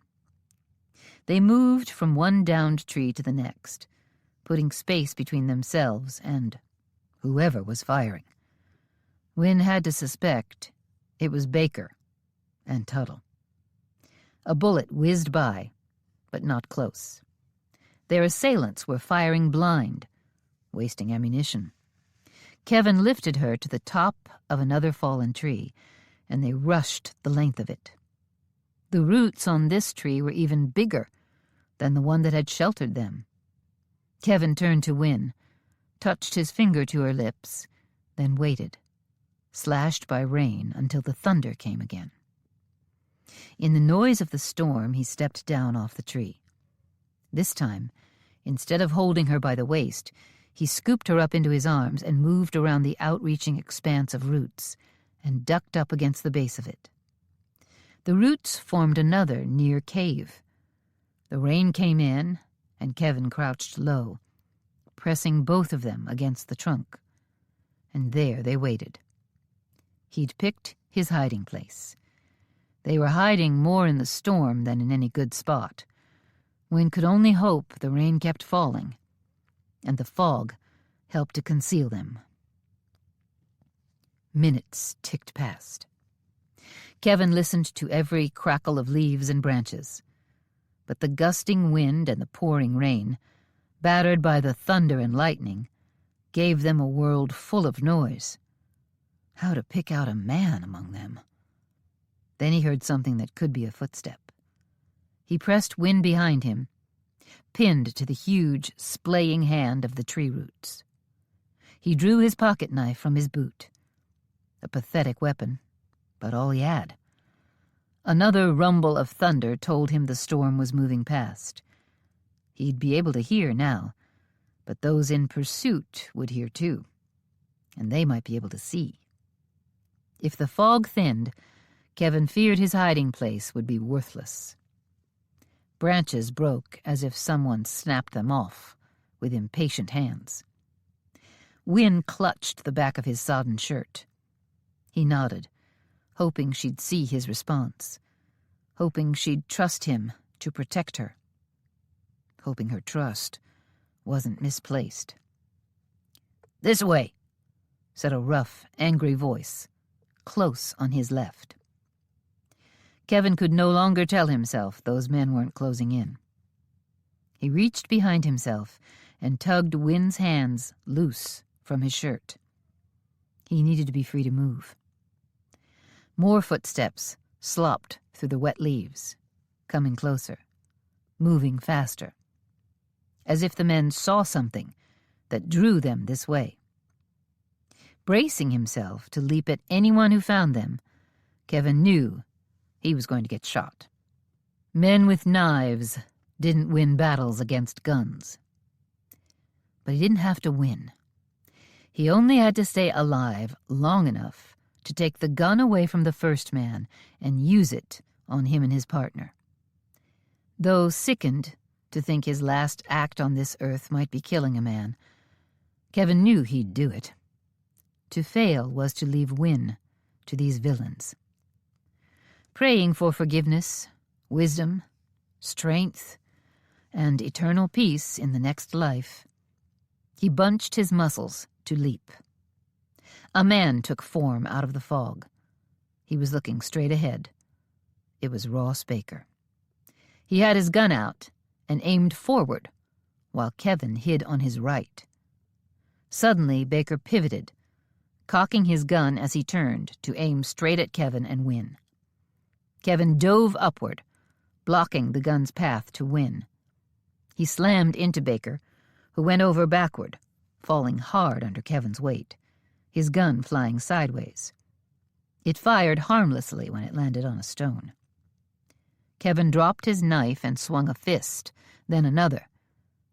But Baker didn't struggle, didn't hit back. He lay limp and unresisting. Not sure how the man had failed to shoot him, Kevin jumped away from him to look down at the wide-open eyes and slack jaw of a dead man. There was no time to try to figure out what had happened. He whirled to find Wynne right behind him with a fist-sized rock in her hand. Kevin whispered, "Let's go." A gun cocked somewhere in the fog. "Don't move." Kevin recognized the chilling voice of Bern Tuttle from yesterday. "Stand still, or I'll kill all of you." Kevin froze. His eyes searched the white fog. All?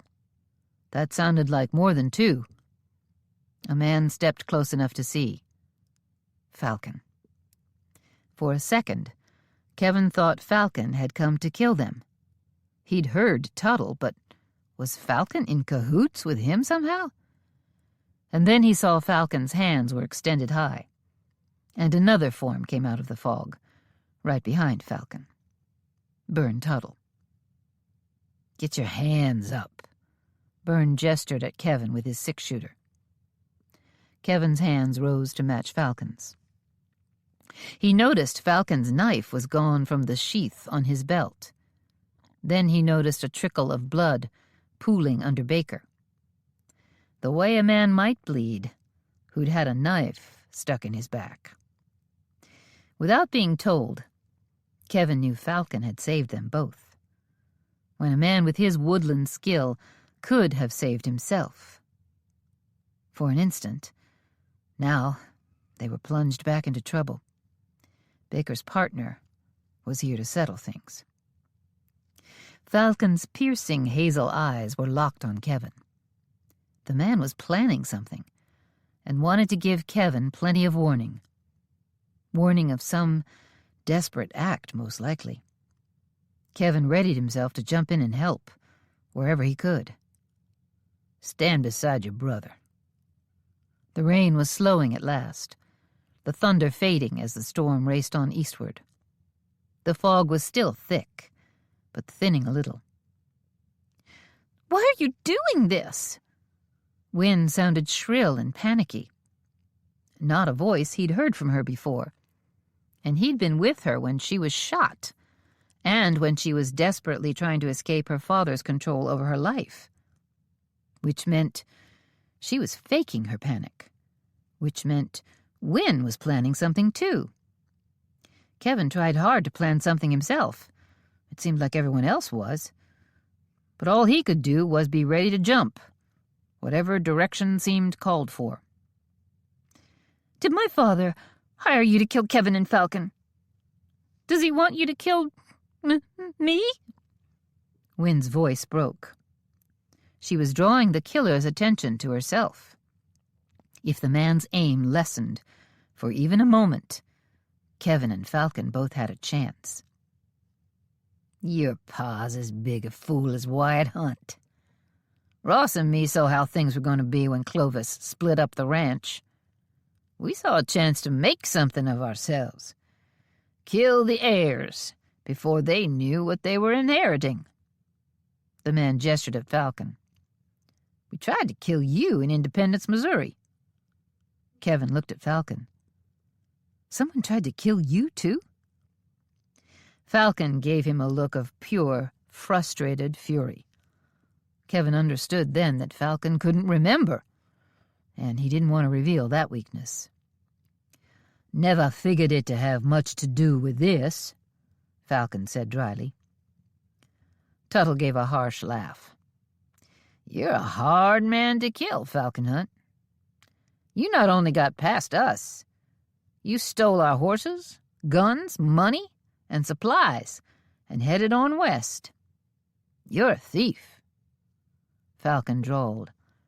"Sounds like justice to me." "Then we hit Kevin on the trail, and missed." "You both had good jobs." Kevin couldn't keep the contempt out of his voice. "You didn't need to turn to thieving and murder." He saw the rise of color in Tuttle's face at the insult. "I aim to finish this, then marry you, Wynne." Wynne gasped. "I'd never marry you." Tuttle smirked. "Sometimes a woman has to learn a lesson or two before she does as she's told. I'll enjoy teaching you that lesson." Wynne sniffed. "But you're standing there with a gun aimed. You must intend to kill me." A smile crossed the man's face that spoke of pure evil. "Oh, I'll marry you, Miss Hawkins. Then get you back to your pa's ranch. With your pa, the kind of worthless man he is, I'll be running the place and running it right. When he dies, which might not take him long, it'll all be mine." "You're a fool to think I'd agree to that." "You might agree fast enough if I took you into a hideaway in the woods and kept you there a while. I'd learn you to mind me with the back of my hand." "What about Baker?" Wynne asked. "How was he going to profit from any of this?" "His part was to marry up with Miss Cheyenne." A grim frown tightened Tuttle's face, and he glanced down at his partner in this crime. "Despite your plotting and all the attacks, you haven't killed anyone yet, Tuttle." "What you should do," Wynne said with crisp command, "is ride out of here. Just go. Find a new part of the country to live in. You won't have a murder charge hanging over your head. If you leave now, you'll have a good head start by the time we hike out of here, and I doubt anyone will look for you long. Or I can kill these two men and drag you off, get some revenge for the death of a friend, and end up a rich man." Tuttle laughed, revealing blackened teeth. Kevin shuddered to think of Wynne in this man's power. He'd braced himself to take a bullet, and he'd been spared. This time, if he jumped, Falcon would be here to get Wynne back to safety. Kevin did have a plan. He held back, wanting one chance, one distraction. Tuttle aimed right at Kevin's gut, and his hand tightened on the trigger. A shot rang out. Wynne screamed. Kevin felt nothing. He looked down at his chest and saw no blood. Then he looked up to see Tuttle standing, staring at his empty, bleeding gun hand, the gun lying on the ground. Tuttle fumbled with his left hand for a knife in a scabbard on his right. Kevin jumped forward and slammed a fist in Tuttle's face. Kevin yanked the knife away and watched Tuttle collapse backward, cradling his damaged hand to his chest, mewling like a wounded kitten. Kevin turned, noticing Falcon did the same, to see a rifle smoking in the hand of Cheyenne. Wynne rushed past Kevin and threw herself into the arms of Cheyenne Brewster, Kevin and Falcon's runaway sister. Cheyenne looked at Falcon and said, "Who are you?" Well, sort of sister. She was covered from head to toe in a black slicker, a hood pulled low over her face, but not so far over they couldn't see her. "That's Falcon Hunt." Wynne's voice was muffled against Cheyenne's hood. Kevin felt Falcon come up behind him. Falcon whispered, "Who is she?" "More family. She's a sister. Sort of." Cheyenne looked over Wynne's shoulder. Ice-cold eyes, black as night, glared at Kevin. "I am in no way your sister." There was a way, but Kevin decided not to try to explain it. Cheyenne wouldn't welcome it, Wynne wouldn't notice it, and Falcon wouldn't remember it. Cheyenne took Wynne by the shoulders, thrust her back, and studied her face. Since Kevin couldn't see her face, he walked up to them and looked too. Wynne had a smile that nearly pierced the gloomy fog. "Falcon, huh?" Cheyenne said.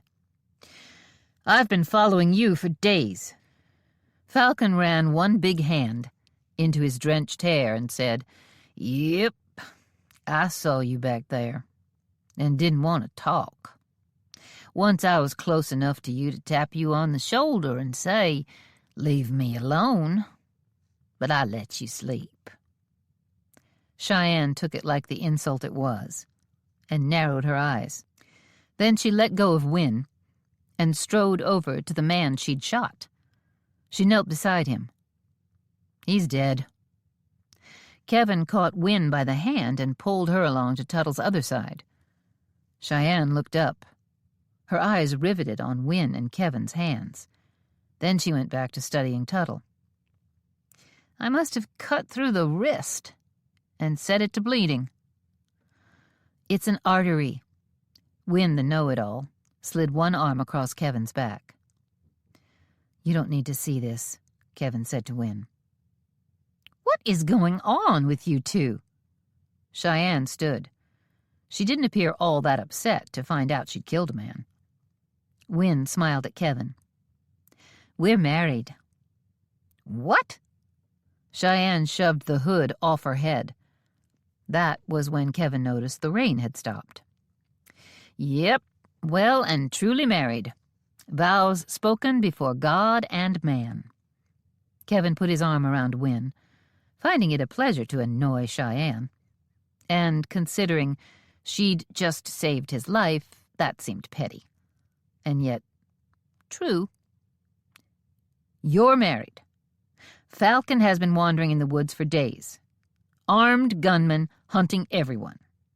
Cheyenne flung her arms wide. "I can't leave any of you alone for a minute, or trouble comes flooding." "This one's dead, too." Falcon knelt by the man he'd killed. Kevin wondered if Falcon would speak words over Ross Baker or bow his head in prayer. Instead, he lifted Baker up by one shoulder and flopped him over on his face. He yanked his knife out of the man's back, swiped it on the wet leaves to clean the blood off, and thrust it back into his scabbard. "We were going to be kicked out of the Ramrod's house with Baker coming home," Wynne winked at Kevin. "I guess we don't have to worry about that anymore." Chapter 29. They started the trek back to the RHR, and Wynne was grateful for Cheyenne's presence. She was the only one who knew where they were, and with Cheyenne leading them out of the woods, the going was easier. When they reached an open stretch with a clear game trail, they shifted to walk 4 abreast through the grassy valley. Cheyenne said, "I knew someone was out there. I figured him for a troublemaker, so I tried to track him, but he always kept out of sight." She glanced in Falcon's direction. "Not many could have led me on such a chase." "You're good." Falcon grunted. "So are you. I heard, saw, and smelled you the whole time, and I done my best to slip away. Never fully managed it." Cheyenne dragged her slicker off over her head, revealing a holster on her hip and a rifle strapped across her back. She carried a heavy haversack over her shoulder and under one arm. She folded up the slicker without missing a step and shoved it into her bag. Then she drew thick chunks of beef jerky out. "That looks freshly smoked." Wynne rested one hand on her growling stomach. Cheyenne studied her a minute and asked, "Are you hungry?" "Yes. I haven't eaten since supper night before last." Cheyenne handed over a strip of meat. "Now, tell me why those men were trying to kill you." "A lot has happened since you rode off," Kevin said. "When Falcon tracked the man who shot Wynne, he fell, or was shoved into the creek that goes over a waterfall on your land. We thought he was dead. Wyatt said no one could survive those falls and the rocky whitewater beyond." "I know those falls and that stretch of water. No one could survive it." Cheyenne turned to study Falcon. He just kept walking. Whatever else he'd forgotten, he appeared to remember he was a man of few words. Kevin reached out and took the jerky from Cheyenne when it was offered. Falcon shook his head when Cheyenne made the same offer to him. Miraculously, his small fur bag had stayed strapped around him during his trip over the falls, and after scavenging in the woods for days, he had his own supply of food. Kevin took up his story again. "Yesterday, on our way home from town—" "Where you got married?" Cheyenne arched a brow. Wynne nodded, and Kevin took her hand. "Yes," she said, "where we got married. Baker and Tuttle met us on the trail back to the RHR. Baker said he had to go to Texas and see his pa once more before he died," Cheyenne said. "That was 2 weeks ago. No, it was maybe 3 weeks. But not long enough that he could have gotten back." "He could have gotten back if he didn't really go to Texas," Wynne said. "Rather, if he heard about Clovis's will and took off to try and kill Kevin and Falcon." "If he can get to Missouri and back to attack Falcon, then he could get to Texas and back, couldn't he?" Kevin asked. Cheyenne shrugged. "He set out on his horse to ride to Texas. That's a long ride. But he could get to Missouri by train mighty fast." Kevin told her about being shot, going downstream, and getting this far hiking back toward the RHR before they slept. "And that's why we haven't eaten," Wynne added quietly. "Can I have some more of your jerky?" Cheyenne handed both Wynne and Kevin a good-sized chunk of bread, a couple of strips of jerky, and an apple. "How'd you get all this food out here?" Kevin asked through a mouthful of bread. I was headed into the wilderness. Cheyenne's voice echoed with scorn. I packed food, bullets, supplies. I even included a slicker in case it rained. Wynne chewed on the salty jerky. Nothing had ever tasted so good. You don't have to say it like we should have packed. Falcon was knocked into a rushing stream, and we were attacked by 2 gunmen. Ross Baker and Byrne Tuttle. Cheyenne thought it over. I listened to him while I angled around to get a clean shot. And they thought to marry us? Kill Falcon and Kevin before they got here. And then what? Kill Wyatt too? Or did they plan on letting him stay on and own half? Tuttle might have been able to run your ranch, Wynne, with your pa's way of hiring the work done. But Baker could never have taken over the RHR. Wyatt and I wouldn't have allowed that. Maybe he saw himself as another Clovis Hunt, Wynne suggested. Maybe he planned to lie about in the house and spend money. Cheyenne chomped into an apple while she heard more details about their time in the woods. Then they got to Falcon not remembering his name. Amnesia? You really have that? Wynne called it such, Falcon said. Strange word. New word for me. Cheyenne crunched into the apple again. Me too, Kevin said. Wynne shrugged one shoulder. I'm not even sure I'm saying it right. It's just something I heard of years ago in school. What do you want to know? Cheyenne asked Falcon. Falcon seemed to relax a little with that question. I'm not sure. I had no notion of having such a big family. If you're my brother's sister, then you're my sister too. Not in any way. I'm not even close to being a sister to either of you. Cheyenne crunched on the apple as if it were Falcon's head. Falcon's brow furrowed in confusion. He turned to Kevin. And 2 brothers? It doesn't sound right. It just doesn't seem like it fits who I am. But that makes no sense. I guess when you said Tennessee, that sounded like something I've heard before. Maybe. You lived there your whole life, Kevin said, until news reached you that a pa you thought was dead for years turned up truly dead just a few weeks ago. He left you a share of his ranch, and you rode out here from Tennessee to claim it. What use do I have for a ranch? Cheyenne shook her head as if Falcon was hopeless. Or she was. Kevin decided it might help Falcon to hear familiar things. That's when it struck him how little he knew about Falcon. Were there brothers or sisters back east? There couldn't be more of Clovis's get, because the old scoundrel probably would have left them a share of the ranch. But Falcon's ma could have had other children. What had Falcon's growing up years been like?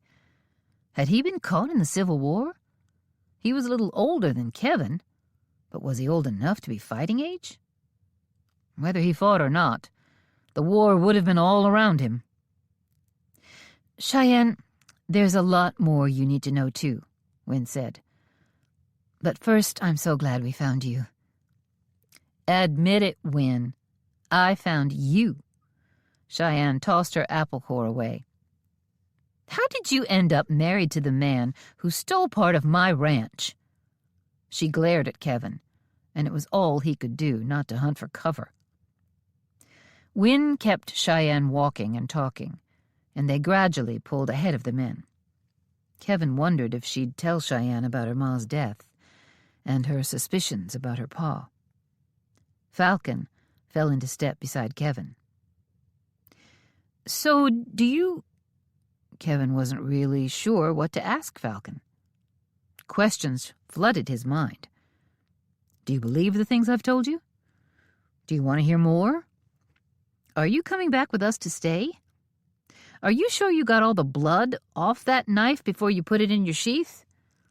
Instead, he said, "Those two women don't seem real interested in whether we're coming along or not." Kevin frowned at Wynn's back. "Yep, and it sounds like one of 'em's your wife." Kevin was almost as likely not to remember that as Falcon. The women didn't even look back. In fact, they were leaving the men behind. They ought to have more sense. Kevin wanted Falcon to come in out of the rain, come back to the family. But he didn't think taking him against his will would be easy. It was a relief when Falcon kept coming.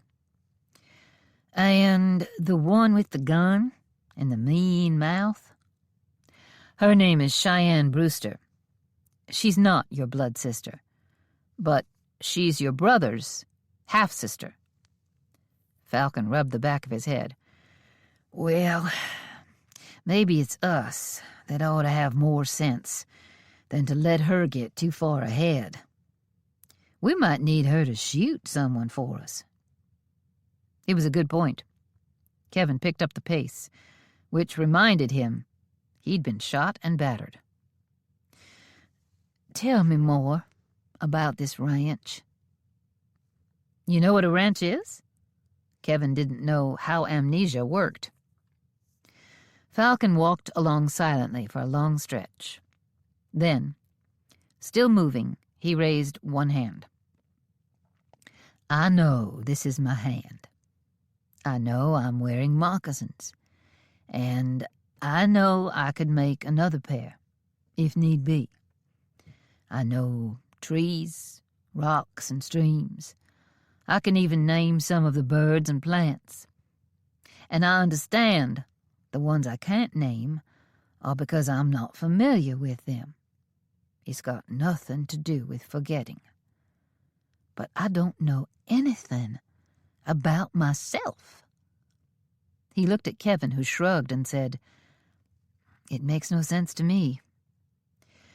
"Well, tell me more about the ranch." Kevin took that to mean Falcon wanted to hear more talking, but not do much himself. Kevin set out to do plenty of it. After a time, he said, "I'm a newcomer here, too. I inherited land just like you did. We've both only been out here a week." Falcon arched a shaggy brow. Or maybe his brows weren't shaggy. Maybe his hair and scruffy beard were so shaggy, Kevin just added the brows in. "You've been out here a week?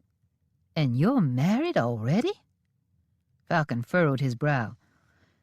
"Am I forgetting that a week is not a normal length of time to know a woman before you marry her?" Kevin just kept talking. He found plenty to tell. Nothing about Wynn's father, because that was a secret. But he hoped she was telling Cheyenne about her suspicions of how her mother died.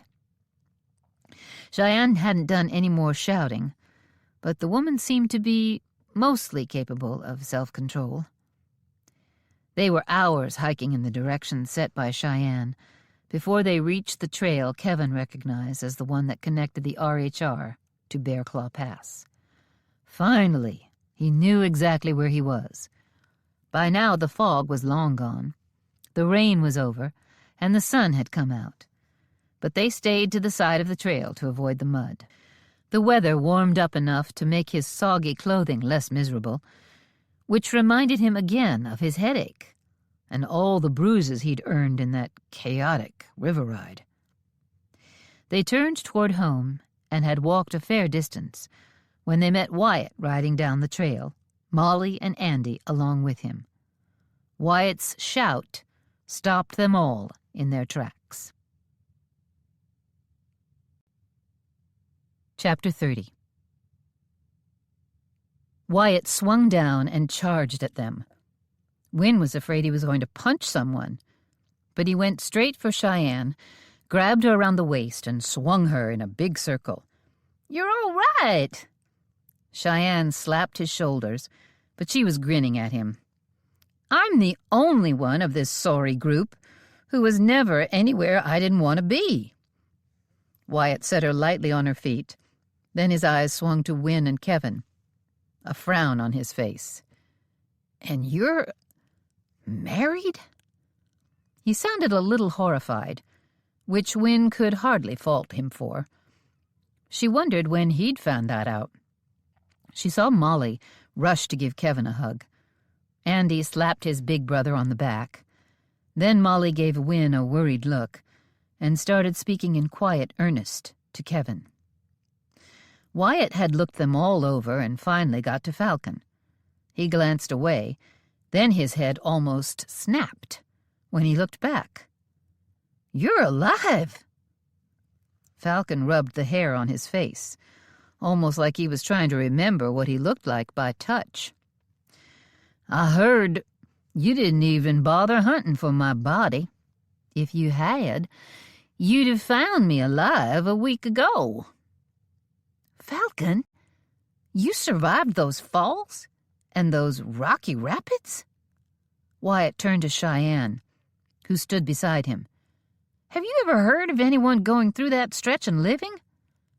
Cheyenne shrugged one shoulder. "Have we ever heard of anyone going through that stretch at all? I think we had a cow fall in that stream once, and the poor critter died, but no men." "Ma always said it was deadly." "She did. But judging from Falcon, standing here alive, Ma might have been trying to scare us into being careful." Looking stricken, Wyatt turned to Falcon. "We should have kept hunting." Kevin said, "He must have been shot, then fallen. Haven't you checked?" Cheyenne as good as called them ridiculous. "It's not that hard to tell if a man's been shot." "He's not that friendly." Kevin gave Falcon a doubtful look. Molly punched Kevin in the shoulder, but she stayed well away from Falcon. "And we've been really busy," Wynne reminded them. "Not much time to check for wounds."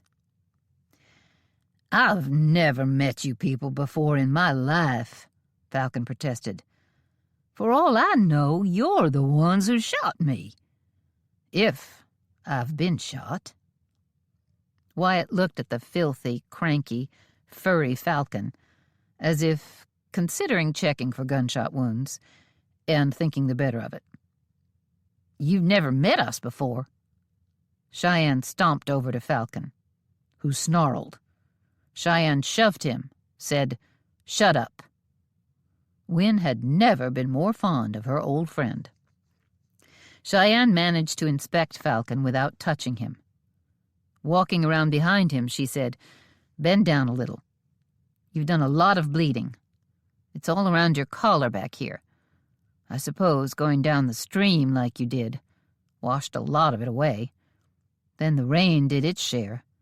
But there's enough left to tell you are wounded. I can't see how, though." Wynne waited, wondering when Falcon would drag his knife out and come after them all.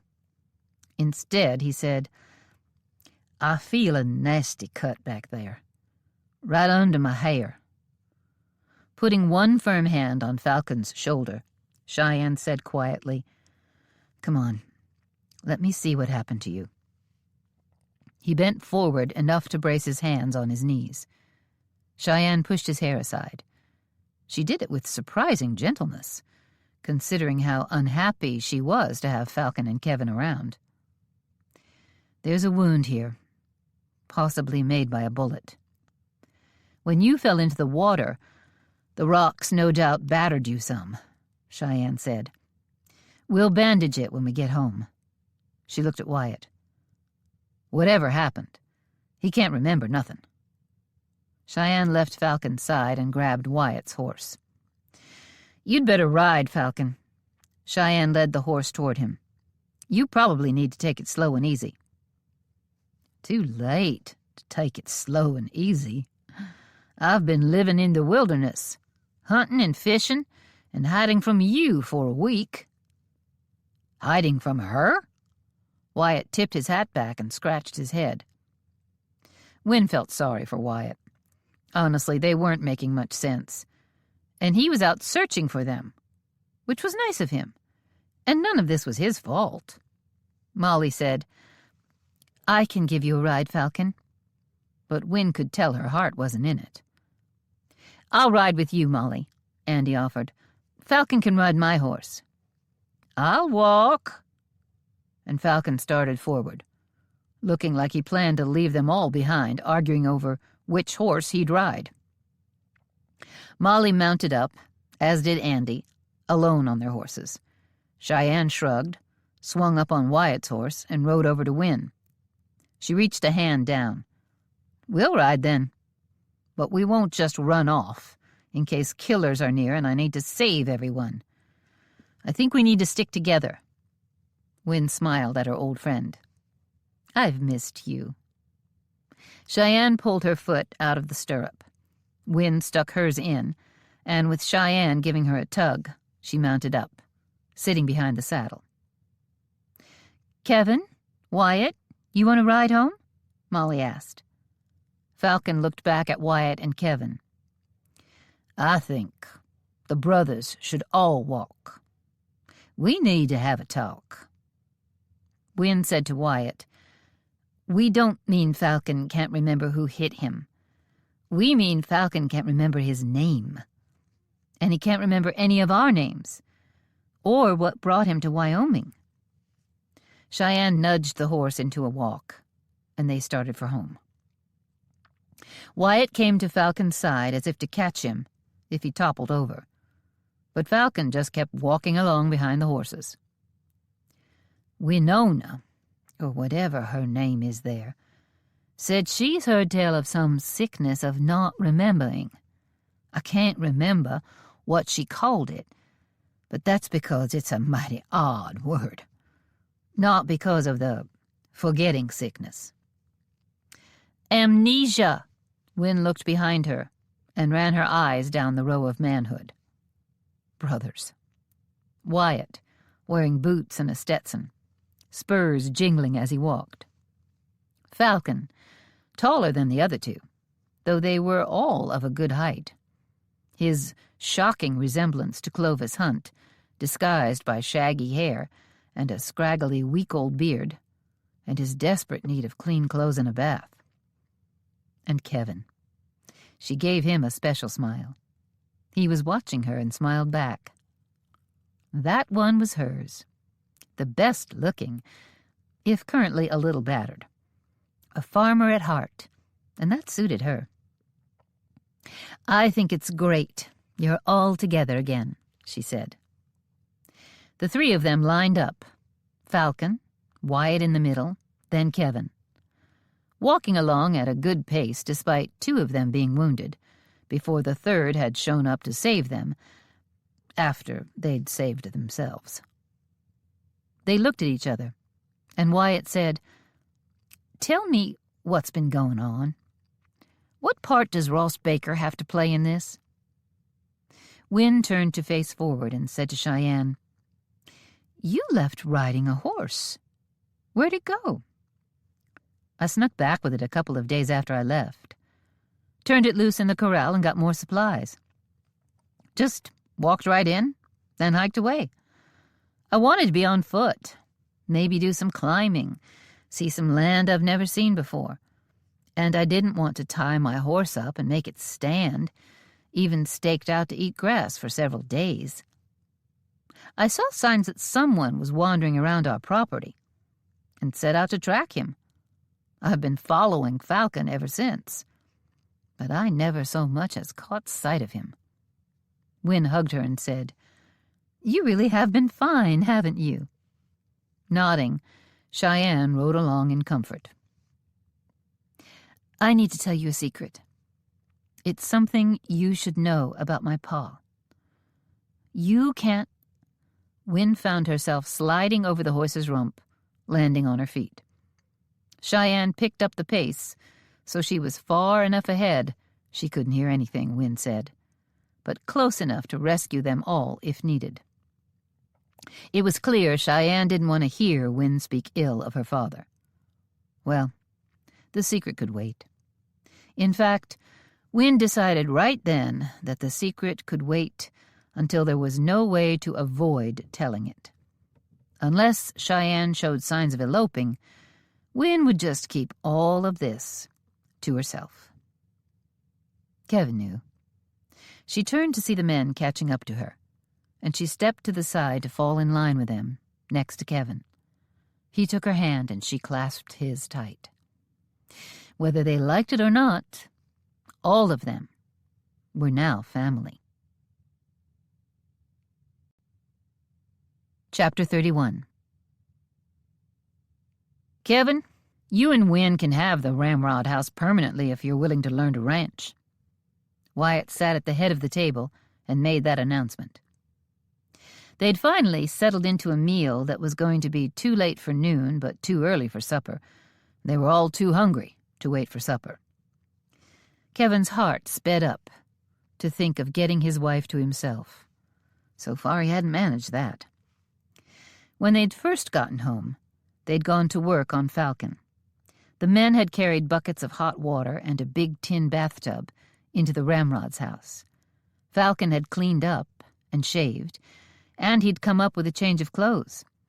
The satchel he'd been carrying when he'd gotten off the train had still been sitting in the Ramrod's house. Cheyenne had cut his hair, and he'd let Molly put some salve on his neck wound.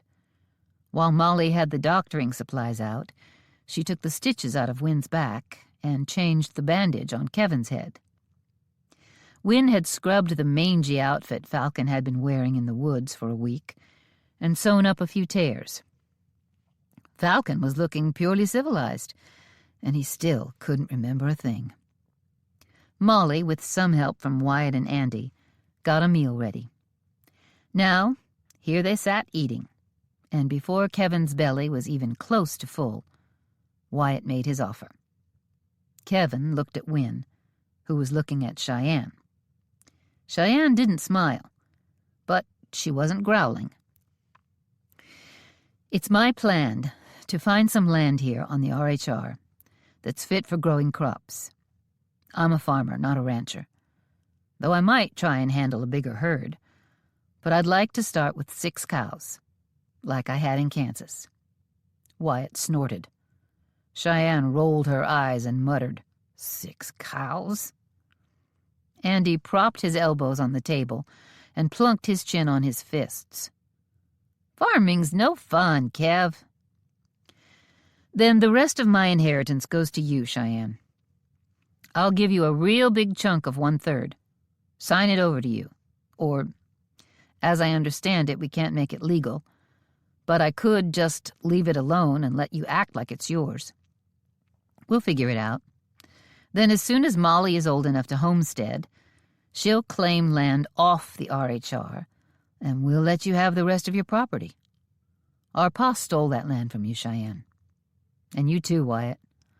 I may have a legal claim on it, but it's still pure robbery, and I won't be a part of it. Falcon said, What do I need a ranch for? You can have most of mine, too, Cheyenne. I hiked through some beautiful mountain country the last week, and I might not remember my name, but I remember how to build a cabin and hunt for food. I have no interest in being a rancher, so I can take a stretch that's not good for grazing cattle anyway. That's not gonna work, Wyatt said. She can't have 2/3 of it and me only 1/3. It reminded Kevin of Wynne saying she considered Wyatt to being next thing to a brother, a pesky little brother. Kevin was tempted to make him go sit in the corner. Cheyenne drew in a long breath. A little nod that Kevin could barely see got bigger. Since the will was read, I've been spitting mad. Made worse because the one who did this is beyond my reach. She crossed her arms in a way that didn't look all that friendly, but she didn't punch him, so that seemed like a good sign. Thank you for the ranch, Kevin. I accept. She turned to Falcon, who'd stayed on the other side of the table from her. And thank you, Falcon. I accept your offer, too. And Wyatt, you fool. Of course we'll split it in half. Since none of it can be done legally as the terms of the will state, We'll just divide things up like we always have." She didn't swat Wyatt like he was a misbehaving 8-year-old, but Kevin could imagine her doing it. Nope. Wyatt would have been a bad husband for Wynne. Terrible. Much better that she'd married him. "Do you suppose I could take my wife to the Ramrod's house and spend a quiet afternoon with her, away from all you people?" He noticed Molly's eyes go wide and sad. He hadn't really meant to get away from her, though he didn't really want her to come. Andy said, "Don't we have some cattle to brand?" "The men didn't go out today. It was too muddy," Wyatt answered. "Andy, you can come with me to town." Andy's brow furrowed. "I'd rather rope calves than go shopping." "This will be serious business. We need to tell the sheriff about those men attacking everyone. Then we'll need to find their bodies and bring them in." "I'll ride along," Falcon said. "I know where they are." Cheyenne shook her head. He might get lucky and find them, but considering his whole brain is addled, I'd better come too. Molly raised her hand in a half-hearted manner. "I'll stay here and make another meal. We'll be ready for a late supper." Wyatt frowned at her. "You can come too if you want to. We'll have to deal with dead bodies and—" "Just get on with your business," Molly cut him off. "I have no wish to see dead bodies." Wyatt nodded, and most everyone left. "I'll be back to help you get a meal on Molly," Wynne said. "I just want to spend some time talking to Wynne. Then we'll both be back to help," Kevin assured her. Molly rubbed her arms as if to warm herself. "I didn't sleep a wink while you were gone. I'm about to drop. I'm going to lie down for a while.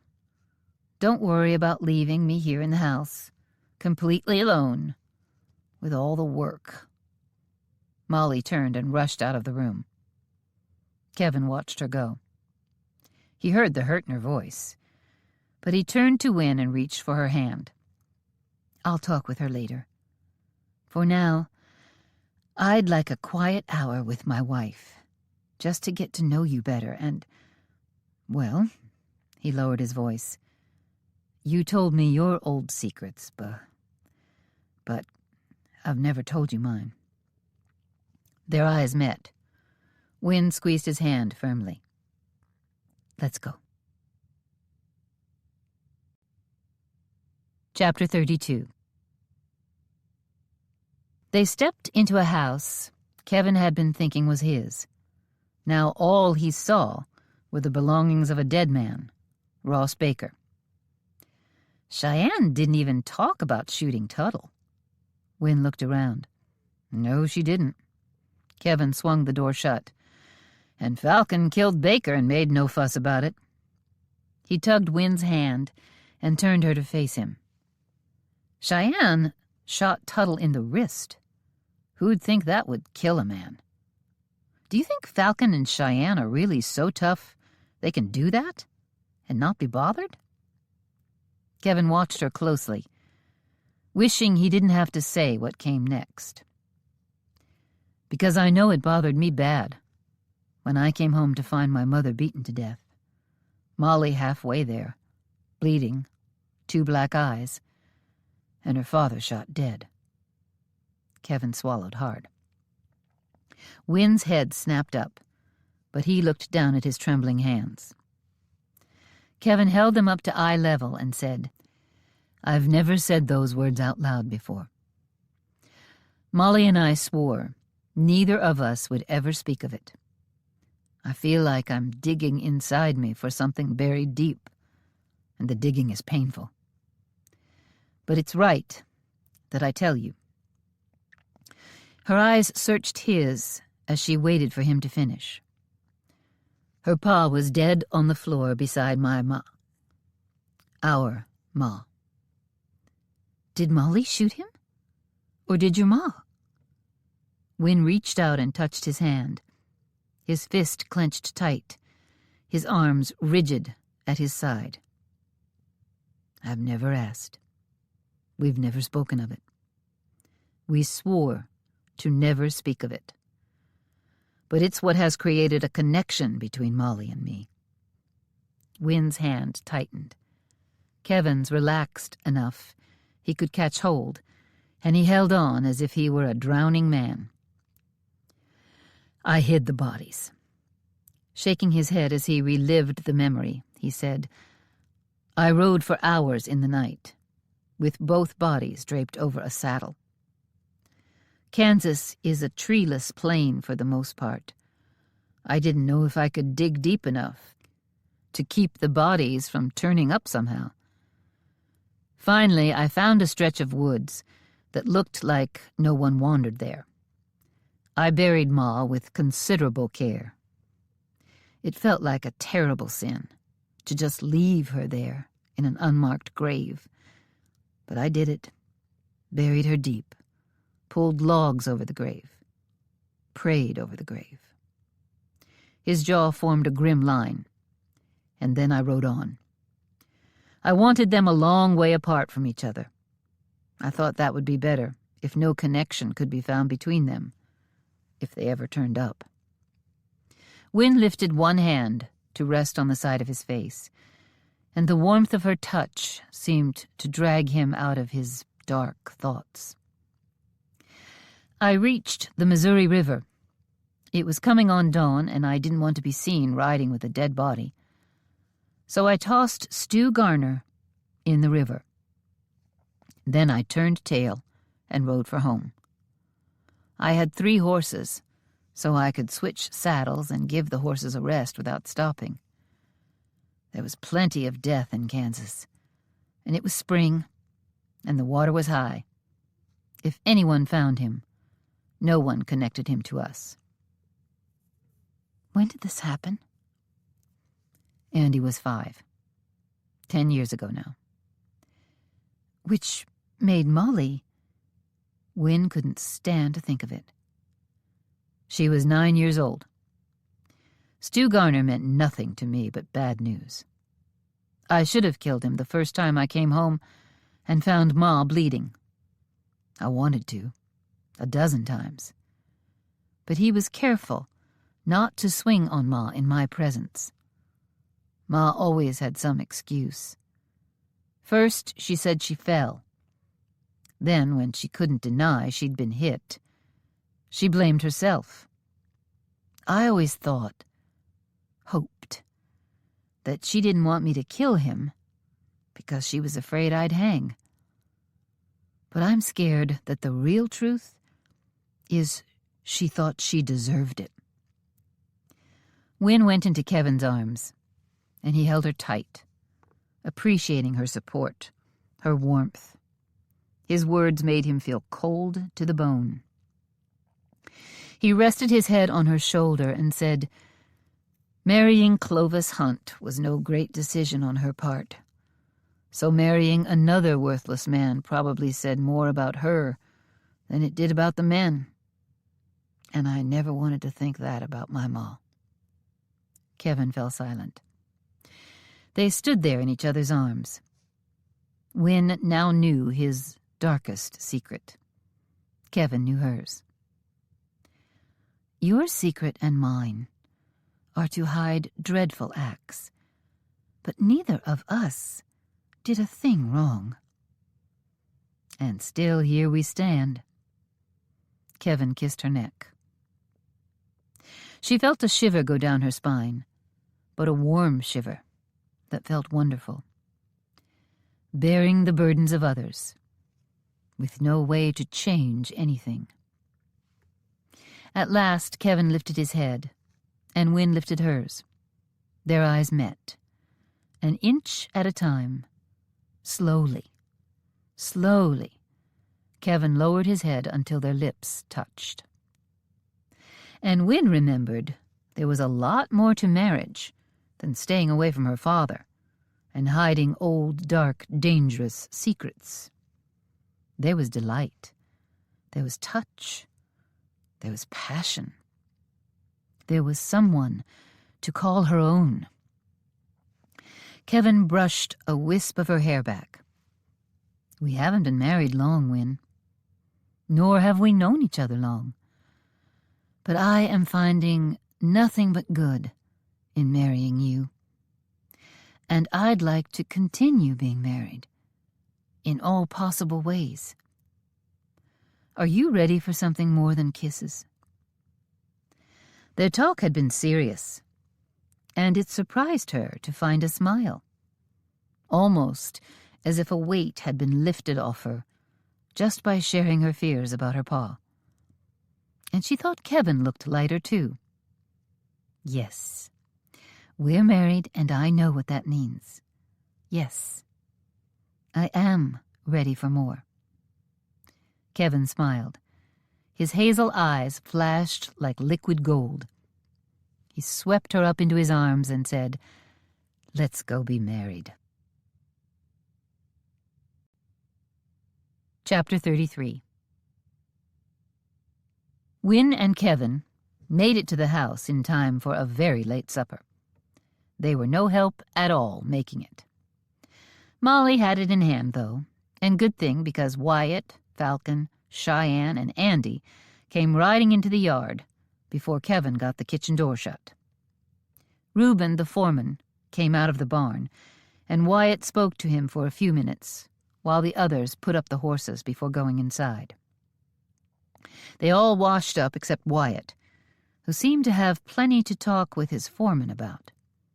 The others pitched in, setting the table, so Kevin didn't have to worry about Molly scolding him for their absence, or asking them what had taken so all-fired long. He sure as certain didn't want to answer that question. By the time the table was ready and the food was in place, Wyatt was washing up, and they all sat. Cheyenne said, "Let's say a blessing before we eat. We've had so much upheaval, I think we've forgotten to ask the Lord to be with us." Kevin had said plenty of prayers, but he liked the idea of them praying together as a family. He looked around the table. Family. His had grown by more than double in a few days. 2 of them, Cheyenne and Falcon, had saved his life today. 3 of them, Wyatt, Molly, and Andy, had come searching for them in a towering storm. 1 of them had married him. That got a smile out of him. Had they all been together before today? No. Falcon hadn't met Cheyenne before he went into the stream.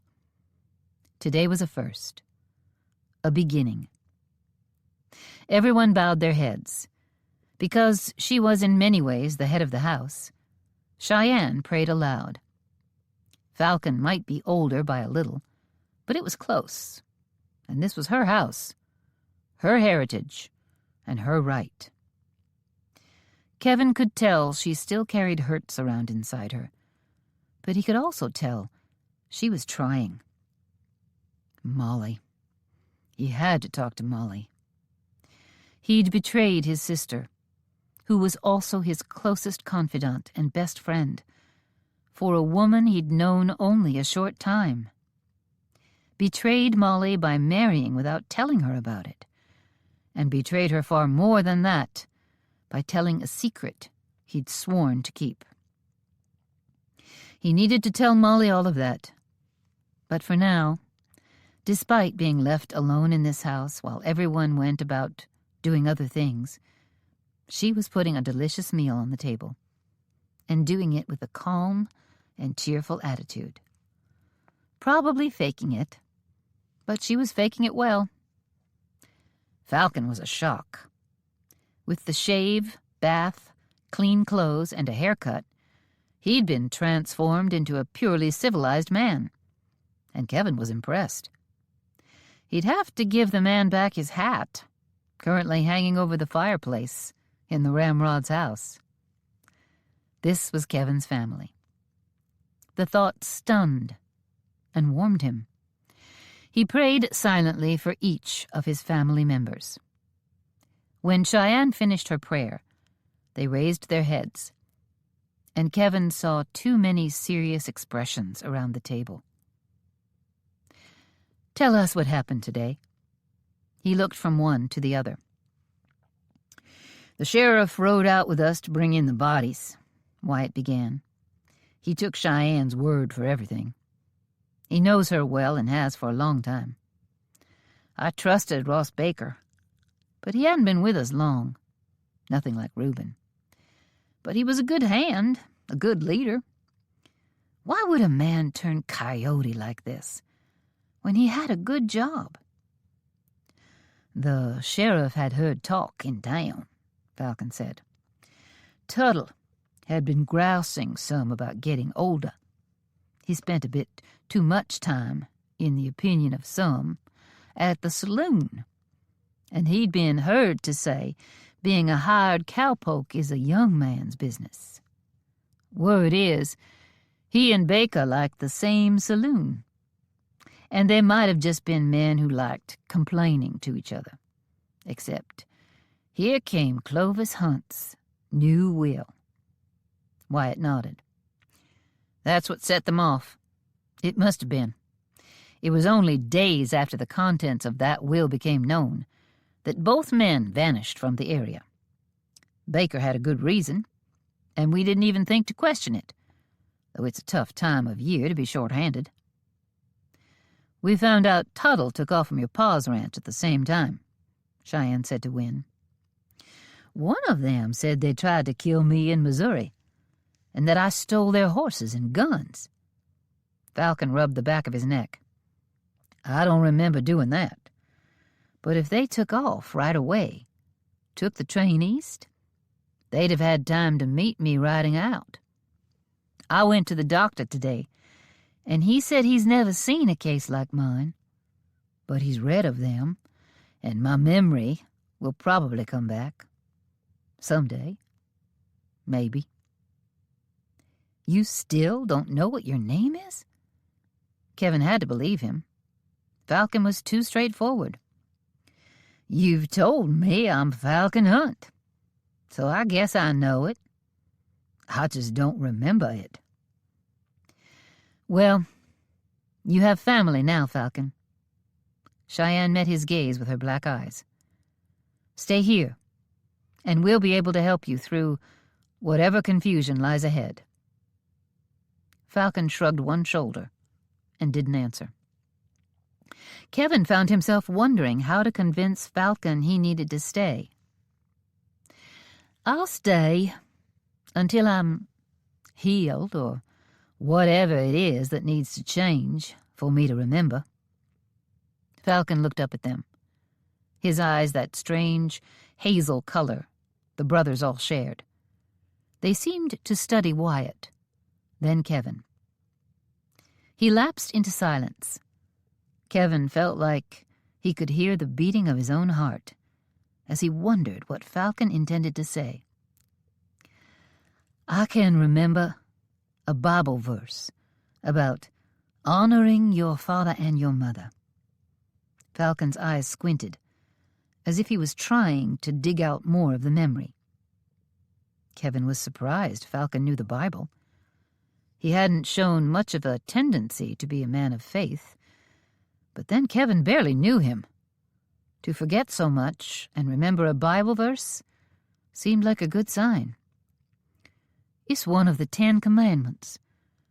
The 5th commandment says, Honor thy father and thy mother, that thy days may be long upon the land which the Lord thy God hath giveth thee.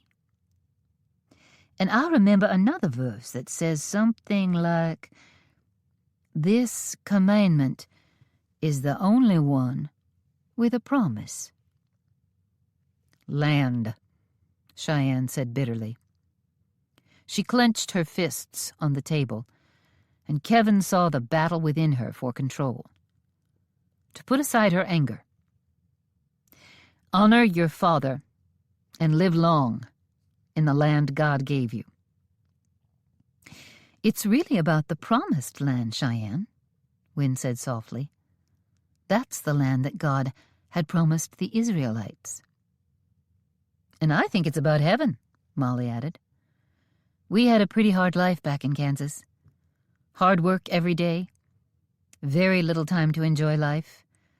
Before, during, and even after the war, it was a dreadful life. Makes a person try to live a life that pleases God so you can find joy in the next world. Because this one is just so hard. And Cheyenne. Wyatt reached past Andy to rest his hand on one of her clenched fists. Honoring your father and mother is an easy thing for you. Your ma and pa were fine folks, and you will continue to live on this land no matter what my pa did to you. Cheyenne didn't look that sure. Kevin added, It's us that has trouble. Falcon, Wyatt, and me. We're the ones left with the mystery of how God expects us to honor our coyote of a father. A man who, in his last act, stole a ranch from you, Cheyenne, and a nice chunk of it from you, Wyatt. Mine was no great pillar of decency either, Molly muttered. I think honoring him is going to have to be one of those sins I just have to ask forgiveness for. Andy's brow wrinkled, reminding Kevin that his little brother really knew nothing about his ma and pa. The telling was too unpleasant, and the youngster didn't seem to remember much on his own, which Kevin found a little strange. Kevin had told Wynne his dark secret. Would it be right to tell Andy? Kevin looked at Wynne, wondering if she'd say the same. But Wynne studied Cheyenne in a strange way. Kevin couldn't understand it, except maybe it had to do with Cheyenne speaking of marrying Wynne's pa. Why not just tell Cheyenne what Wynne suspected? Kevin didn't know why not, and he wasn't going to ask here at the table. In fact, he wasn't going to ask her at all. Not when he was looking forward to the night ahead and wanted his wife to be very happy with him. Then he remembered something. When I was growing up, Clovis Hunt was a hero to me. He was off exploring the frontier. Yes, he made life hard for us, but I knew he was a great man, searching distant places, helping to settle the West. When he died, to me, he died a hero. It's only been since I inherited this land that it's really occurred to me not to honor him. I wish I could remember anything about how I saw him, Falcon said. I'm not sure how he was presented to me before I found out he was a lying, cheating swindler. I'll know better when my memory returns. Kevin looked around the table. We may never be able to abide by this commandment, and I'm not even sure it'd be right to do so. But he held out his hand to Wynne, who smiled and took it. Then Wynne held out her hand to Molly, who clasped her hand. Molly offered her hand to Falcon, who reluctantly grabbed hold. Falcon didn't reach for Cheyenne, but Kevin took Wyatt's. Wyatt took Andy's, and Andy reached hesitantly for Cheyenne. She frowned, but took his hand, then looked at Falcon. The slowest of them all, Cheyenne and Falcon closed the circle. The solemn look she gave tore at Kevin's heart.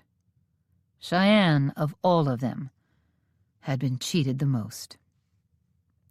Or maybe she was the most fortunate, with two honorable, loving parents, even though she lost them too young. Kevin said quietly, However we manage to wrangle our feelings toward honoring our father, I'm glad to know I've got a family here at the Rolling Hills Ranch. I'm proud to know all of you. I can say with an easy heart that I will honor family. Every one of them, with one voice, said, I will honor family. Andy added, Can we quit talking and eat? Laughter broke out around the table, and they let go of each other. The food was passed, and a bond was formed. The end. This book was read for you by